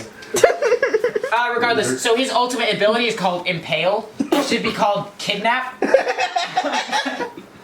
He drags you around on his stinger. He literally suppresses you, so you cannot do shit. And then he drags you wherever the fuck he wants. And this thing moves fast. Wait. Can he hit you while you're... Yep. Can you escape? You can press the Quicksilver Sash and escape the suppression. You can press the power button. You can leave. You can also leave the game. You can go outside. Bad sportsmanship. It's the only cure. Regardless, he's a crystal scorpion. You can't really do too much with that, but it's interesting with what they did do. Yeah. Victor. Yo! This dude is supposed to be a full-on, like, 100%, like, 90% machine cyborg. Fucking robot arm! Yeah, robot arm. Cool. That's all he's got going for him, honestly. Okay, it's pretty cool. Taser guy! He just... What's up? Oh, no, I'm stretching. Sorry. Oh, sick. Literally. We ball. That was actually unironic, me stretching. I had no clue I was doing that. That was reflexive. Anyway, my issue with Victor is A, he still has hair. And B, he doesn't look like a cyborg at all. This seems to be a recurring theme in League of Legends. League of Legends. Yeah, hair. Having hair when you're not supposed to. Yeah. But basically, he looks like he's in a suit. He doesn't look like he's mostly robot. He's mostly a robot because he was that... Arcane kind of changes his story a bit. But basically in this one, his voice lines tell us that he is the leader of the glorious evolution. Which is, we are going to turn everyone into cyborgs, whether they like it or not, and it's going to be better. The cyber initiative is more common. So, anyway, I just think they could go way harder on the robot aspect. The most robot thing they've got going is the robot arm. Give him another arm. Make him into a fucking... Stop snapping at me, What is the Jackson. fucking- Move on! What's Moving fucking on. Boro? This is Yeah! Shut up. She's about to be changed as well. Sorry, I'm made into more of a horny fox character, I guess. Hell yeah, my favorite. So we actually have quite a few. We've got the finished model for her base skin. We don't have the splash art yet, but it's probably going to be really good. And basically, she's just going to all around look better. Right now, she's just a generic succubus fox lady. I mean, I quite frankly. have no problems. It worked, yeah. It works. There's absolutely no issues. I don't think it needs to be changed. I see this as an absolute win. It executes the idea well, especially for a really old champion. Ari is really freaking old. Both in lore and in game. Basically she at one point in her life, I don't know how old exactly she is. She's really old. She's not what she looks like. But basically, she feeds on human souls. Nice. And she can get addicted to that really, really easily. Put on makeup. Alright, so she can get addicted to eating human souls quite easily, which was kind of an issue for her a while ago, but now she's fucking Yasuo, who's Windshooter 1.1.0. We'll get to Yasuo. Yeah. She was one of the main characters in the Ruined King game, which is an amazing game you should all play, with amazing lore and whatnot, and now we are at the A tier, so. Yeah! How close is this to the top? 1 second. Lol. Lol. What the fuck? 189 of 330. Yeah. Jesus Christ. Having an intermission. So actually, for the A tier guys, a lot of them have like 2 to 3 slides. That won't change the length of which I talk about them. So. Sorry. Well, there will be a few that I talk about more than others, but regardless. Alright, this is Warwick. He's not the beginning of A tier, but we're going here. Warwick is not your traditional werewolf, although he looks sick as fuck. This is the original man-made monster by Zonite Experiments, which makes him cooler than Mundo because he did it first, and he also just did it better. This guy, he used to be a guy. There's speculation that he is Xander from Arcane. If you know who that is, then that's like big news if you didn't already know this. And by speculation, I mean it's basically confirmed, just through all sorts of things.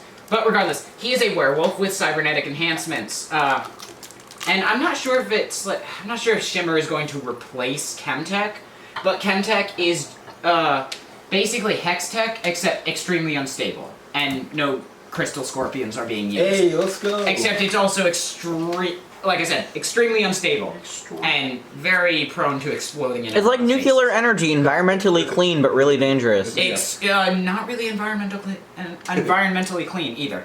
Hextech is better in all regards except the fact that it requires harvesting of living creatures in very painful ways. That morally, it's the only reason Hextech is worse is because it's worse morally. Like, statistically speaking, Hextech is just better in general. But I digress. Kiyosaki, soul to liability. Yeah. So Singe created this guy, or experimented on this guy, and when he didn't survive the experiment, he kind of just threw Warwick out. But then the experiment did work, and then Warwick popped up, and he's not a monster 100% of the time. Whenever he smells blood, then he goes fucking nuts and can't control himself. So he tries to put himself in bad areas and sick himself low-income on neighborhoods and stuff like that. Yeah, sick himself on people that have already been covered in blood. Generally, people that have murdered someone else recently. He has no idea. He just doesn't know because he basically goes blackout when he smells blood. Why not like go to a peaceful mountain? Because he lives in Zon, and I don't think he can really get out. Zon is very secluded. It's also under Piltover. But on top of that, he's got connections to Zon. I don't really know exactly. Gotcha. But also that's boring storytelling wise. So, so he's just cool. He does the werewolf thing, but all the machinery on him, I'm doing this for convenience. All the machinery on him, the enhanced claws, the arm enhancement of some sort, the Chemtech tank on his back, it shows that he is a product of science. Not just like your everyday, oh, I was born to be a werewolf and edgy shit like that. It's edgy, but it does it damn right. And I really like Warwick a lot. And now back to the actual beginning of A tier. It's cool seeing A tier where the design actually complements the story now. Yeah, maybe I should. I wonder if there was some way I could have done it where it isn't just me constantly shitting on everything, and then it gets to people that I actually. Who the fuck had all this? No, that was the section we needed Roland for. I think you timed it perfectly. Honestly. Anyway, okay, so this is Callista. Callista is also another event of the Calamity of the Ruination. Result of the Ruination. That's the word. Basically, you know the horseman who I wondered where the other half went? Yeah. Basically, he's the reason she's dead. He stabbed her in the back, quite literally. I love the spears that go through her. That visually tells us The point is on the front of her. It tells us that she was literally backstabbed. This is the spirit of vengeance. Basically, if you make an offering of your life while you're dying and you were backstabbed, she's gonna show up and beat the crap out of whoever, murder the crap out of whoever stabbed you in the back, literally. That's such sick design. On top of it, yeah. I know, right? She's a warrior. So, full body armor. That makes fucking sense. Except for her ghouly... she's been dead for a very long time. So a lot of her armor has damage, including the arm. Her arm? That's wiry as fuck. She's almost as skinny as me. That's spooky, as ghost ladies should be. And all around, she's just a solid design. There's no unnecessary horny in this because she's dead. And I guess that would be necrophilia. So, That didn't sound Diego. I don't want to hear that ever again. This is Samira. This is horny done right. I fucking love this design so much. This is also Dante from Devil May Cry. Rorting. Yep. Okay. So, yeah, basically, her whole thing, she's a mercenary from Shurima, but she works for Noxus now. What's really cool is she's one of the first champions that we see from one region that works for another.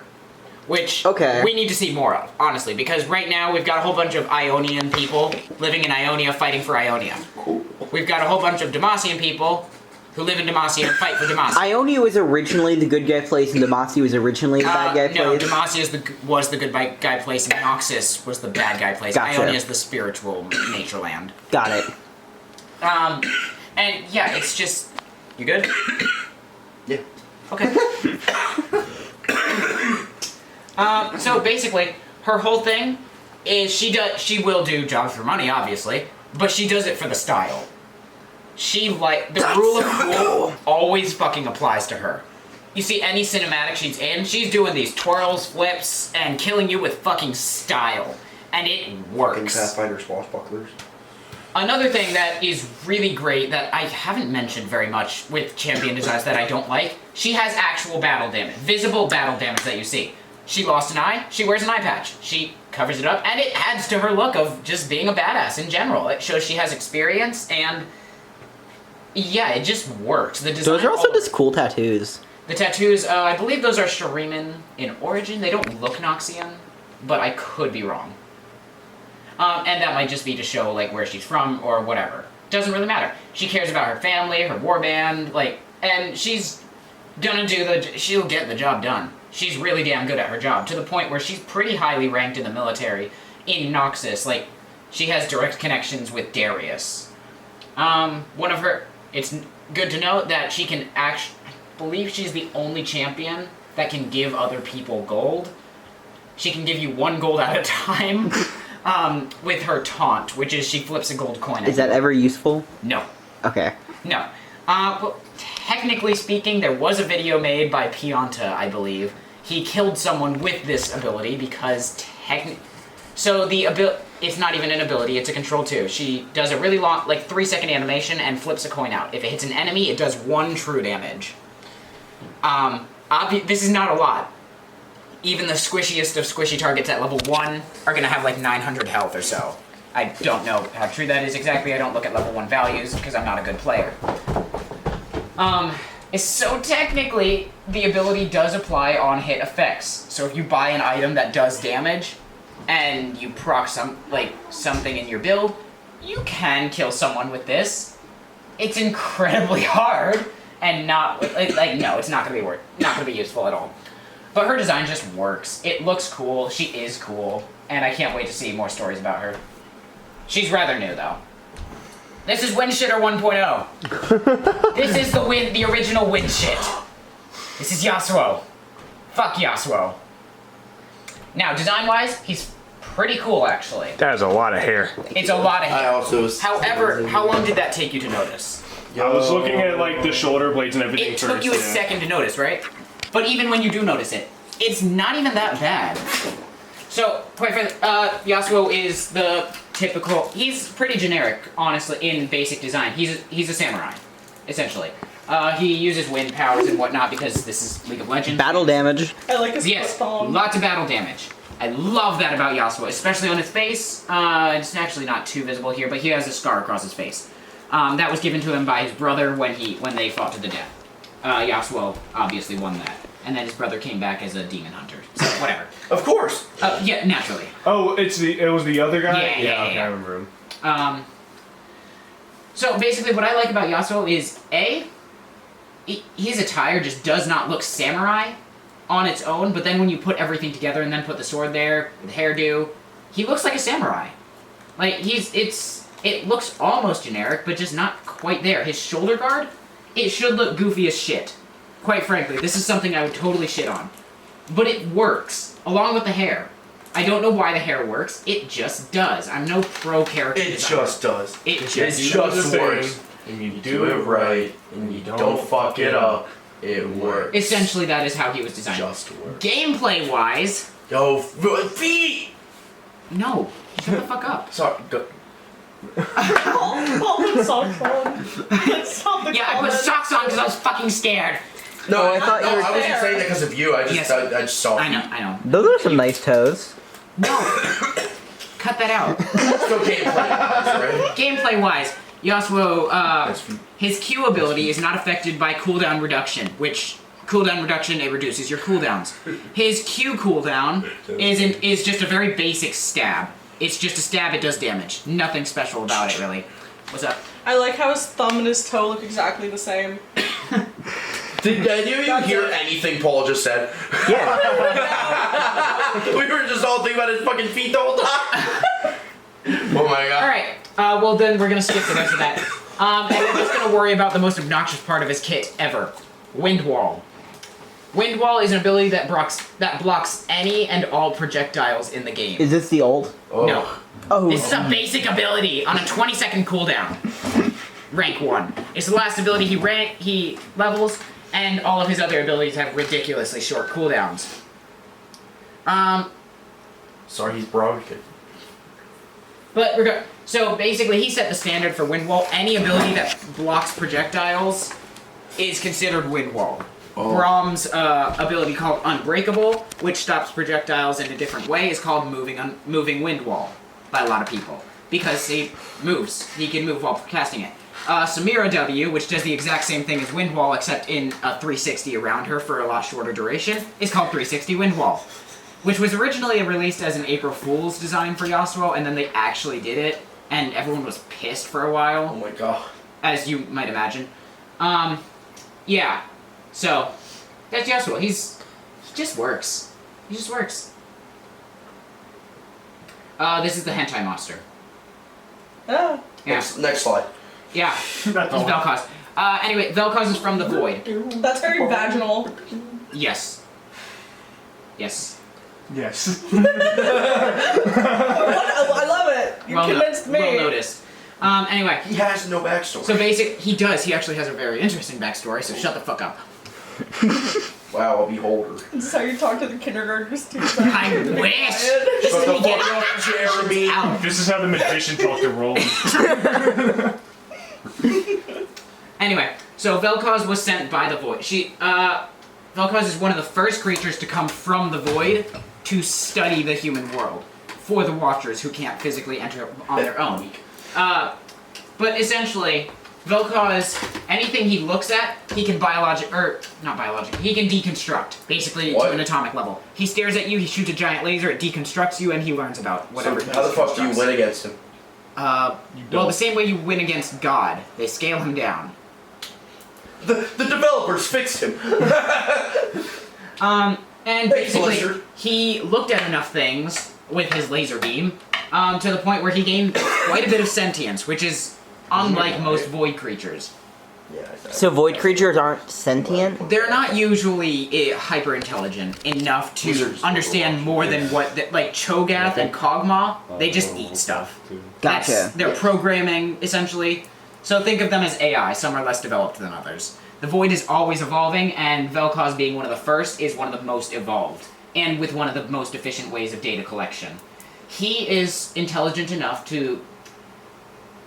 He doesn't want the world or universe to end until he has studied everything. So he kind of holds back some information that. Oh my god! I thought- Sorry, no. I was. Oh, why did I do that? Oh my I don't know. God. You leaned forward and you raised it. You were like very aggressive about it. You like jump forward. Yeah. It was just itchy. Anyway, this is Vex. Yo! The fucking emo. I love her. Yeah, honestly, she's a solid design. They really leaned into the emo. All her voice lines, emo as shit. The only Like? cheerful thing about her. Oh, what? What are her voice lines? Her voice lines are. I'm pretty sure she blatantly says she wants to die multiple times. She doesn't think anything is fun. Anything cheerful or colorful is just lame to her. And maybe I did put her voice lines, but regardless, that's Shadow. That thing's pretty. It's rather. It doesn't talk, but that's where all her power comes from. Her Shadow, which is emo shit. But her Shadow is actually rather expressive. She's kind of crushing on Viego, who we'll get to. But yeah, she's just a well-executed stereotype. But it's a generic thing that people do, or that just shows up semi-often. Like it's a recognizable design, but it's executed really well. So let's see. No, okay. This is a cryo Yo, phoenix. fucking iceberg. Yeah, it's a phoenix, but for ice. Wow. Fucking Yeah. A tier. Honestly, no, that's literally why. It melts and rises from the puddle. You don't see. Essentially. Basically, this is one of the demigods of the Freljord. It is very important that you put the word demi in front of God because Riot has made it very clear that they're demigods and not gods. What's the difference between? Yeah. I guess demigods aren't as powerful. I don't really know exactly. And what are gods in this universe? Because they seem very like killable. Yeah, even like the creator of the universe seems just so killable. It's weird again because the power scaling is all out of whack. We'll get to once we get to Aurelion Soul. I will. There's a little more light shed on that, but for now, Anivia is. She's an ice bird. She's just an ice phoenix. It's an interesting concept, I think. It's well executed on. You get the feeling. If you can see, there's actually designs on her back that you can't really see here, but just when you look at her gameplay, she doesn't really have much lore. Demigods are rather passive, except for a few minor exceptions. And Anivia just brings the winter and is reborn from the egg every year essentially. Yes, the egg.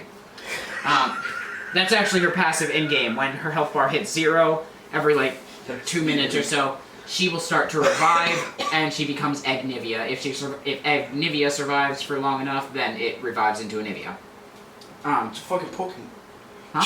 It's a fucking Pokemon. Yeah. They just evolved. Doesn't look like a Pokemon.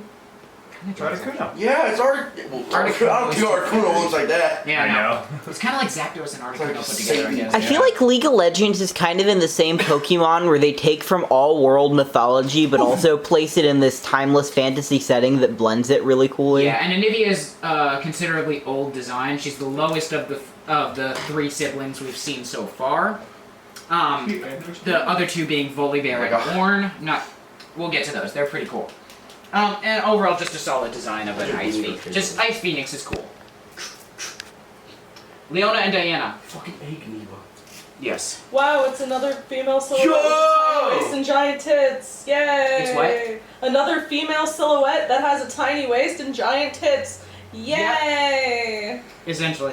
However, the lore is sick as fuck, and Diana's my favorite champion, so...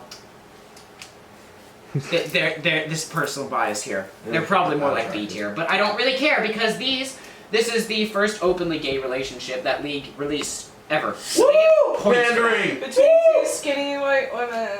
Woo! Wow. Yeah. Yep. Shut up. Very bored. Regardless, their story is that ignoring what you brought up and whatever. 2 years ago, during Pride Month, we got a short story from Diana. We got her diary, essentially. And then we got some letters that Leona wrote to her parents. Basically, she was the high class, she was the low class. She had to come down to her level, and they kissed. All that. And essentially, they are the most literal sense of star-crossed lovers ever, because they both used to be a part of the religion that worshipped the sun. But eventually Diana found out that there was another very oppressed religion of the moon, and she had always favored the gentle light of the moon over the harsh light of the sun because no one really ever paid her mind. Yeah. There's a lot of that. But regardless, these two became friends very quickly, and then into secret lovers and whatnot. But then Diana, realizing there was something going on here and it just wasn't quite right, so she climbed the mountain of Targon. And if you remember what I said earlier, if you climb the mountain, you become a fucking god. Yeah. Nice. Leona, being the simp she is, follows Diana. They both get to the top somehow. I don't really know how, but whatever. They get to the top and they both ascend into counterparts, essentially. Diana being the new aspect of the moon and Leona the aspect of the sun. I don't know why. It seems like their ascension was just improper in some way because neither of them have full control. It seems like it's more possession than anything. And I don't personally know why. Maybe I'm missing something in the lore. Who knows? But they went from lovers to bitter enemies. So basically they're bitter exes, and yeah, that's probably not changing anytime soon. This is Varys. This is also another gay relationship. Yo, holy fuck! What? It's hot. Yeah, they're hot. That's 3 guys. So where's the other 2? That is all 3. What are you talking about? Oh, okay. Okay. So, explanation time. Shut the fuck up. Anyway, so there are 2 hunters, right? I don't know their names. They have names, but I don't really care. So one of them gets injured, and they come across the sealing place of Varys. Varys is a Darkin, sealed within his own weapon, that bow right there, which is why it's unnecessarily extravagant for a bow and arrow.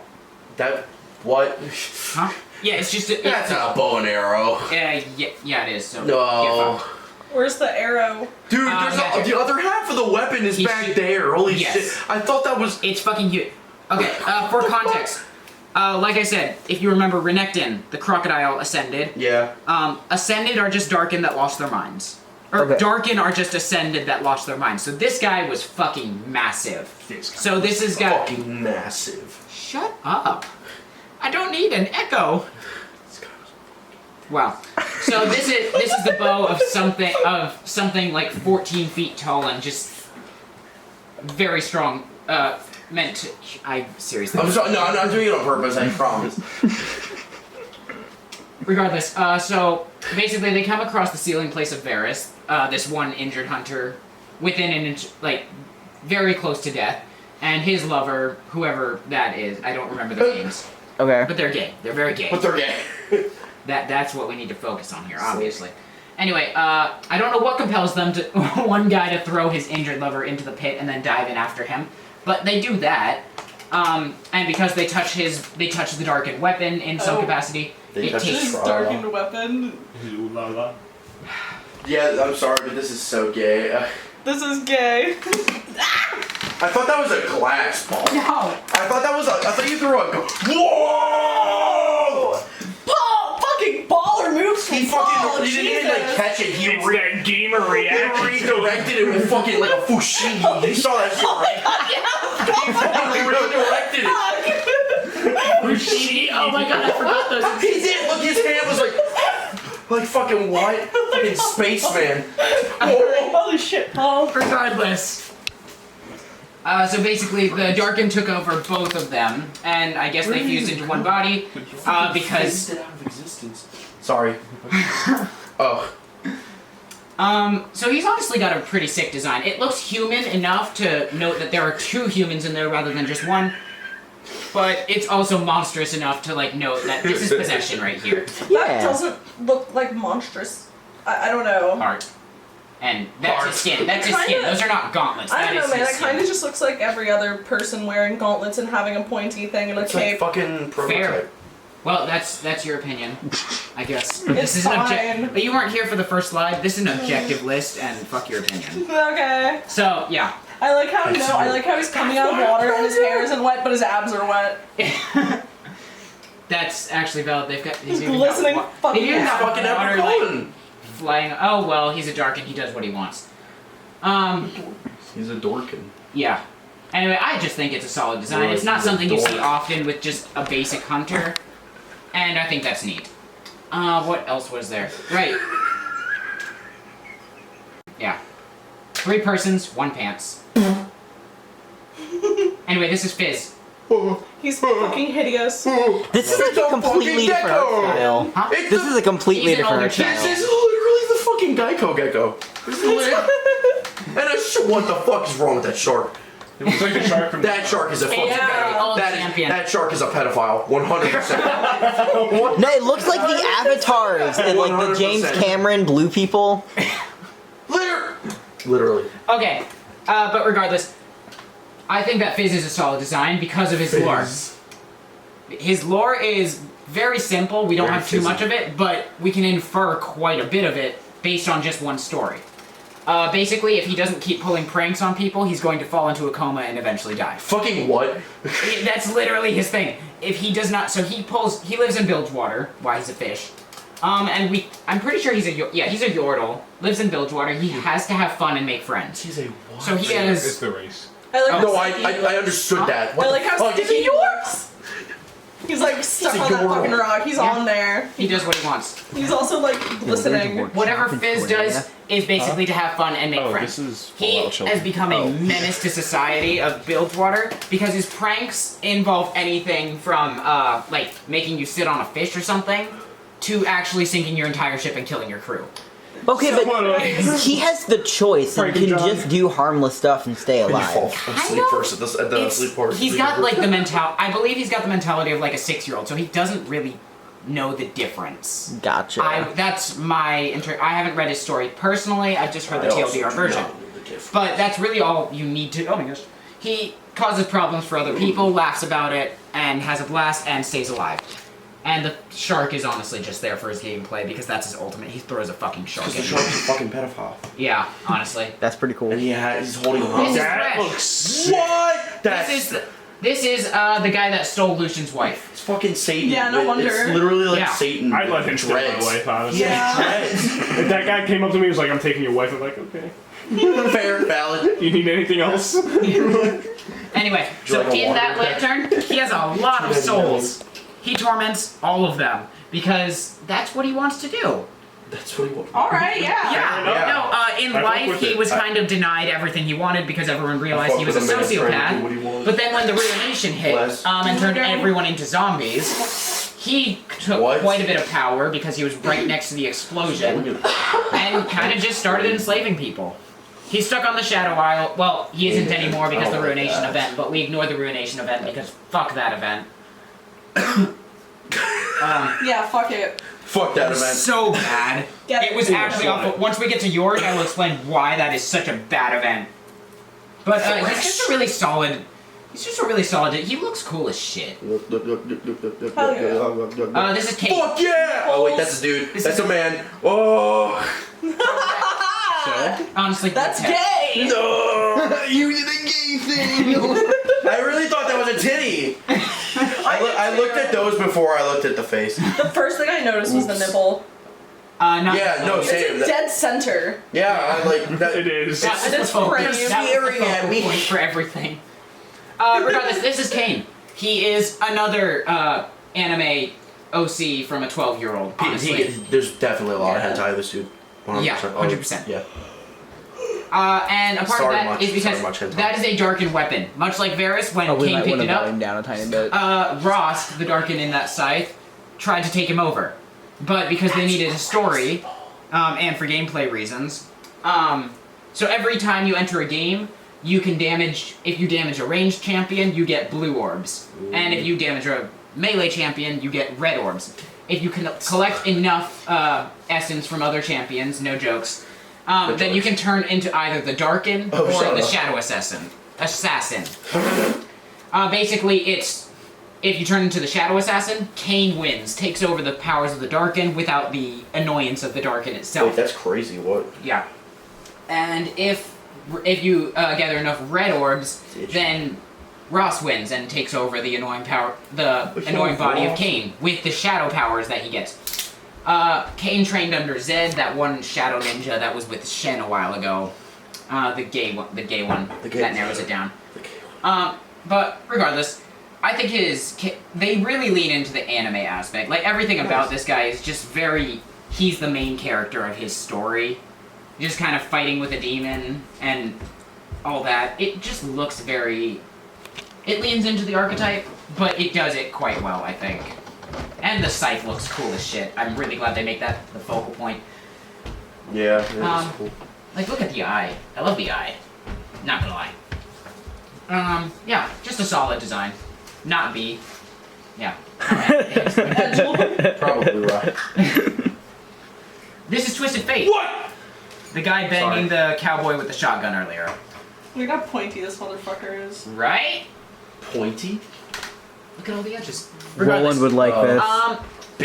Yeah, Twisted Fate is a gambler, if you could not tell with all the cards. A lot of cards. But he's a magician that lives in Bilgewater and does shit for money. He's bitter exes with Graves. I think they're actually reconciled boyfriends now. Yeah, they are. Ever since last Pride Month, we got these two together as an official ship. What the fuck? So... Do they do a thing where they do a new gay ship every Prime Month? Pretty much. That's their... Every Pride Month, we make all of your favorite because a lot of the champions are other. queer-coded. But China is their most popular region by far, so they never get to capitalize or write stories or actually... There's one champion we'll get to that is very heavily queer-coded, but we can't get any official confirmation. We've gotten several shadow confirmations from people that no longer work at Riot, so unofficial. But like, just a lot of yeah. So the ones they announced, does China... I believe they censor them. I don't know. If they don't, well, I don't even know. Maybe they just straight up don't get the emotes that we get in North America. I don't know. I don't know the answer to that. But every Pride Month, we get a very serious passion project. It is entirely the right... Yeah, they're not as profitable, so at that point, it's just Riot putting money into stories that people really, really want to make at Riot. So I really appreciate them for that.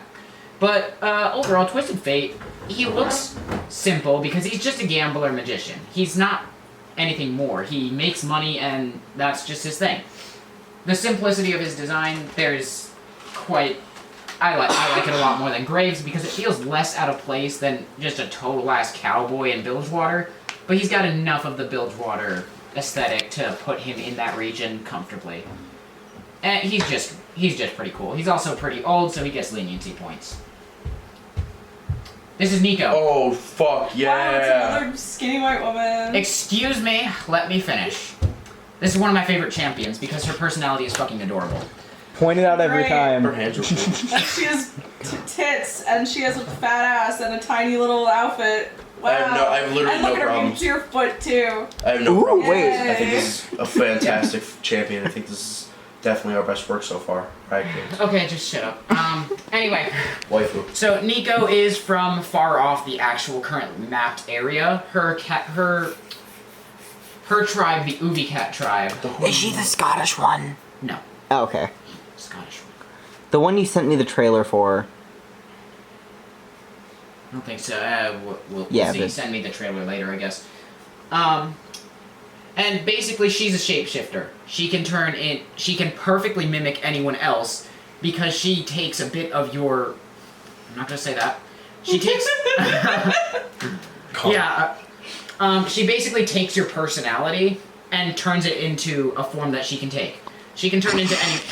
Darn. Yeah. That's one of her gimmicks in game that are currently not very useful. She can turn into any one of her allies. She can't cast their abilities, but she can look like them. The mind games are fucking hilarious because your enemies are stupid as shit.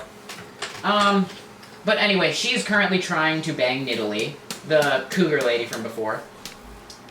That's her thing. She's lesbian. She was actually the first big step that Riot took, not during Pride Month, I don't believe. Champion just released and was openly gay. First time they ever did anything like that. Well, yeah. And that's pretty... She's trying to bang a lot of champions, actually. She's the gay lizard. Everyone wants to smash Nidalee, so it's okay. Yeah. These are a lot of... These are her, voice lines. She has a voice line with Ezreal as well. Oh, I love that Ezreal line. Yeah, and whenever she turns into a dude, any dude at all, she goes, "Do I smell as bad as I look?" Yes, and I love it. I love Nico. She's actually adorable.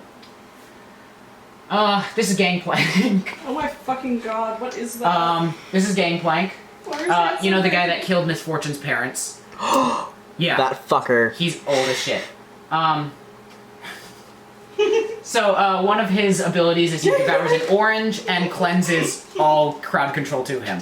But Miss Fortune killed him with the guns that he wanted originally. And then he came back. That's Gangplank. That's actually Gangplank. That was his old design. And orange is still in his hand. And basically, so, huh? The orange thing wasn't like a It was not a fucking joke. That's one of his abilities. It's one of the most powerful things in the game, actually. I was gonna ask why you rank him above Misfortune, but I can already see why. Yeah, no, his original splash shot, and that would catch people off guard. But, no, his lore is also pretty cool. He was banging Alawi for a while, and we'll get to it. Why do we know who they're fucking? Oh, this is really weird. Because it's important. The fans care. Because it is important. It's so weird. It's according to the lore. It is, and if I go over all of their lore, we're never going to be out of here. So I'm going over who they're fucking. This was originally supposed to be a Smash or Pass tier list, so... Do we see That's them fucking Now. Smash or Pass. Can we live stream that? Slideshow. So basically... Yeah, show Basically, he's still Smash. alive. No one knows he's alive, Smash. I don't think yet. And he's out for revenge because Misfortune killed him and took all of his fame and money and stuff. Look at that mustache. typical- Bro, this guy murdered a little girl's parents. Yeah, What, right even in front better? of her. And a lot more than that. He did. That's one of his lesser crimes. I'm not gonna lie. Smash. This is Tarek. Pass. Pass. Smash. Nah, Smash. Smash. 100%. This is Tarek. He'd be He is graceful. originally from He's a Demacia, sadness. but he was found out to be a mage. That's a no-no. That's a big no-no. Oh, right. Oh, yeah, right. So if we remember, huh? What was this guy's name? Tarek. Oh. If we remember what I said earlier, sometimes they banish mages away and tell them to go climb this death mountain. Basically as punishment for being a mage. He fucking climbed the mountain and became a god. Which is why I found it so funny that you guys were mentioning all the god come back. But no, he is the aspect of the protector. He is a very kind-hearted soul, and he just wants to protect people. His That's face his looks thing. like Kronk. Honestly, you're not wrong. Yeah. Anyway, he's a dilf. Wood smash. And that's his gay skin. Because what the fuck? That's a gay look, right? I'm not crazy? Yeah. This is fucking gay. Pretty. Yeah. In a good way. Gas In a good on. way. Yeah, Gaston, yeah. Oh, you're not wrong. No one kills. Yeah, that's all one of these his skins, fucking and it's stupid one of his bitches most like popular Gaston. skins, which means it gets a lot of attention. Anyway, this is Tom Finch. Pass. Pass. Really? Smash. I haven't even seen how long his tongue is. No, because I'm mad. Fuck, you know what? You His can't tongue- convince one me. of his Show us. abilities is literally tongue lashing. He looks like a catfish. Shit. From a long... Yeah, I'm pretty No, sure that's what yeah. he is. I think he's a He's cat. literal catfish. No, How he's does that literally hat catfish. stay on? See, Because he's a Vaughn, you demon. were right. Okay. He does what he wants. He's wearing a tux and he's fucking rocking it. Where did he get that? Oh, you didn't mention Demon. Huh? I said you didn't mention Demon. I'll go Smash. Smash. 100%. Thing about Tyler Huffmeyer can't fucking stand you. thing about Tom Kench, he's a contract demon of greed. If you are at your lowest Contract demon. low, he's going to show up and offer you everything you've ever wanted. Very appealing, yes. However, at a price. Duh, it's a demon. Yeah. Once you have everything you want, he will come, he will eat it all, including you. So it's generally not a good idea to take that. But if you say no to his deal, he leaves you alone, quite frankly. Oh, I said it again, fuck. Anyway. So yeah, he What a makes fella. deals with people, he fulfills his end of the deal, and then he comes for payment. Which is always everything you've ever known and loved. How does that turn out in This game? is why you're overweight, In-game? guy. So in-game, he's eating pretty people's simple. He couches. kind of just does, so he lives in Bilgewater, so one of his abilities is diving and coming back up somewhere else. Pretty cool. One of his abilities is a tongue lash, and the other is a shield, because he's a tank. His ultimate ability is he can swallow someone. Or, Oh yeah. Is that basically a click He's delete thing? Wario! huh? Is that a click It delete is thing? not. No. Because he's a tank, if he had that, it would be fucking bourbon. They had to actually move that ability to his ultimate ability. If they had to gameplay rework him, but regardless, I feel like a lot of the characters coming out of Bilgewater have really good designs. they do. Yeah, Bilgewater Because slaps. honestly, you don't just slap horny on Bilgewater because it looks stupid. Why not? Because it looks stupid. You I just said. Does, yeah. It just doesn't fit nearly as well as like Okay. Demacia. Or a Shurima. You could totally make him hot. So he can either swallow an ally, give them a shield and himself a shield and get them out of danger, or he can attack an enemy champion a few times, fully stack his passive, and then eat them and reposition them. This seems like kind of a mid champ. Huh? This champ seems kind of mid. Mid what? Like, in terms of, no, like, usability. Oh no, he's amazing. You can use him at all tiers of play. He's incredible at making picks on quality targets. He's incredible at saving his own ADC because you can also play this guy as support. And getting your ADC out of danger can sometimes change an entire game. Oh, eating the ADC, and I get it. Keeping them safe. That's why he's played in pro play so much. Or was, at least. Because he gives a lot of value. Just as a tank in general, to drain tank shit. And if your ADC's in danger, just fucking eat them. Doesn't matter if they're CC'd. You can eat, so you can have a stunned up ADC, just very easy to kill. Tahm Kench saves them, turns the fight around. And once they come out, they have a massive ass shield. So he's got a lot of usability. He's literally a catfish. Because, and unbench the Kench is just kind of a phrase. That's the thing. This is Ryze. One of the first champions in League. He is Mr. Rework. This is not the original Ryze. He has been reworked completely, visually, gameplay, and story-wise, 3 times. They've just replaced him with a new character 3 different times. And some champions who need it haven't even gotten it once. But regardless, he's always been a balanced nightmare. Right now he sits at a very unhealthy 45% win rate, where the average is about 50. He's just really bad. Essentially, Ryze is the only reason that the world is not destroyed right now. Because during World War II, the Rune Wars, where every country of note had magical nukes, this guy sealed them all away. And basically forced peace, because no one had power anymore. And yeah, once the first nuke was launched, essentially they all got launched and the world was plunged into chaos. But that was a few hundred, maybe 1,000 years ago. I don't know, he's old as shit. But he is still collecting magical artifacts and sealing them away. I think as a design, he is a solid mage. You don't normally see bald mages, quite frankly. I like that a lot. He looks old, but he doesn't look ridiculously old. His main theme is running, essentially, because he runs all over Runeterra, collecting and sealing away magical artifacts. His running animation, a lot of effort was put into that, which, yep. Oh no. Oh, I thought you were about to say something. So yeah, that right there is one of the runes that he would be sealing away. He is, if we remember, well, probably don't. The Fire Demon brand that I skimmed over. No. It's just a Fire Demon with pants. I'm recording. Before you continue talking, though, I do really like how this drawing kind of captures that running energy. Yeah. Definitely. And running from something specifically, trying to get the power that he is taking to seal away. That's just his entire story, basically. He did have an apprentice once. I believe his name was Keegan. Keegan was corrupted by the power of one of these runes, turned into a violent fire monster that Ryze had to seal away. Ryze is constantly tempted to keep all this power for himself. He could easily destroy the world with all the runes he's collected. But dies to a rat with crossbow. Yeah. Literally, he could die to a support. This guy's not good right now. He's in such a bad place. Unless you are an actual god tier level of playing with him, you're just gonna die horribly. It's not healthy. He has barely played in pro play anymore, and he was once like pick or bit. They keep nerfing him because of pro play, which is just really tragic to see. But regardless, this is Rel, one of the newer champions. Wow, insane. No, she's 16. Shut the fuck up. How does that have to do with it? Don't make any sexual remarks. Well, she's the exact same body type as every other character. No, she's a bit curvier. No, that's how every other character looks with the fucking scoliosis. Well, you know what? When I was mentioning, and points, this one isn't white. I think this one's pretty pale. She's white. blonde. Oh, she's not white? No, she's not white. Yay! There's at least one. Yes. There was one earlier. Yeah, there was one earlier. I But, same face syndrome. Guys, every time I mentioned that they had a pretty face or the same figure, I got shit for it, so I'm just not mentioning that anymore. Oh, I don't give a fuck.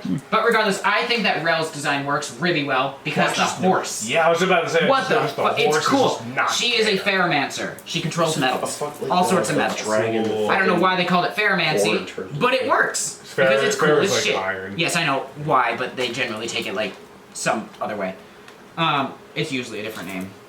But regardless, she basically, she's a Noxian. She was sold by her parents, who were losing their status as royal because of her metal magic, which was incredibly useful to the stripper LeBlanc. I'm sorry, the master sorceress LeBlanc. This is another person from one region who went somewhere else. No, she was in Noxus, and she was traded to Noxus. Oh, gotcha. Just to be Black Rose. Basically, the Illuminati, hell-bent on stopping Mordekaiser from returning, a champion we'll get to soon. Rel is super useful weapon against Mordekaiser, or will be, when he comes back, because Mordekaiser is just a possessed suit of armor. A lot of steel. So basically, Rel went through this training where she had a whole bunch of friends, right? Every time she defeated one of her friends in combat, they mysteriously disappeared and she never saw them again. She was never given any context on this until she decided to go snooping on her own, realized they were all being sacrificed, and she was given all of their powers. Every victory, she became strong. Her magic became stronger. Obviously, she got pretty pissed at this. Noxus is very heavily metal-based. A lot of their structures are entirely made of metal, almost. So she tears down the building, and and now she's just kind of doing her own thing on a rampage. She is definitely rebelling, and this is her teenage rebellion phase, basically. That also destroyed an entire city. Yeah, she can do what she wants. All the Noxian soldiers, essentially, heavily plated in metal, which works to her advantage. That's how she controls the horse, which is entirely metal, which turns into a suit of armor. That's entirely metal. That's fucking metal. Thank you. Her lance works really well, I think, because A, she's on horseback. What's but when her she What's her name? Rel. Did you say pants? What? Just now? Lance. Lance. Oh, That's lance. her weapon. I was trying to figure out why you said pants. No. That's why, sorry. So while she's on horseback, obviously, lance is an ideal weapon. But when she turns the horse into a suit of armor, in gameplay it makes her tankier and a lot slower, which makes sense. But she can also, that handle is fucking huge. She can hold that with two hands and turn that into a two-handed weapon, which just works. I think it's a really solid design. And regardless of what you say about figures and whatnot, same thing can be said about the male champions, which are pretty much all the same. What's up? What? Why is the lance efficient to use on horseback? That's just an ideal weapon to use on horseback. Yeah, that's because like it's an long. actual historical thing. It also know that is, but visually why? fits. Because It's you charge long. with the horse and It's long, you can put a lot like of a force jabbing through up it. there. At It's least like a the jabbing male weapon. characters have some kind of fucking variation. That is I think literally what? a fucking At least the male characters have some kind of, This at is a least a female little character. bit of their. No, Yeah. not this one specifically, but I mean, good for her. That's great. Yeah. But She's at least the male ones are not like so sexualized. Yes, and that's why a lot. How many are here? Yes, Slowly. I understand where you're coming from. It's a big issue with Riot, but China is their biggest source of money. So. Fuck China. I don't You know, America is. That's Let's not pretend like we're not demanding this as an American there was a consumer poll market. done. There was a poll done. Timmins Square. China rated like their top 10 champions. Oh fuck, it's gonna get took down. Yeah. China, they rated their top 10 champions as all female champion, very same-face syndrome kind of female champions. America, North America rather, that includes the entire cum zone. Canada, America, Mexico. Okay, yes, the cum zone. Canada, United the States, US, Mexico. Mexico. The cum zone. What? That's crazy. What about the cum zone? Their favorite champion was God, which is not religious at all. He's a space I dragon. love with an ego. Christianity. Okay, that's cool. Yeah, no. Anyway, back to Rek'Sai. Rek'Sai is the queen of the desert, essentially. She's a That's land pretty shark. rad. She's a land shark that has. Well, basically, if she sees you and decides to hunt you, you're not getting away. She can sense vibrations underground. She's just. She doesn't have too many stories about her, I'm not gonna lie. But her design is just really fucking cool. and the is a story really she cool is design. in leads to death. A lot of death, usually. There's actually one recent one that didn't lead to death, but that's because other champions were involved. Yeah. Yeah. She's fucking huge. Sick. That's Rek'Sai, that's a normal person. Well, champion, but like, normal-sized person. Pantheon and Aatrox. Whoa. That's Aatrox, spelled with 2 A's because he's always got to be the first alphabetically. That's Pantheon, and that's Aatrox behind him. Aatrox is fucking huge. But anyway, we're gonna start with Pantheon, who's not really Pantheon. His name is Atreus. He is a mortal man who... Yes. Fuck, all the fucking male characters look the same too. It's some buff guy with a fucking neck scarf with a big belt, a stick thing in one hand, a shield in the other hand, and a pointy hat or a pointy arm piece. Thank you. And that is all they I've fucking played look this like. game for 3 years and I've never noticed this. Really? I can't tell. Are you... Regardless, I like Pantheon because of one thing. Well, multiple things actually. He's got battle damage. That is a very significant scar on his chest, or across his chest. Paul not said battle damage. That was actually... Yes, I do, because it's very rare. Wow, look, he's cut it. He's cut it. Shut the fuck up.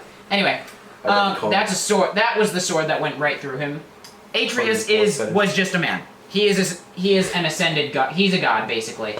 But not really. The ascended characters in this game are generally always got some sort of gimmick going on so that they're not actually gods. Which is, I guess, healthy for stories. So silly. So, his tribe was raided by another's on Mount Targon. He and his best friend survived the raid and decided, oh, we want revenge. Let's climb the mountain, get god powers, and go take our revenge. His friend did not survive the climb. However, Pantheon, who was very used to losing, his whole thing and what he was known for was losing, but always getting back up. That's his thing. His passive is literally called Mortal Will.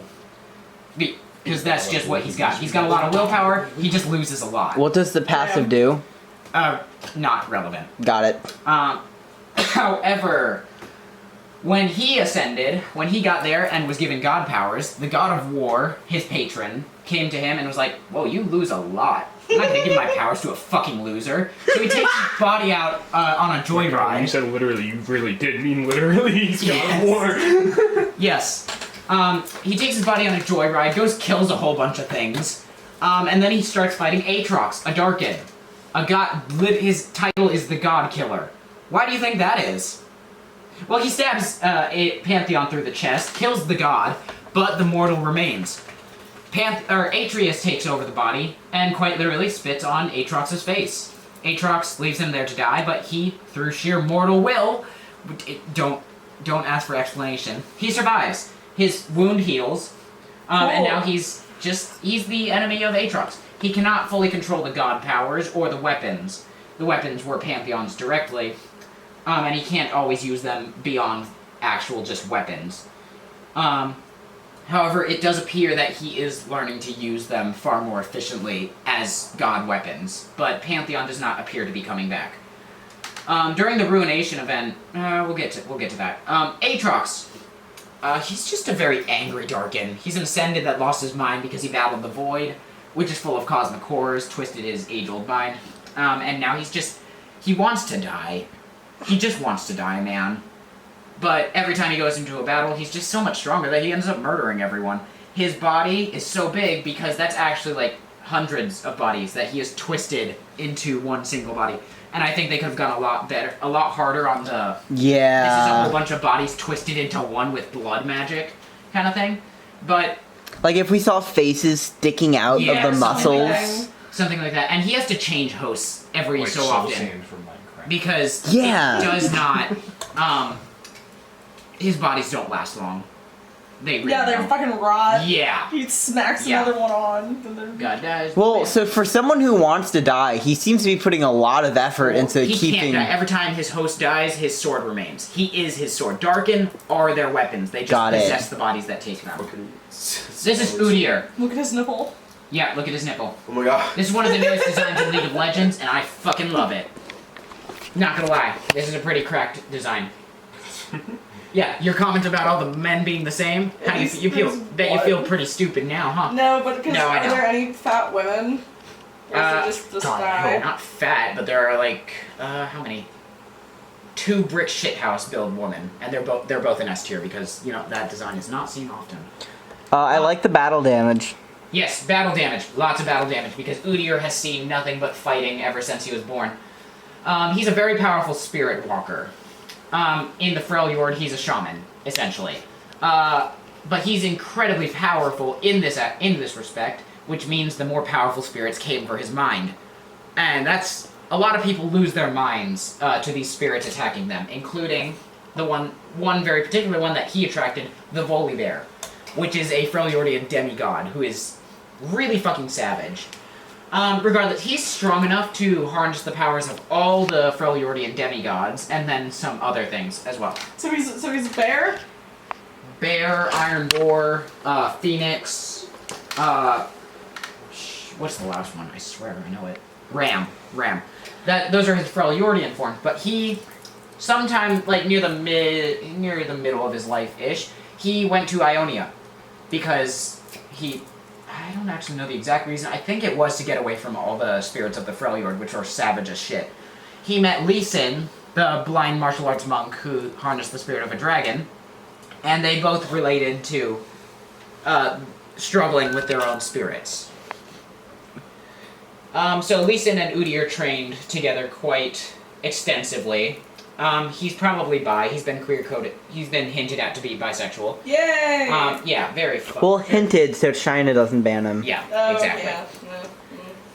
But you know what? We might get this shit next year. That's all we can hope for. Big fun. Yeah. He's got headlights on his belt. Yeah, those are. It looks like it looks like a praying mantis. It does. Might even be because when he went to Ionia, he was able to harness the power of different spirits. It's hinted at least, because everywhere he goes, he can talk to the spirits. Ionia has very different spirits. So in his skin, Spirit Guard, which is his time spent training in Ionia, he harnessed the power of the Fire Phoenix, the turtle, the monkey, and a different bear, very different bear. Oh. That's just homage to his old design, because he was very recently reworked completely. I can't explain why, but that story really slaps. I love this idea of confronting these maddening spirits and just fucking willing your way through it. He's got some amazing short stories. I personally suggest you read them. I'm not going to TLDR them all here because there's a lot of them. But it seems that he favors the spirit of Anivia, the Cryo Phoenix. That's his R ability. It's not really his ultimate, but it is his it's very strongly pushed that you max that ability first. And what I like about this design is, it's not the same muscular man that we've gotten 10 billion times. This is what actual human strength looks like. I've seen someone who's actually lifting incredibly heavy stuff. That's what they look like.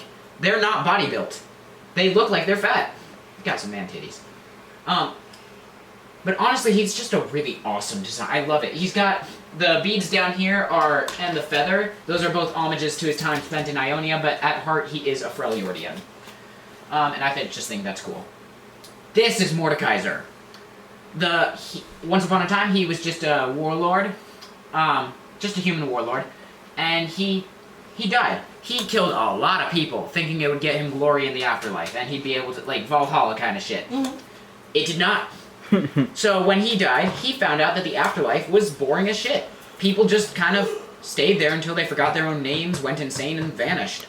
He was not okay with that. He started consciously learning the language of the dead, which called Oknun. And eventually, once he did learn that, he was able to whisper into the mortal realm. And eventually, someone stupid enough to resurrect him helped him bind his soul to his armor. He came back, conquered most of the world. LeBlanc, the sorcerer from a lot earlier, eventually banished his soul back to hell, but that's exactly what he wanted. All the people he killed during his second conquest, he used their souls to construct towers and structures within the realm of the dead. This is the guy who pulled the Palpatine. Yep. This is, essentially... where am I going with this? Shit, what'd he do? Right. He basically became the god of death out of spite. And I mean the literal god of death. Not the spirit of death that, guides people to the dead. No, he kills you and he uses you. He uses your soul. And that's a normal sized guy right there. He's fucking massive. So yeah, he is just biding his time until it's his time to return, and conquer the rest of the world. He is in the Riot Games is currently developing a MOBA, or not? It is a MOBA. They're currently designing an MMO. Yeah, we're not gonna hear anything about this for years to come, but they are designing for it. They're asking for like artists, coders, all sorts of things. They need a team. They've got a team for this. Mordekaiser is expected to be like the final boss, like the big bad that's just gonna be an absolutely massive raid. Alright, so Mordekaiser shows up right now. What do you do? Yeah, no, we die. We become a part of his structures. That is all. That is it. What the fuck do you want me to do? He's a suit of armor. Regardless. Master Yi. What? Hear me out. I'm not taking into account this design. This is not his A tier design. This is a fucking D tier design. I fucking hate this. What's up with the sci-fi goggles, the rings in his blade, whatever. Flashlights on his face. Yeah, not this one. This one. That is. So this is his redesign in the card game, Legends of Runeterra. They redesigned the fuck out of his helmet, but they kept the iconic part, which is like the 7 eyes. Oh, that was actually sick. Way too iconic for them to get rid of it, so they turned it into something cool. Monkey. They made his blade way better than that stupid ring thing, but they kept the rings in it, which are also iconic pieces of thing. Wait, where are the rings? What rings? They jut out there. They're not even very noticeable, right? That's called good design right there. And it's like leaf shaped. Yeah, leaf shaped, which speaks to Ionia. His armor doesn't look like sci-fi bullshit yellow His yellow armor shit. also looks leafy. Yeah. He looks so much more Ionian here, and he looks like a master now. I love that. So, for this champion only, I'm taking into account his Legend of Runeterra instead of his League. But also, fuck Master Yi, because he's so annoying to play against. Stupid. He's just, we're not taking into account gameplay. We're not taking into account. But like, this calm image is the exact opposite of how Mr. Yi makes you feel. He like steals the calmness from you. He drains it out of your body. Yep. And then he calls you unskilled in the game. He just makes you angry. And I do want to mention that character in the far left. That is June. She's not a champion, but in the card game, she is far more interesting than what we get right here. And I will go into why. But regardless, Master Yi, this is like the glow-up of glow-ups. I'm not gonna lie. I want this in the game. I want this in League of Legends right now. I don't care if his gameplay changes, I like the champion infinitely more. That's why he's A tier. His goggles have purpose, they allow him to see into the spirit realm, because they're based, the gems are obviously special, and the design is based off of an animal that can interact with the spirit realm. I don't know what they're called, but they're pretty cute. Yeah. So that's why he's A tier. Lissandra, I really like this design. Sick. Personally, That's so like, I love the alien helmet. She looks alien as shit. She looks very... What's the word I use? What's the word I should use? Basically, she is extremely old. She almost destroyed the world once on accident because she was deceived into opening the void. The void is a very bad thing, as we've established. And basically, when she did open the void, she realized, oh, this is a bad idea. So she sacrificed her sisters and her army to seal them away in dark ice. True ice tainted by the void. Only Iceborn can deal with ice, with true ice and dark ice. She is the first Frostborn. The Frostborn are descendants of those that made a deal with Lissandra to become Iceborn. That is the only reason Iceborn exists. I love her design because she was once just a normal human woman. She looks nothing like that anymore. She moves around on these icicles. She is not stuck. She commands all true ice and dark ice with absolutely like 100%.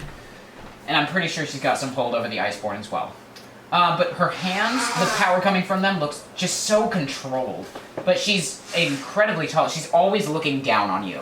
Despite not being able to look, there's a reason her eyes are covered. The Volibear, a giant massive bear demigod, ripped her eyes out a long time ago.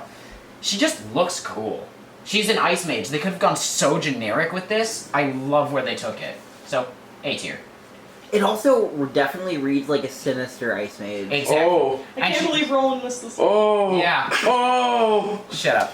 Yeah, I think the battery's Basically, getting low. I like Lilia. This is biased. Yeah, it's fine. I like her gameplay a Probably another lot. 30 minutes on that. with Lilia, you would not assume, off the bat, that this is a flower. This is not an organic being. Well, I mean, I guess it's organic, but this is not a biology-based being, I guess. Oh my if that makes sense. Plant-based. This is literally a... So that tree right there is her mother. That is the mother willow tree, which collects dreams from all over the world. The tree itself had a dream to not be lonely, and Lilia sprouted and bloomed. And basically... That's really cool. That reads a lot like old creation stories. Yeah, I really like it. But she is relatively young. So as a design, smash. I really like seeing a servitor in the game, which is the deer rather than centaur. That's like the deer version of a centaur. Not nearly as well known, and I think that's tragically underrated. And I just really like the innocence in her voice lines. She knows nothing about the real world. But right now she is going out into the real world. It's a very hero story. Like, she's in her stepping away from home moment in her hero story. Coming of age. Because there's a lot of shit going on. And like you said, you would never step outside if you were in this universe.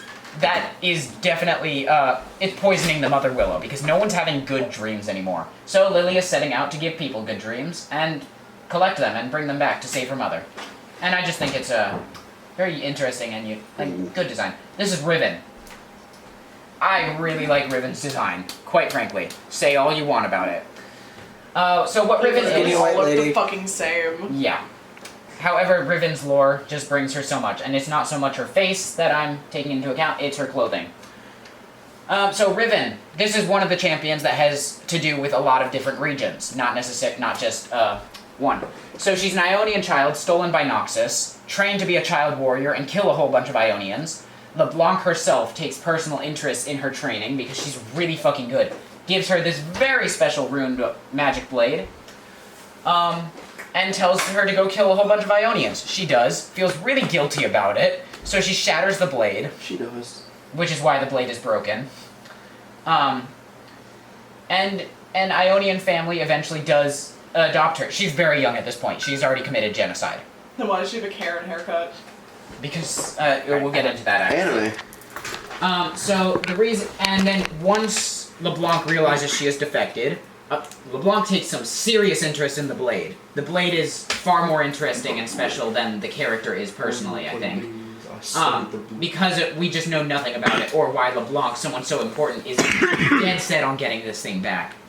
But Noxus comes, finds her family, and she goes with them so that they won't kill her parents. Or adoptive parents, at least. I actually don't know if her parents were probably killed when she was taken. And that's why I really like her attire, because her attire screams Ionian and Noxian. You can't see most of it because the visual point of her is supposed to be the blade. I can't quite see it, but I'm not super familiar with the lore. Can you point out the different elements from the different... So Ionia is very cloth-based. If someone has armor in Ionia, it's generally pretty toned down. And you'll see that in another design that's actually... Stinky. Alright, so the difference between Ionian and Noxian is basically is just very, very different. Noxus is full of armor, metal, and very... So the top is Noxus, those giant armor things, but the cloth bottom and the hand wraps is like an Ionian farmer vibe, which is exactly what she is. She's both. Basically, when Noxus takes her back, she goes to the arena, basically gladiator fighting pit. Where she fights and she beats the crap out of everyone because she's a master fighter or whatever. And we're gonna ignore what happens to her after because we don't know where she is right now, and it doesn't matter. She's in Ionia though now. She's back in Ionia. This is completely Ionian. This is Irelia, the Blade Dancer. She is one of the main reasons Ionia was able to push Noxus back during their invasion. She rallied the people, and they followed behind her. Yes, very sexualized. No. Actually, not. Well. Don't give me that crap. This is the worst aggression of same-face syndrome. You could put that face on any of the female characters that she's been shitting on, and it's the same one. I'm not shitting on them. You are, kind of. How am I shitting?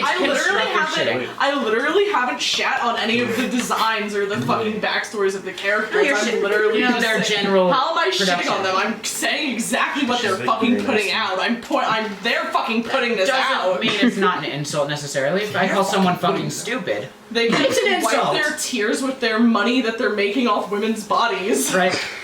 Yeah, no, they don't care. They keep coming out with these. So, you know, we're going to take them off their other designs. What I like about Irelia is that she actually contrasts the dance. She is a blade dancer. Originally, not aggressive at all. She just wanted to dance. And then Noxus killed her entire family. Just wanted to dance. That is literally what she wanted to do. That's what her family did. They were dancers and they honored the land. They took care of the land. Then her entire family, a big family, was killed by Noxus.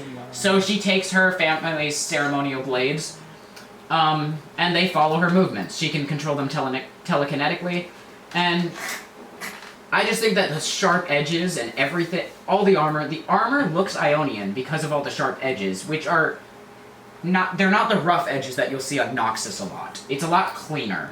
Also, the idea of telekinetic blade dancing seems very natural. I don't know. It just and it's really original. The rivet. No, that wasn't sarcasm. Yeah. It sounded like sarcasm for a No, second. I really wasn't. I promise. I think it's really cool. I mean, can you think of another example of that? No, not even. Penny from Ruby. Oh, that's not what it is! telekinesis.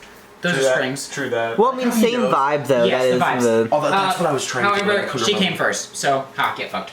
Anyway, Yeah, fuck you. I think Fuck what you, really Mario. seals it together is the ribbons on her wrists. It kind of shows that she did. That's not. She's a ribbon dancer, so Yes. they have ribbons. She was a ribbon dancer though. And she dances. Oh, so Yeah. there's ribbons. Yeah, I get it. That's great. That's fucking No, it genius. shows her past. Oh! Oh my God, there's Mikayla, ribbons. leave the room! I would throw the water bottle at you again. Regardless, I'll it try to just catch it, but I think my odds are pretty low. I can take a fucking water bottle. Do it. I'm not scared. Okay. Anyway, moving on. Who is she Riven and crushing on? Riven. They are very headcanon shit because everyone likes. Riven initially hated Riven. Who is Riven? Jesus. The champion I just went over before her, the one with the broken blade. Oh, got it. So Irelia hated Riven, who hates herself because she killed a whole bunch of Ionians. And then eventually they had to do a lore event together, and Irelia eventually forgave Riven, and they've got a thing. Oh, so she gets over that like self-hate stewing. Yeah. That's good. Well, sort of. This is Gwen. This is a portion of the wife of Viego. So the guy that destroys the world because he's a simp, this is part of his wife's soul. Sick. And what obviously the main She's focal cute. point. Yes. That's cool. That's She's a something doll. fucking different. She's a doll. They could have gone. Smash So or pass? a lot of people were Smash. A lot of people were actually kind of upset with the I'm design. not in agreement. This is definitely a child, y'all. Oh my god, is it? Technically, Ah! this is also like the portion of a. This whole time you've been pushing like Never the stopped me whole thing before. about like misogyny and stuff, and now you're like fucking kids. Hey, fucking kids isn't misogyny. No, her Oh my soul God, is stop. technically. That's a different. That's a different. Okay, so I You're reaching. If you're going for her literal body, no. We're getting canceled. No. I'm just saying I like So this. It's cool. she is It's literally the soul of Viego's wife, which Sounds like Lana which from Harvey found the duck. So Viego's wife was a seamstress. Okay. He sold. And she made this was her favorite doll as a child. So when her soul found the doll, it became a real girl, Pinocchio. They've done that twice now, I guess. No, that makes sense. But basically, what she uses is a whole bunch. She's a very cheery, happy-go-lucky character, even when she's fighting the Black Mist. Her giant scissors; those are the scissors that Isolde used to weave things. Her needles too. And I just think that's really interesting. What everyone thought they were gonna do, they just thought they were gonna put Viego's wife in the game. That's what it was hinted at. That's what it looked like. Everyone was excited for it. But then they pulled this, and it was it's interesting. Her hairstyle, we've never seen something curly like that before. It's childish with, like, not being too childish, right? Like, that's my vibe. That's the vibe I get for it. Appreciation towards the artwork on the dress. Getting all those waves and motions, like, not easy. Very not easy. If you're an artist, you probably know exactly what I'm talking about. I'm not an artist, but I've been told it looks phenomenal for how hard that really is to get the motion and the physics. But anyway, her whole thing is she fights the Black Mist.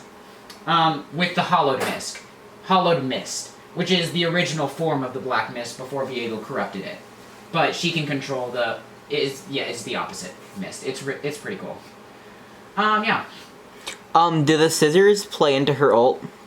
Not the scissors and the needles. Yes, The scissors. Jackson.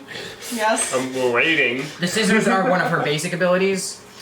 Wait. She snips. She looks like fucking. She cuts you up with the scissors. The chick with from the scissors. fucking That's auto attacks. That's like her Incredibles. main weapon, and the needles are her special. What's the name of the girl? That's kind of horrifying, though. This like cute little girl like psychically slicing up your flesh. Yep. Just a little bit. Yep. There's something else I'm thinking of, but I cannot remember. But I like Gwen a lot. This is Fiora. And just keep in mind, the A tier is in no... I don't need a Xenoblade reference. Fiora! The A tier is in no particular order. I don't necessarily think Gwen is greater than Fiora, or less than. Regardless, I just like the A tier, I think, is solid design. Fiora is a master duelist, which you get very quickly from the focal point of the entire shot being her rapier. Which I think is really neat. Her formal dressing, she's Demacian, which is why she's dressed in white and gold. But she killed her father in single combat after he dishonored their family. And that's pretty much her lore. She doesn't have... So many orphans, man. Huh? Yeah. So this is self-made. Self-made orphan. And she's and my Tinder bio. She's half Mechon. No, shut the fuck up. She isn't even half Mechon anymore. And I was like, ooh, sorry. I gave the Xenoblade lore. I'm gonna correct your ass. I played the game, dude. I did the lecture. I played the game. Okay, whatever. So basically, it's just a solid design. Her rebellion is like the red streak in hair. You do not see that much in Demacia. Demacia is very see a pink, lot of red, whatever. Yeah, that. I do like that pink that's streak. Supposed to symbolize her. That's supposed to symbolize her rebellion against her family and doing things untraditionally and taking matters into her own hands. She's hinted at to be gay, but we don't really know. Might be lesbian. Maybe. She's a no actor. This is Swain. I fucking love Swain. Swain is cool. Basically, swag. So, his arm was actually cut off by Irelia, the blade dancer, when he was invading Ionia. Did I say Dave Blancer? Oh no, I didn't. That's just a thing I thought you, yeah. That's whatever. just a thing he do. Anyway, Swain was a general for Noxus, but he was severely injured when his arm was cut off in battle. That's the thing he do. But before he died, as he laid there dying, a demon appeared to him. A demon of secrets. And it's whispered to Swain that shit's happening in Noxus. It's not what's really happening. The Emperor is being puppeteered. That's so annoying. You're like sitting there dying, and that's when the Demon of Secret's like, okay, let me tell you all this shit. I don't like Tyler, the way you say that. It sounded like you were like relating. It's like so annoying. I fucking hate when that happens. Assholes, man. The reason that happened is because the Demon of Secrets takes on the form of ravens. Very intentional. It is basically a bird of prey. Or, not a bird of prey. Carrion bird. It goes over empty battlefields and steals the secrets of the dead. So it knows a lot. Yeah. It is essentially, it was the perfect demon to find Swain. You go figure. It replaced the arm that was cut off and told him exactly what was happening. Swain goes back to Noxus, blows the old Emperor to actual bits, and takes over the entire Empire. Why did the Secrets Demon want this to happen? Didn't necessarily. Swain made a deal with it that we don't know the details of. He's the only one to have ever done this, and ultimately the demon was just trying to take his secrets as well. But Swain made, I guess, an appealing deal because something's gonna happen with that demon, or I'm going to sue Riot. Riot's gonna forget about the champion. Huh? Riot's probably gonna forget about the champion. That's the thing. He's too big of a player. Politically, he's too big to forget about. Not the league politics. Anyway, only just process what you said. Anyway, so he split the, I guess, throne of the Empire into 3 parts. He is 1/3 of the Triferix? I don't know what he called it. Trifecta? Not the Trifecta. No. The 3 people. That's what I was saying. Anyway, so he represents vision within the Empire because that's his whole thing. He looks ahead. He plans ahead. He is 10 steps ahead of you. Because he's a general. He's a fucking general. Yeah. He's the I thought he was about to say Jedi. He made Darius the leader, 1/3 of the leader. He represents Might, the dude with the axe, like the grappler. He knows how to delegate. Yeah. And Darius is in charge of expanding the region and reclaiming old lands that belong to Noxus. We got a cinematic a while ago that was really cool that featured Darius. Weird. And then we don't know who the third person is, but they represent guile and like secrets and stuff.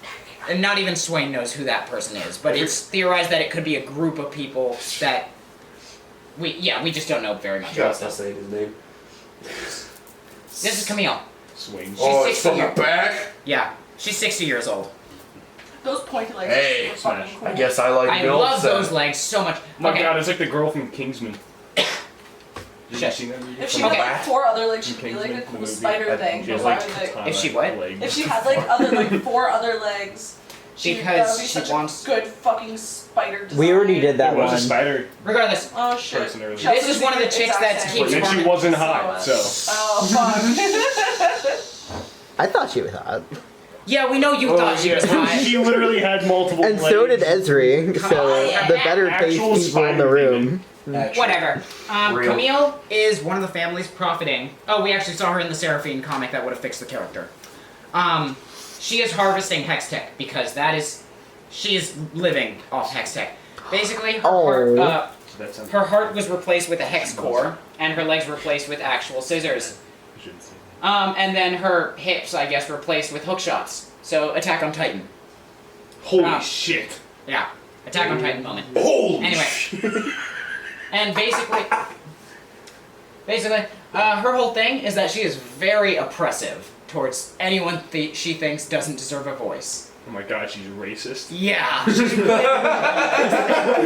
Well, she is a 60-year-old woman. Yeah. That fucking boomer. Which you don't see because they gave her the same face as every other female character. I'm gonna get angry about this one because this. Shocked. Yes, I know. Okay, She's got get into gray better. hair. Whatever. Wait, no, she has wrinkles. No, that's not I wrinkles. think that's a cut. That's At a least cut during her hair is surgery. Cool. I guess it's It's unique. fine. It's practical. She's also an enforcer, I which would is not basically call a that police. practical. For flying through the air, definitely more practical than like long flowing hair. Well, fucking, patrol not the buildings well, of what the fuck's the point of having 2 cones? I mean, if she really wanted to be practical, she could just shave it off for flying through the air. I don't I think. mean, it's fine. That's not good design though. Well, yeah, but I think practicality is not really being Basically, the point of factored. her bladed legs is that if she steps on you, She can step on me. yeah. Paul said, yeah. Yeah. It's not to oppress you. It's not to push you down into the pits that you came from. It's to fucking end you. What? What happened to her legs? She replaced them with blades. Why'd she do that? Because she's a bitch. Fair. Okay. Does she know Good lore. It's a Does she know racist what? thing. Good what writing. like hex Good tech writing. is? I don't think so. Okay. I don't think any champion knows about that, actually. Very few, if any. Know about what? Swain might know about it because he knows just about everything in the game. His voice lines actually give us a lot of insight on is some Swain? champions. Is Swain the Raven General? Swain is the Raven General. He's so cool. He's really cool. I love Swain. But anyway, yeah, she's just, honestly, I really, ignoring the age down thing for an older character, which I very much don't like. I think Camille is a very, very nice design. We already did Warwick. This is Draven. That's fucking Waluigi. That's Craven the Hunter.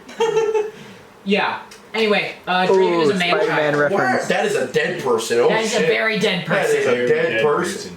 Draven leads the gladiator pit that Riven was thrown into for a while. Riven beat the shit out of him, and he's just... Draven, like I said, man-child. He has to be the center of attention in every room he ever walks into, or he loses his fucking mind. His haircut is Haircut, so rough. everything is screaming for attention. His mustache. Have you guys ever seen Tyler 1? His mustache. Okay, Tyler 1 is... Within the streaming community, he's a pretty big streamer for League of Legends. He's a Draven one-trick, Tyler and it Homemeyer? fucking matches. No, Tyler 1. Oh, does his personality kind of match the? I thought he's active. He's very active, yeah. Tyler Wynn, yeah. I didn't know That's he what was- he's famous for too. He's a league streamer. Well, I know He that. I just actually didn't know he recent- still like existed. Like Yeah. beyond. Yeah, he's a very meme. active. No, he's very much a meme, and he knows it. But no, Tyler 1 actually not recently, I guess that was was it last year? Might have been the end of this, no, I think it was last year. He hit Challenger, the max rank in League of Legends, on all 5 roles in the game. Just to prove that he could. Yeah. And he did it pretty fucking Is that a efficiently. very rare thing? It's an incredibly rare thing. Very few people can actually do that. How long does it take to get to the max rank? I mean, it depends on how good you are. Pro players are generally just gifted enough to get there on their own within a few years of playing the game. But since they start, at least. .00, I believe it's 0.001% of the player base are challengers. Damn. Yeah. Very, very low amount. And it's hard to even get to diamond, but which is like 3 ranks below. But regardless. Damage and be like, I let your cut G. That was so fucking stupid. I was sitting right here and I started laughing to myself because. Alright, this is Caitlyn. I actually said it to you, but I don't think you heard me. She's the sheriff of Piltover. I like you. And she's so cool in Arcane. She's also fucking Vi. She is Vi. She is having sex with Vi currently. She is. Well, she's inside her, so they're like one. Definitely. Who's Vi? You know. The chick that I said there was too much visual noise with the giant gauntlets. Visual noise? Yes. There's a lot of actual Caitlyn is a lot more up to date because she received an art and sustainability update recently. It's a solid design, I think. Like the belt buckles everywhere. Well, they're not everywhere anymore. They used to be. But everyone that you see generally has a purpose that you can like, alright, I can see where that goes. Also, she's a sniper. I like her clockwork gun. Fucking cool. Yeah, that's Hex Tech. So, you know, you're shooting the souls of the innocent, I guess, out. But, you know, it's still cool. With the fucking steampunk hat. That's homage to her old design, which looked like an actual stripper. I'm shocked. Yeah, right? Anyway. We don't get to see it? This is Kaisa. Don't mention the titty. I've seen her before. Because I couldn't I couldn't find an image of her with her helmet on. She has her helmet on, she looks like an actual monster, which is her whole story. This is Kassadin's daughter. If you remember the dude I was complaining about with the power blade on his thing that I put so low because of the teaser that Riot gave us and then never delivered on? Nope. Not at all? Not doing it? Okay, whatever. Point being, she's the daughter of another champion who thinks that she's gay. Okay. She fell into the void when she was very young. The void tried to kill her. She managed to... she just got extremely lucky, basically. It fell on her knife. And as it was dying, it basically venomed... It pulled a venom and created basically became a parasite. Or with... I guess parasite with benefits. Have we gotten to her mother yet? You said it was another champion. Have we what? You said her mother was another champion? No, her dad is another champion. Oh. Wait, how is it a parasite? Wait, how is she fucking it? What? You said it's a parasite with benefits. Yeah. I didn't say what benefits. I meant dental. Oh. But anyway. Go away. Have we gotten to her? So basically, I'm gonna get a lot of shit for this if anyone plays League and, like, hates this design because it's a very 50-50. You either love this design or hate it. I personally like it. Just because it looks cool with her helmet on. It looks really fucking cool. What are the complaints about the design for the 50% you hate it? She's pretty faced. Which is... Well, that's what literally the No. them look like. But this one doesn't make remote sense. She doesn't live in a nice place. She's been fighting for her life ever since she was a little girl.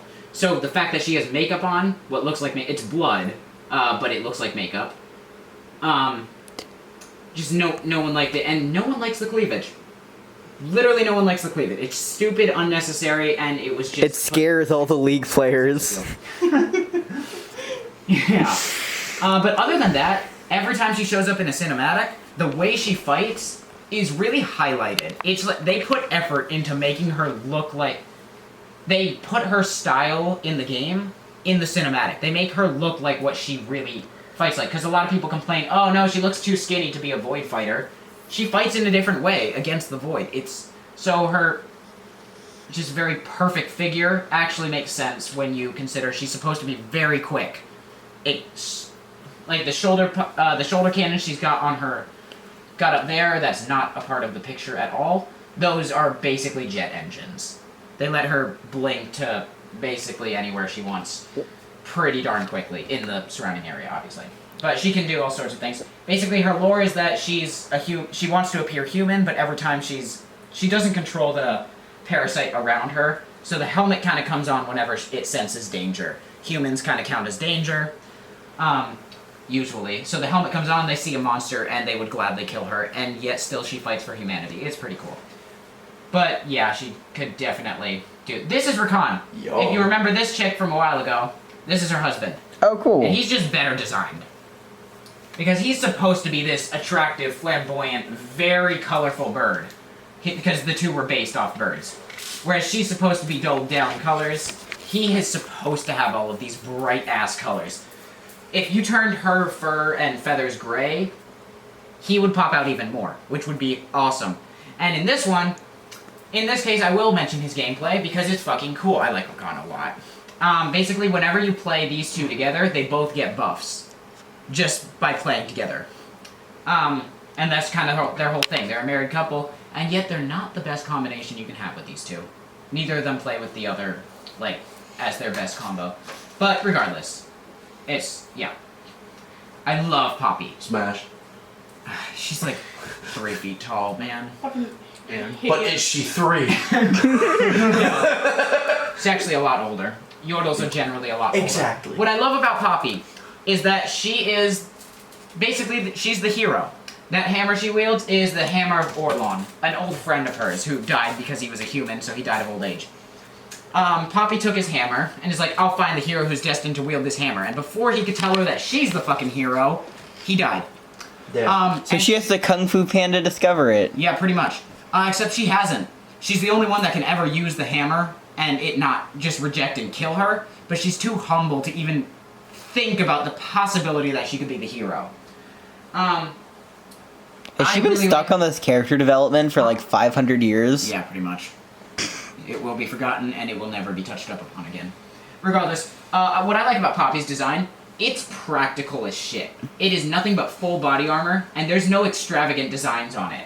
You've got, like, little curves and there, but, like, there's no... She's not trying to draw attention to herself. The only extravagant thing is the larger-than-life hammer that she's bringing with her. That honestly only pops out because she's just so small. But everything about her armor and clothing style is very simple and practical. She's Demacian. So I wish they had put a little more gold and white just to show where she's from. But, like, down to her own weapon, her buckler, that's just... It just makes sense. It just makes sense. She's too humble to even... Works. It just works. I really like Poppy's design because it is simple. Blue. Just a Yordle with a hammer. Yeah, and every time she tries to find... fucking tree. Another fucking tree. Every time Poppy does find someone who she thinks might be the hero, the hammer kills them. That's just a thing. This is Ivern, the Green Father. I love his design because most tree people in games are generally big and bulky. He's not. His movement is so fucking whimsical.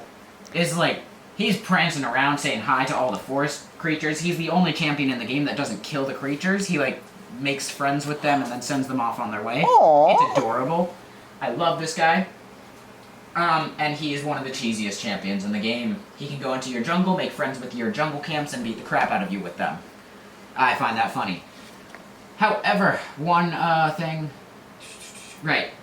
If you harm the forest, and he sees it, he is not all whimsical.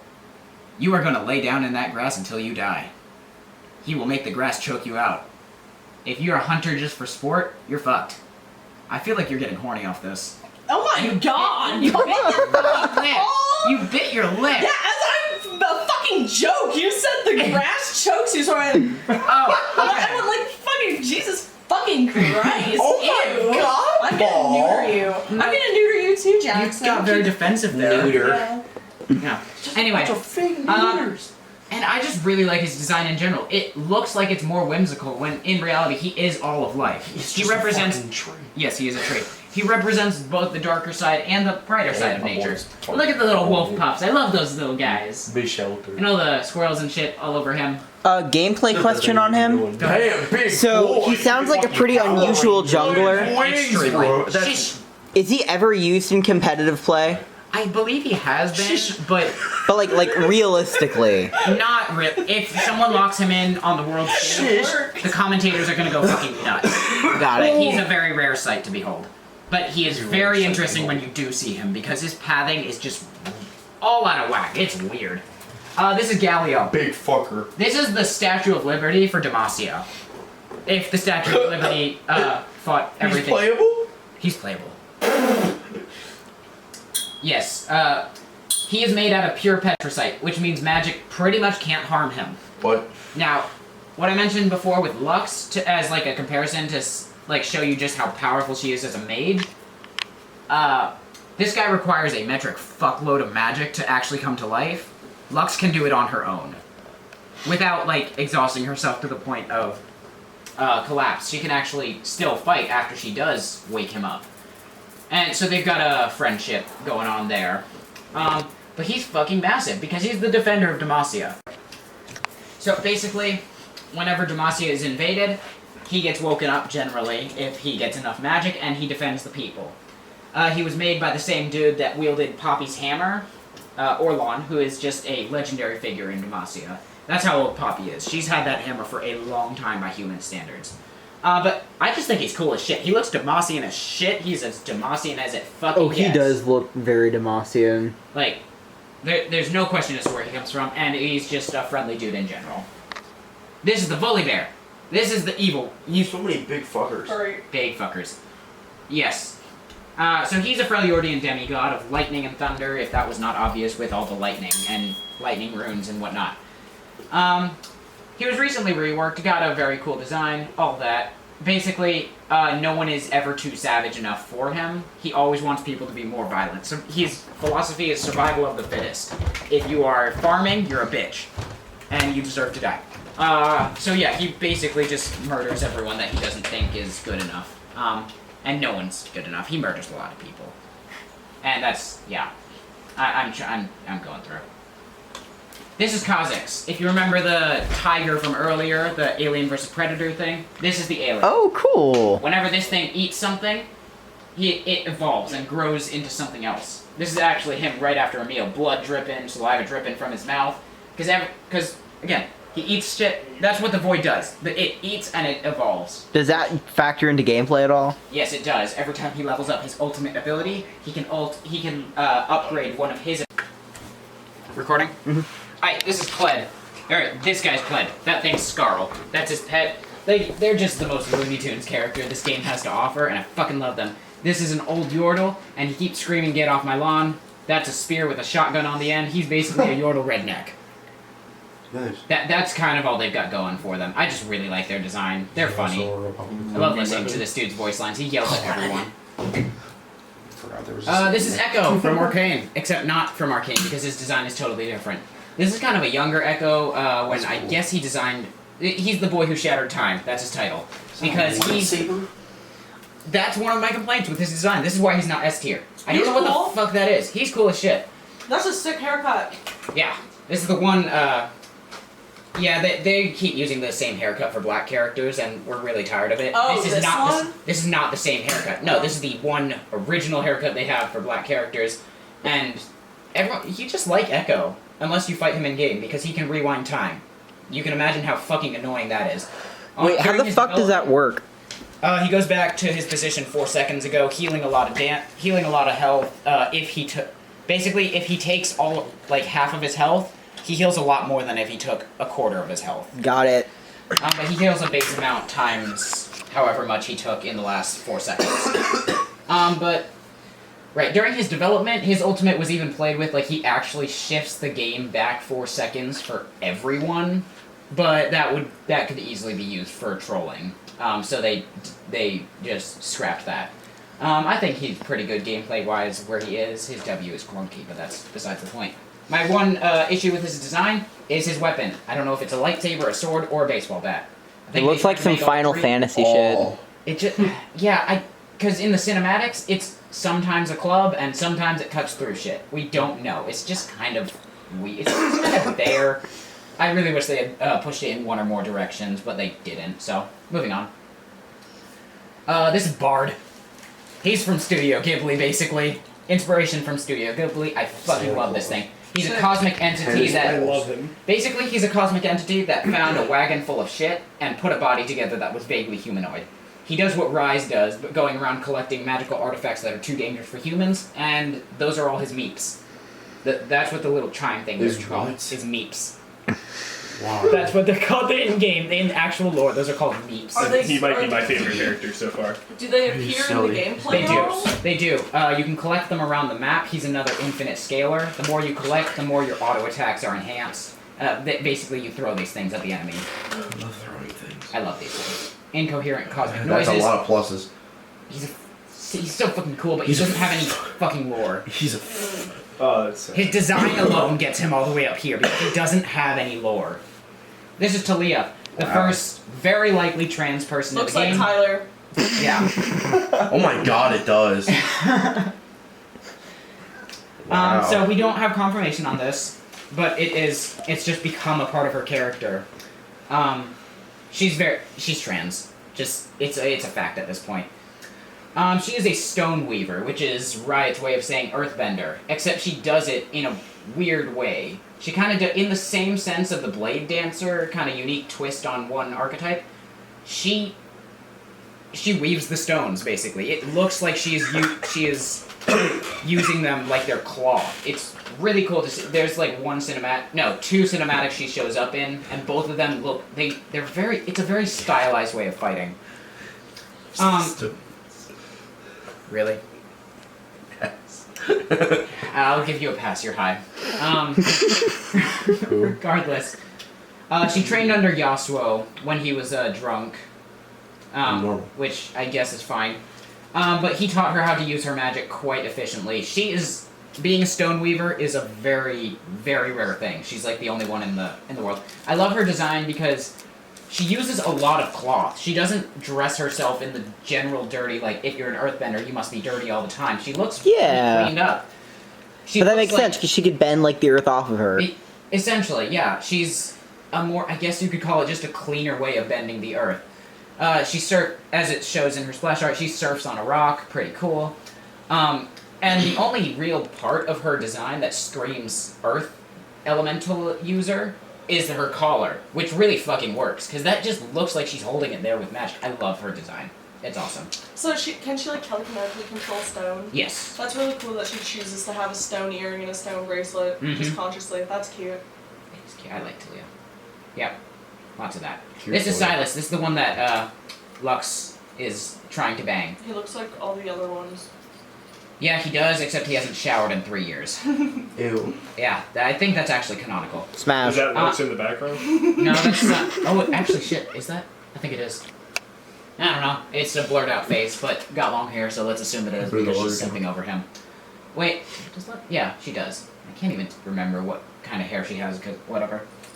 Anyway. Yeah, I've gone over him for the most part. His chains are not meant for just a human. They're meant for something far more powerful. Oh, this is the one they made an example out of. Yeah, or tried to. But basically, he uses his chains to absorb magic, which is, ironically, a lot of in Noxus. I'd say there's more magic in Demacia than there is Noxus. I said Noxus the first time. I'd say there's more magic in Demacia than there is in Noxus, but maybe that's just because there's a higher emphasis on where magic is in Demacia. Who knows? Basically, he channels the magic through his chains when he lashes at you, and then uses your magic against you. His gimmick in the game is he steals your ultimate ability. And they threw a design off that gimmick, because every game needs one of those, I guess. Yeah. Wow, I did a lot. This is Yumi. This is a cat. Gameplay-wise, this is a fucking monstrosity. I hate this thing, because this is about as much of a healer as you can get, but in-game, you can never touch this thing. It's untargetable. It sits on someone, and you can't touch the cat until you kill the person she's on. The person that she is constantly healing, and giving more power to. It's fucking ridiculous. I think gameplay-wise, they really need to change that part, because she can sit on whoever she wants for the entire game. I have to test this theory out, I sat on my friend, who's a really good ADC player. I went to go make instant ramen. I messed up once somehow. I still came back, I was still on the person doing stuff in the game. And it never gave me an AFK warning. It did not realize that I was AFK making fucking ramen! And so I proceeded to eat said ramen throughout the entire game, and we won the game. It's ridiculous. I hate this champion, gameplay-wise, but it's a cat.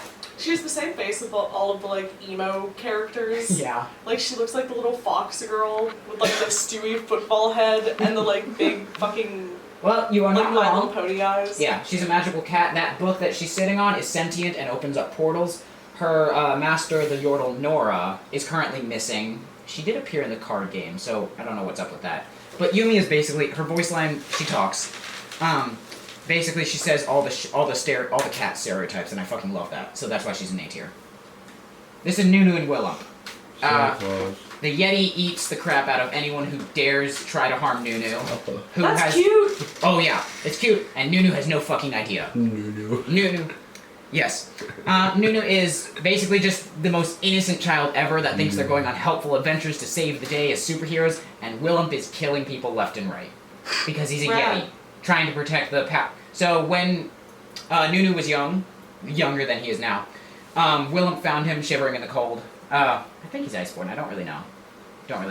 But anyway, Willump, who was just a savage Yeti, kind of seeing the child starving, dying, and freezing, kind of warmed his heart. So he protected Nunu and infused him with the power of a magical crystal that he was protecting before, so now he protects Nunu. It's cute. They've got a cute relationship.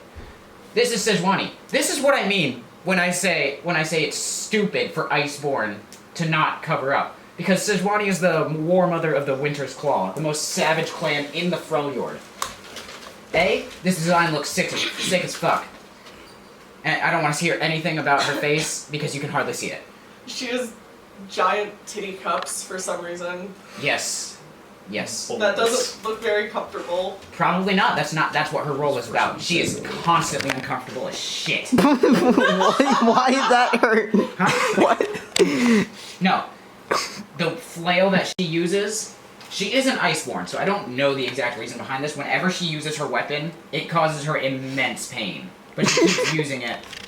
Why's that funny? Explain your laugh, sir. I'm just laughing at this unnecessary glorification of sadomasochism. Yeah. It's not glorification. Yeah, I don't know. Look at how good she looks. Yeah. Oh, that's a girl. Oh shit. Yes. Look at her fucking boobies. Nope, didn't see it. Regardless. So yeah, this is basically one of the most savage people in the Freljord, and she's an Iceborn, so she has resistance to the cold, so why doesn't she, I don't know, just completely strip down like all of you suggested for the other designs? I don't know. Maybe because that's not sensible at all. You know, Alright. You're high. SpongeBob meme. Oh, cool. Jackson's kind of just like that. Yeah, I feel. Yeah. Oh, yeah. Yes. Braum. It's Wario again. Oh wow. Also, I feel like in the world with gods, I feel like practicality is just not something you need to think too much You can about. still have it on human character Mario. design. He does kind of look like Wario. He has the same shapes. Honestly. I will not deny that, but I fucking love Braum. Basically, this is the one design I'm okay with being shirtless. I know I just went over why that's unsensible, but he's a folklore, essentially. Basically, that door that's a door. He is so massive that he makes a giant vault door that's indestructible look like a fucking shield, because it is a shield to him. He protects pretty much everyone in the Freljord from... He's saved a lot of lives, and Poros. Oh, why is there none in the splash art? Basically, Poros are little fuzzballs. They're just sentient... Oh my gosh, 1 second. Oh my god. Not my fault. This is Braum. Yeah, we've already done that. Another impractical thing I hate about his design is the spike.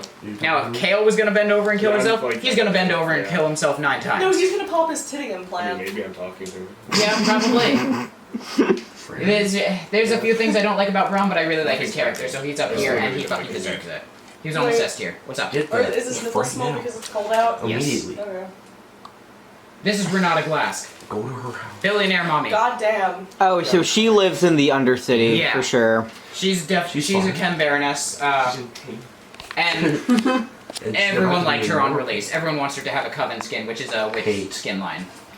I think her design works fucking perfectly. Shut up.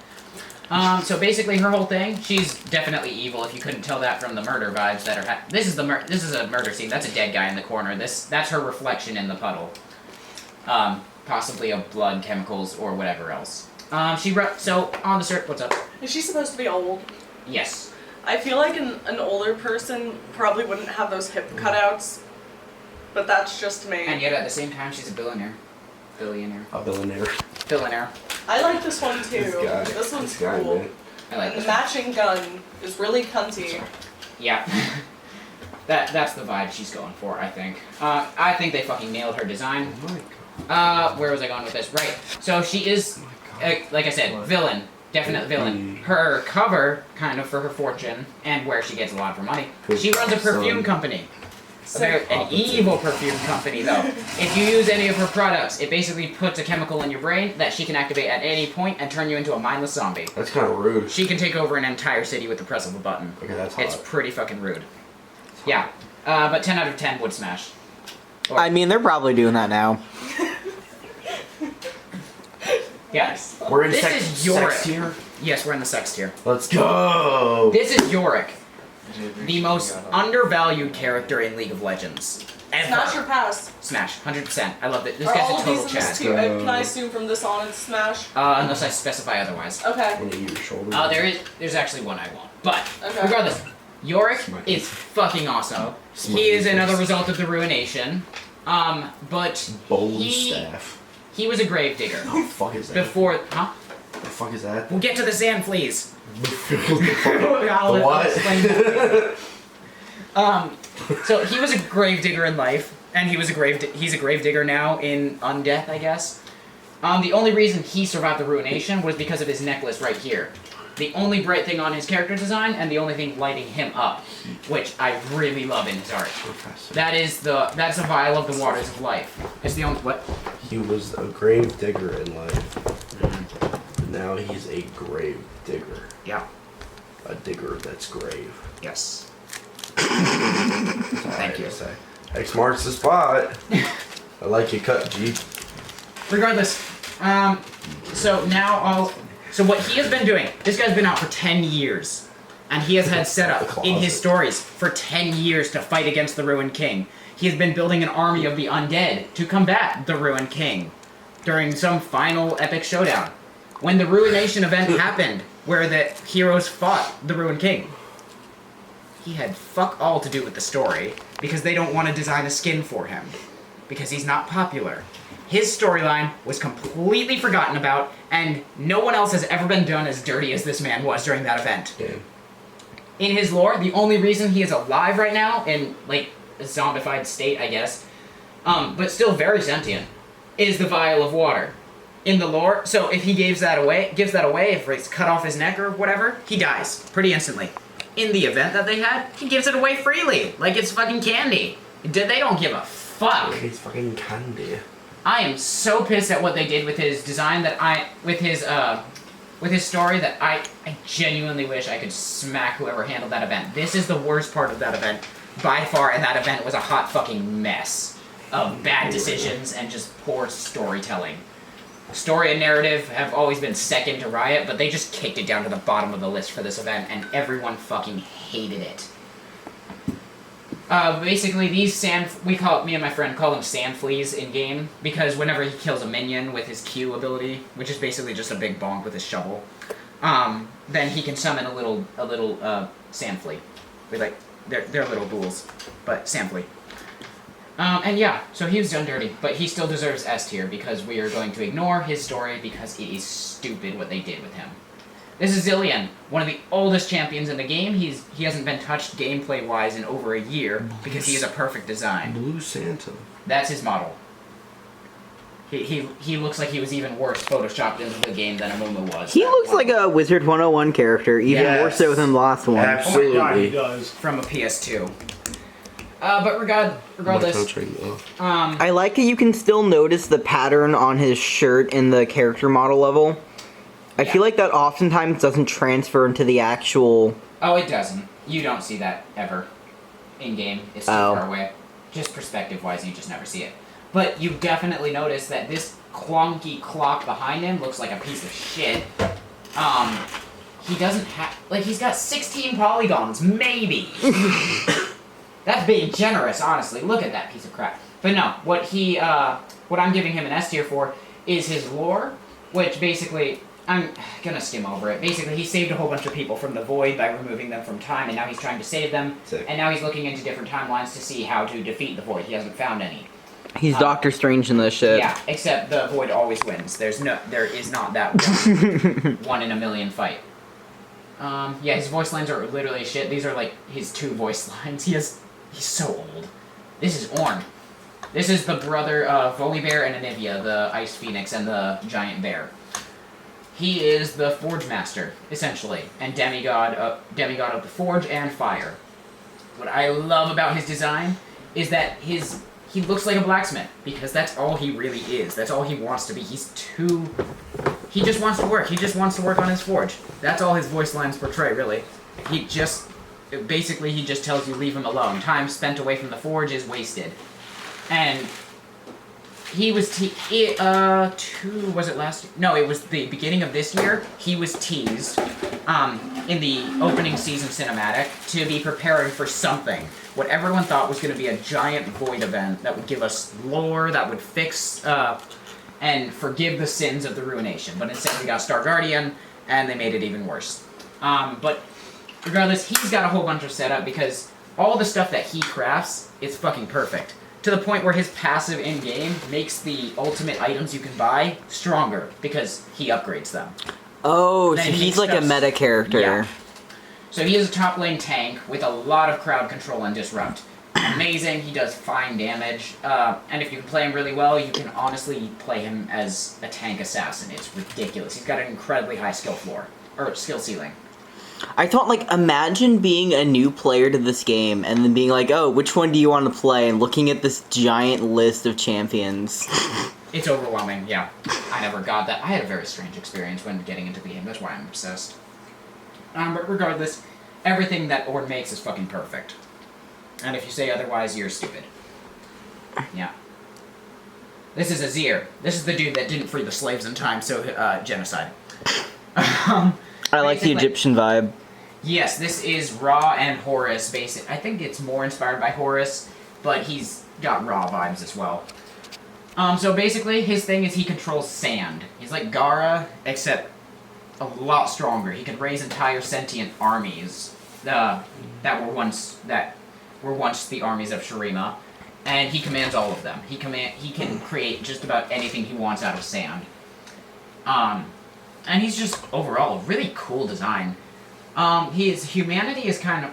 So he's already lost quite a bit of his humanity just by virtue of being an Ascendant. That's like a 14-foot-tall chicken man under all that armor. But the golden armor just makes him look more like a god warrior. He looks like he thinks of himself as a god because he does. He's just cool. I like his ear. Yeah. Dude, this is Akali. I like Akali. Akali's hot. Furry. Not gonna lie. What? Furry. Furry? She has like a fucking ear in the fucking furry mask thing.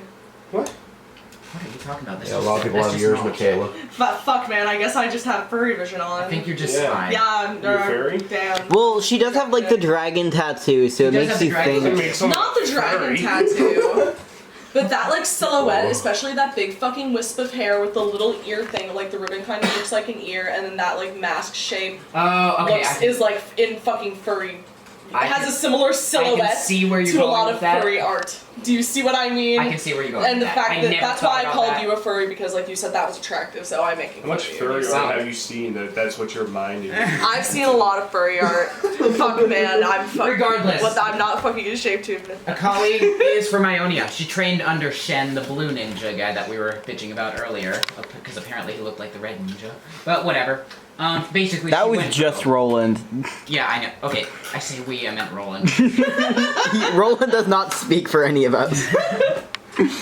Basically, she is another character that I really enjoyed because they covered her face. Underneath that, it's pretty much a same face syndrome. We have seen her without the mask, but that's not the point. Was this a post-COVID character? No.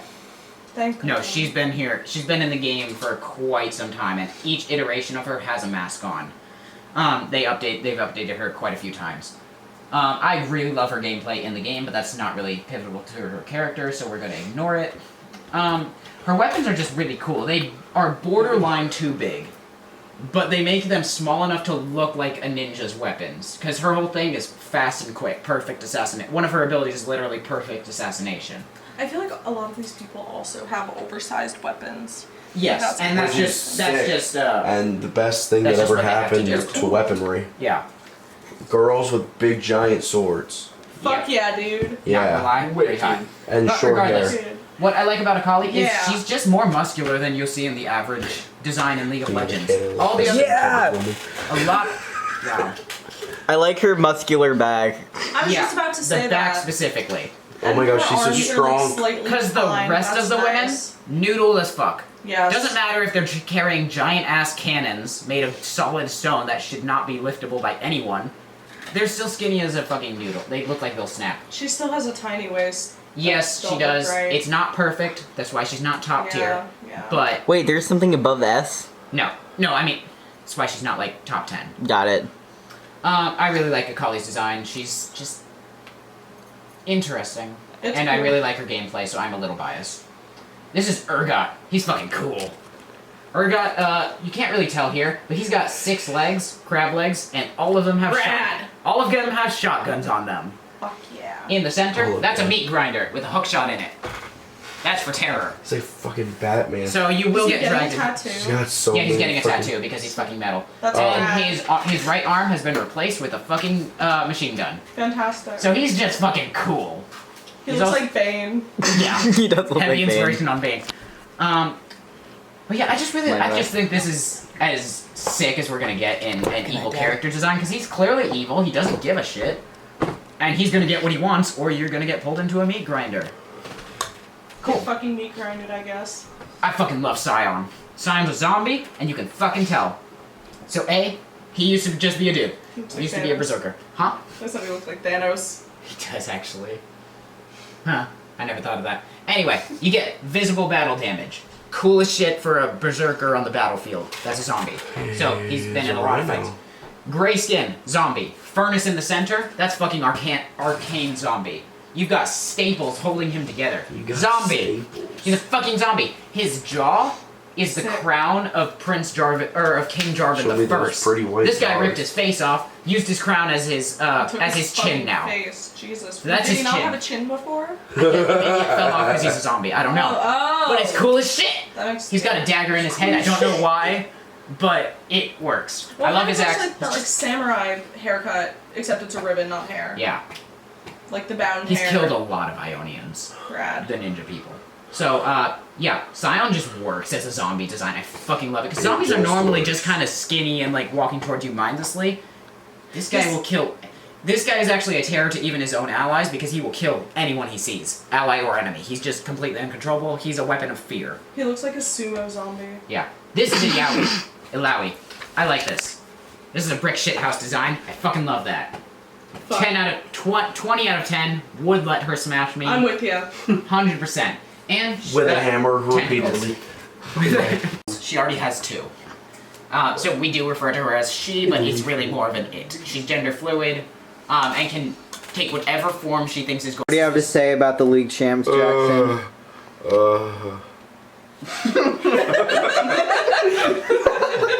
Anyway, I think we can move on from Malawi. Honestly, there's not too much else to say that I want to. You know, does mommy step on her? That's This is Viego. It's fucking Cloud fucking Strike. This is the Ruined King. That is a Final Fantasy. Yeah. That is a Final Fantasy character. That guy. Yeah. He was made to be very conventionally attractive and a total fuckboy. Like me. Yeah, Jeff. Yeah. Anyway, Viego caused the ruination because he simped too hard for his wife, who died a while ago. So he tried to bring her back to life, but she was Dracula? From Yeah. Castlevania? Dracula? Yeah. Holy Wait, shit. Is that like a reference? Is that intentional? To the game, not the Netflix game. series, you weirdo.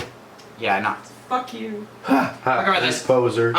I don't I'm really a know. poser. I don't know about A parser. this. All I know is that when we heard the Ruined King was coming to League, we expected something like Mordekaiser. We expected a giant brick shithouse, but instead we got a twink. I have a question. But he's an S tier. It's the new era. What is a brick shithouse?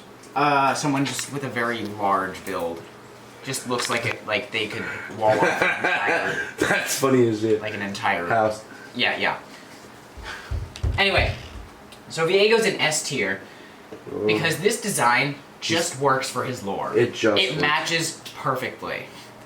Because Viego's lore is that I literally mean that. He is simping so hard. He is obsessed Are with those his dead chains wife. coming out of his chest? Or his what? Those His aren't chest? chains, that's mist. Okay. That's the black whatever. mist. Yeah. Yes, it's coming out of his chest because when he did revive his wife, she was rotting because she had been dead for a while, so she was in absolute agony. So she took his own sword and stabbed him through the chest. Death in the waters of life, not amazing. Caused a very bad reaction, caused a ruination, almost destroyed the world. Viego wakes up, realizes his wife's soul you mentioned this in the 101 lecture. Yeah. Yeah, he was a pretty big part of that event. Well, he was the reason that event even started. He eventually does get all the pieces of his wife back together, brings her back as like some ethereal spirit, and is very happy for 2 seconds. And then she's assassinated again by someone with a magical gun that revives everyone that he ever killed. It was anticlimactic as fuck. And I don't like, and that character that I mentioned with the revive gun, there's a character in League of Legends, his name is Akshan. He is not on this list because I fucking hate him. He was the champion I was going to reveal at the end as the worst thing they've ever made. Because he's just a Deus Ex Machina for this event. I love Deus His Ex gun Machina. is called the Absolver. If he kills someone, anyone that they've killed, or if he kills someone with the gun, anyone they've killed comes back to life. And let me guess, Riot has never touched this character since they used him as their Deus Ex in the 100%. event. Yep. It hasn't been too long, and they do have 164 characters, but they're never touching Akshan again. He's just stupid. I hate Akshan with a passion, but I really like Viego.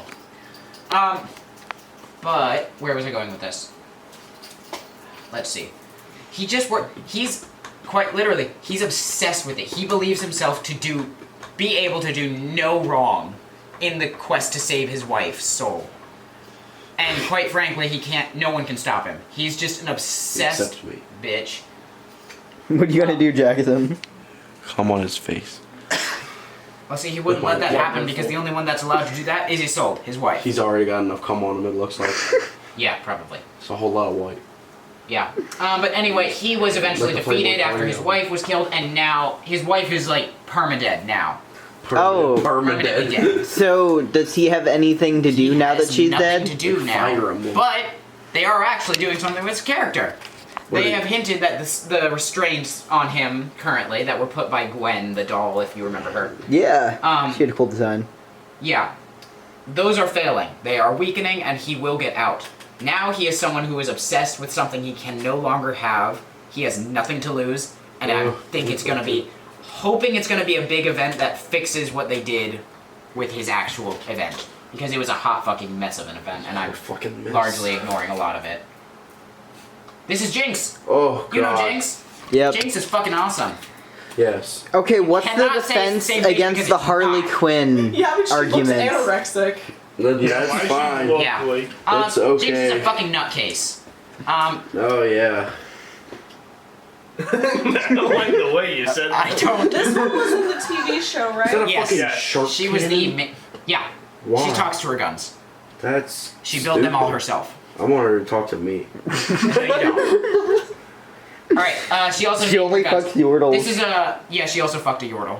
I can be what? whatever. I can be whatever. She fucked a rat. Yeah, I can be like She that. fucked a magical I'll rat. be whatever you want, Can't baby. fuck Yeah. it up. Right. Sure. Anyway, so her shock pistol down here, that's named Shock Zapper. pistol. Her minigun is named Pow Pow, and her That's rocket funny. launcher is named Fishbones. That one's fine. The first one was stupid. Yeah, Yeah, those bunny ears. probably. Yeah, bunny ears on Pow Pow. That's quite silly. Quite silly. That's her whole thing. She's a quirky gal. She is the The braids look like basically the twins. poster child of not basically. She is the icon of League of Legends Wild Rift, and really well deserved. Honestly. What is Wild Rift? You keep mentioning it. It's the mobile version of League of Legends. Got it. The games are shorter. The champion list is shorter for the moment, and the designs are better because it's newer. It's like yeah, but regardless, her whole design just works together.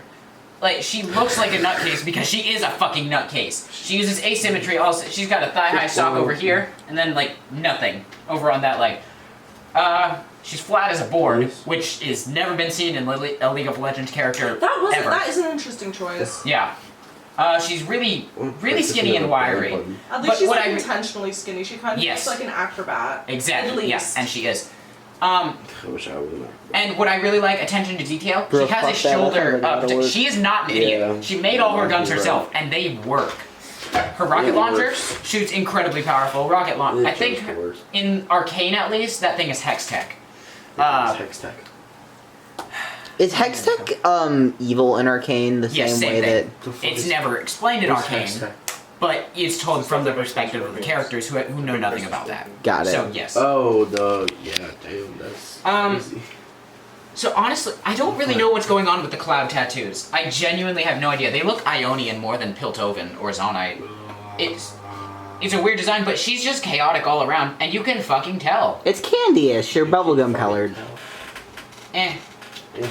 Whatever. Her hair, it seems just...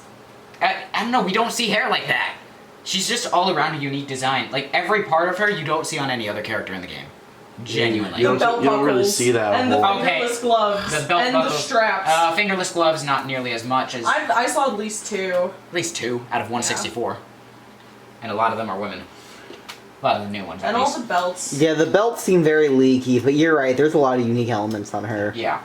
And like the kind of side part hair fold stick out thing. Yeah, okay, you got but me. But like there. it's still cool, but the braids are still cool. Yeah. Okay, 80% of her is completely unique. Fuck yeah.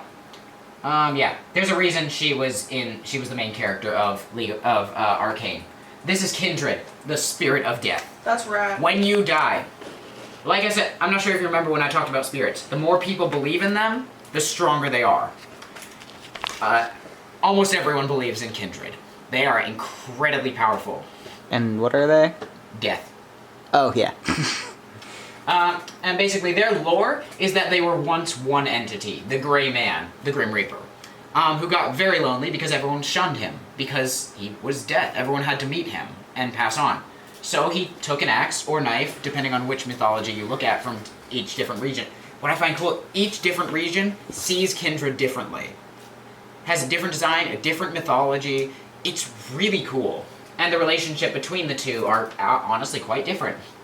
But basically, this Grey Man took whatever weapon you're talking about and split himself in two, so he would never be lonely again. That is why they swapped masks. The wolf has the lamb's mask, and the lamb has the wolf mask. These two characters, like you can see the lamb legs down there, the white fur, she looks honestly rather innocent. Quite honestly, for a death spirit. I would not say that the for a fucking death spirit. goat man. For a death spirit. It's kind of soft. I like the yin yang shit they got going on. Yeah, and the wolf. So the wolf is the more childish of the two, much more childish. Yet his voice is a lot deeper, more gravelly. It sounds older at the base, but when you listen to their words, he's much more childish. The lamb is much softer spoken, but way more mature than the wolf, and constantly has to quell the wolf's rage, lest he eat someone who's alive, because they could totally do that. Basically, when you die, you see the Kindred. You can either embrace death with the lamb's arrow and die a peaceful death, like this dude decided, or you can run from death, and the wolf will chase you down. He will get you. So, they're just an excellent design. I genuinely don't think I've seen anything like this in another game. This is the reason I play League of Legends, so I am partially biased there, but I think they are an amazing design. What do you mean this is the reason you play League of Legends? This was the character I saw that got me super interested in the Oh, game. gotcha. Yeah. Yeah. This is Zoe. Technically, she's 101. 3,000 years old. Of course she Yeah. is. Yeah. What I love about Zoe... so Zoe is a god. A child with god-like powers. Why? This is one of the aspects, one of the gods, basically. The only god I can think of off the top of my head. Oh, I guess Tarek as well. But this is one of the only gods in the game that doesn't seem to have conflict with the god possessing them. Like, she just does her thing. When she was a human child, she wanted to have fun. That's her whole spiel. She kept running from her caretakers. She kept just doing whatever she wanted to have fun. She genuinely gave 0 fucks. And when the old aspect of Twilight died, she was chosen because of her fun-loving nature. She does her job sometimes, warning humans about dangers to come and shit like that. You know, boring shit. But generally, her design, I think, really worked with a fun-loving god. Because she's sitting in the air, floating ominously. Super long hair, very Disney-like hair. I love that. The portal jumping, it matches a trickster. That was just me saying words. I just No, I follow. love everything. I love everything about her design, and then match it to her nature just as a character. We don't have too many stories on her, but you can't really have too many stories when all she's doing is having fun and doing her job when she's forced to do her job. I like in this horrible, fucked up, malevolent universe that there's someone just chilling. Yeah. She's doing so much more than chilling. She is having a blast. Some of her voice lines are like, "Oh, you're dead? I thought we were just playing." Or, "Can I find a game where mortals won't die while we're playing it?" Stuff like that. So she has accidentally killed people in the past, I'm assuming. We don't really have stories on that. Regardless, this is Jin. He looks cool. He's fucking cool. I love him. He's number 4 on this list. Smash or pass? Smash, 100%. Me too. Can't smash. One detriment. I say 100%, not 120% like I have others. He's a sociopathic killer, serial killer. If you're into that, that's you. However, his whole thing is that he kills for art. Ugh. Yeah. Cringe. Yeah. Little cringe there. However, the rest of his design is Not the concept, just flawless. Huh? Oh, yeah. cool mask. Amazing mask. We've never seen his face. And we never will, I hope. Like, I never Opera. want to see his face. I think that the mask just makes him a more interesting character. Yeah. He even has voice lines like, "Am I the mask or am I the face underneath?" Which honestly works for a sociopathic serial killer. That also sounds like a fucking art student. Fingerless gloves. Definitely. Fingernails, shut the fuck up. So his design heavily utilizes asymmetry. This is in the middle of a cracked mirror, so you don't see it nearly as well, but that is a lump. That is under his clothes. And under that is a giant sniper rifle that he uses to finish the job in like the most beautiful, as he puts it, way possible. His entire character concept was designed around the number 4. His name has 4 letters. Jhin. I can spell. His Q ability it's called Bouncing Grenade. It bounces to 4 targets. His W ability is a very slim skill shot that if you hit an enemy champion that was hit by any of your allies or yourself within 4 seconds ago or less, then it roots them. It does not root them for 4 seconds. That would be fucking absurd. His E ability. I hate rooting and grappling and. His E ability, it marks enemy champions for 4 seconds with that same mark for his W. His ultimate ability is a very long range cone in which he can fire 4 sniper shots, each one doing quite a bit of damage. He's a very interesting design. Okay, but it's so easy to miss when you're first playing him. Incredibly easy to miss, but he's a perfect design. His skill floor, relatively low. Even I can play this guy. And I don't play ADC. I'm a shit ADC player. That's why I play the mid lane. But he's the one I got to Mastery 7 in the actual bot lane. But his skill expression level is ridiculously high. He's all about tempo and moving properly, setting up beforehand. And that's just, it perfectly characterizes his character in the lore, in the game. It's awesome. I love Jhin. Matching the game flow state with the character mind state is really designed. He was designed by the same person that designed Jinx, and a lot of his designs get very high up here. Aurelion Sol. This is God. He's the first being ever created, or to ever exist. This is Cum's favorite. Canada, United States, Mexico's. Cum's favorite. He got me. I was very confused. Yes.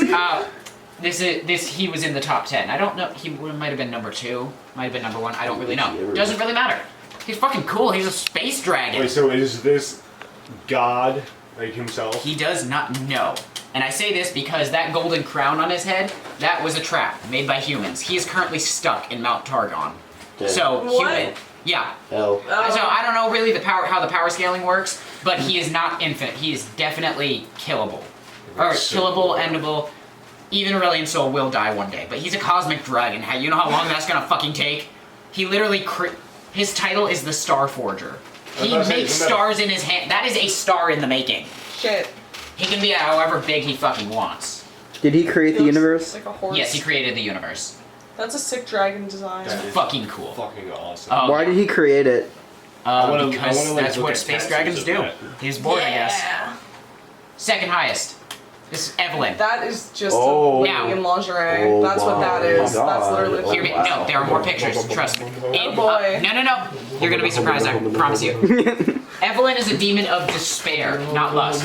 Okay. Basically, she is. So during the magical World War II, I'm just gonna refer to it as that because that's just easier to understand. She was not a sentient being. She was just kind of there. She's just kind of a dark entity that just floated through space or whatever. So this was one of the non-sentient void creatures. Not a void creature. Not a void Not creature? A void creature. Nope. Where is she from then? She is from all around Runeterra. Got it. She started feeding on despair, and during war, there's a lot of despair to go around.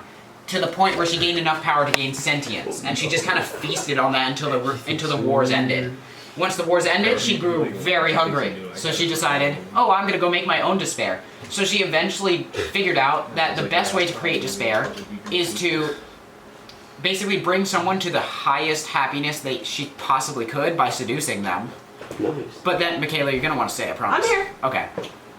And then immediately taking that away, like making some guy just have the time of his life, and then murdering his family in front of him, and then murdering him. That's the kind of despair she feeds off. I feel like that's so small scale compared to killing everyone in a war. Yes, it is. So she does go hungry. She has to hunt sometimes. In Legend of Runeterra, we get to see that's Evelyn. She does not. You were right. Yeah. It takes whatever form is going to seduce you the most. Whether that be a big hunk. That's cool. That's also her. Or it, I guess. And that's her reflection. In all of these cards, you can see her reflection. That's her reflection right there. That's so cool. I think this is the best storytelling part about her. Because this is showing her taking a different approach than she normally would, than just seducing some guy with big boobies. Like, this is What attracting. the fuck is that thing on the right? That's a Yordle. Oh How do they look in game? How do what look in game? Cool. This. Oh, we only get her, the first form. Big booby form. Big booby form. Got it. That's her in game because they don't want to give her like 8 model. So I just really like Evelyn as an entire design. Like they even incorporate her. She's got little stabby things that show up in like all of her skins, KDA and everything, and they incorporate. Oh, she's KDA. She is in KDA, yes, and she looks like a fucking killer in that as well. What is KDA? They're a virtual K-pop group. Oh. Who was the cat girl in KDA? Ari. Oh. Oh, I think I've seen Off the their top of your songs fucking head, recommended use that one before. ready. I know exactly who KDA is because I listen to their songs a lot. They're good songs. I think I've seen them in my And I play art. I play all of the KDA members except for Seraphine because Seraphine doesn't exist. You're too pretty into the This is KDA Fiddlesticks. songs. This is the number 1 design. But it's not this one. This is his old design. And he was kind of a joke at this point. But, so yeah, like, he just looks kind of goofy. He looks kind of goofy. He's just a fear demon here. It works. But this, That's cool. this is the best League of Legends character that they will ever put out, ever. Because this is the fear demon. Do you guys remember the Knife Hands Nightmare Demon I was talking about earlier? Yeah, the Freddy Krueger. This is the guy that completely blows him out of the water. Lore-wise, design-wise, gameplay-wise, he does everything better than Nocturne could ever fucking hope to do. Maybe looking like this in Nightmares. Get it, Josh.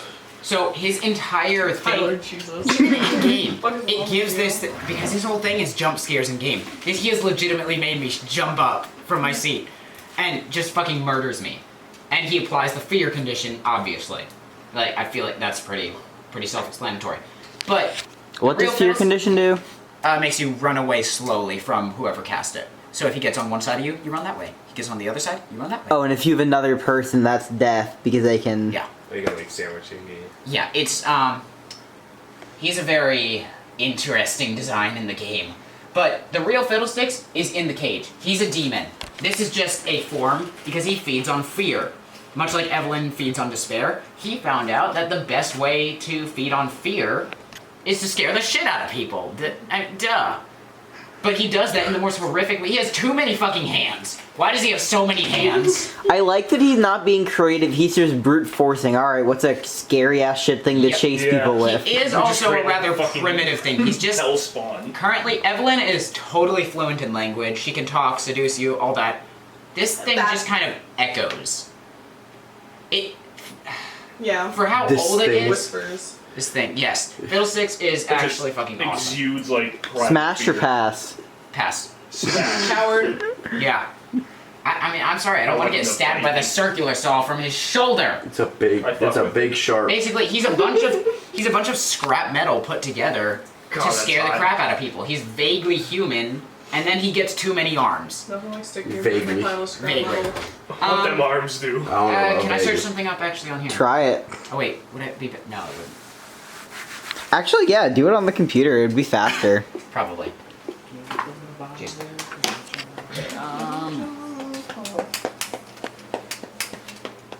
It's messy as shit, but it's gonna work. I'm gonna show you guys the best character design that League of Legends, not even in League of Legends, has ever come up with. Wait, don't do it yet. Don't do it yet.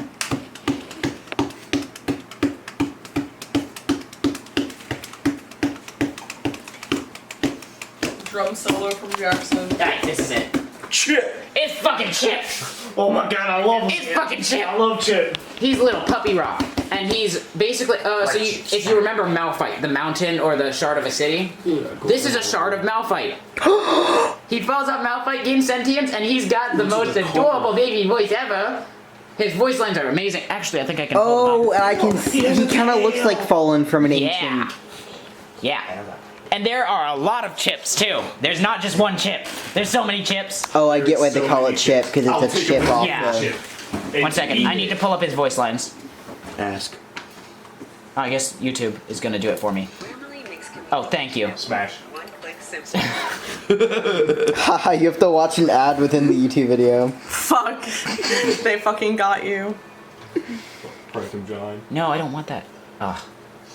I mean, I guess that's the thing. There are all sorts of chips behind him. It's awesome. Rock solid. That's all of his fucking voice lines. Here I am. He's a little. I was just about to say that. I fucking love Chip. I want to hit him. How old is he? He's like 2. I want to fucking step on him. Smash or pass, Paul? Pass. He's too innocent. Wow, all this walking. Yeah, not a 2-year-old. Yeah. Spencer Nolan Rice would do it. Oh my god.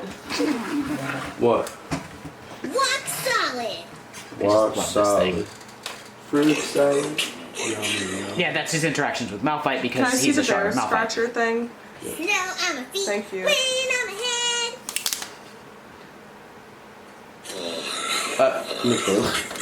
head. Anyway, that's Chip. He's too cute. Not to mention he's number 1, 100%. He's just the best, always the best. And yeah, that's it. There we go. This has been Shaka University, League of Legends 202. I swear I'm good at my job. I just really. Oh, there's my phone. Hey.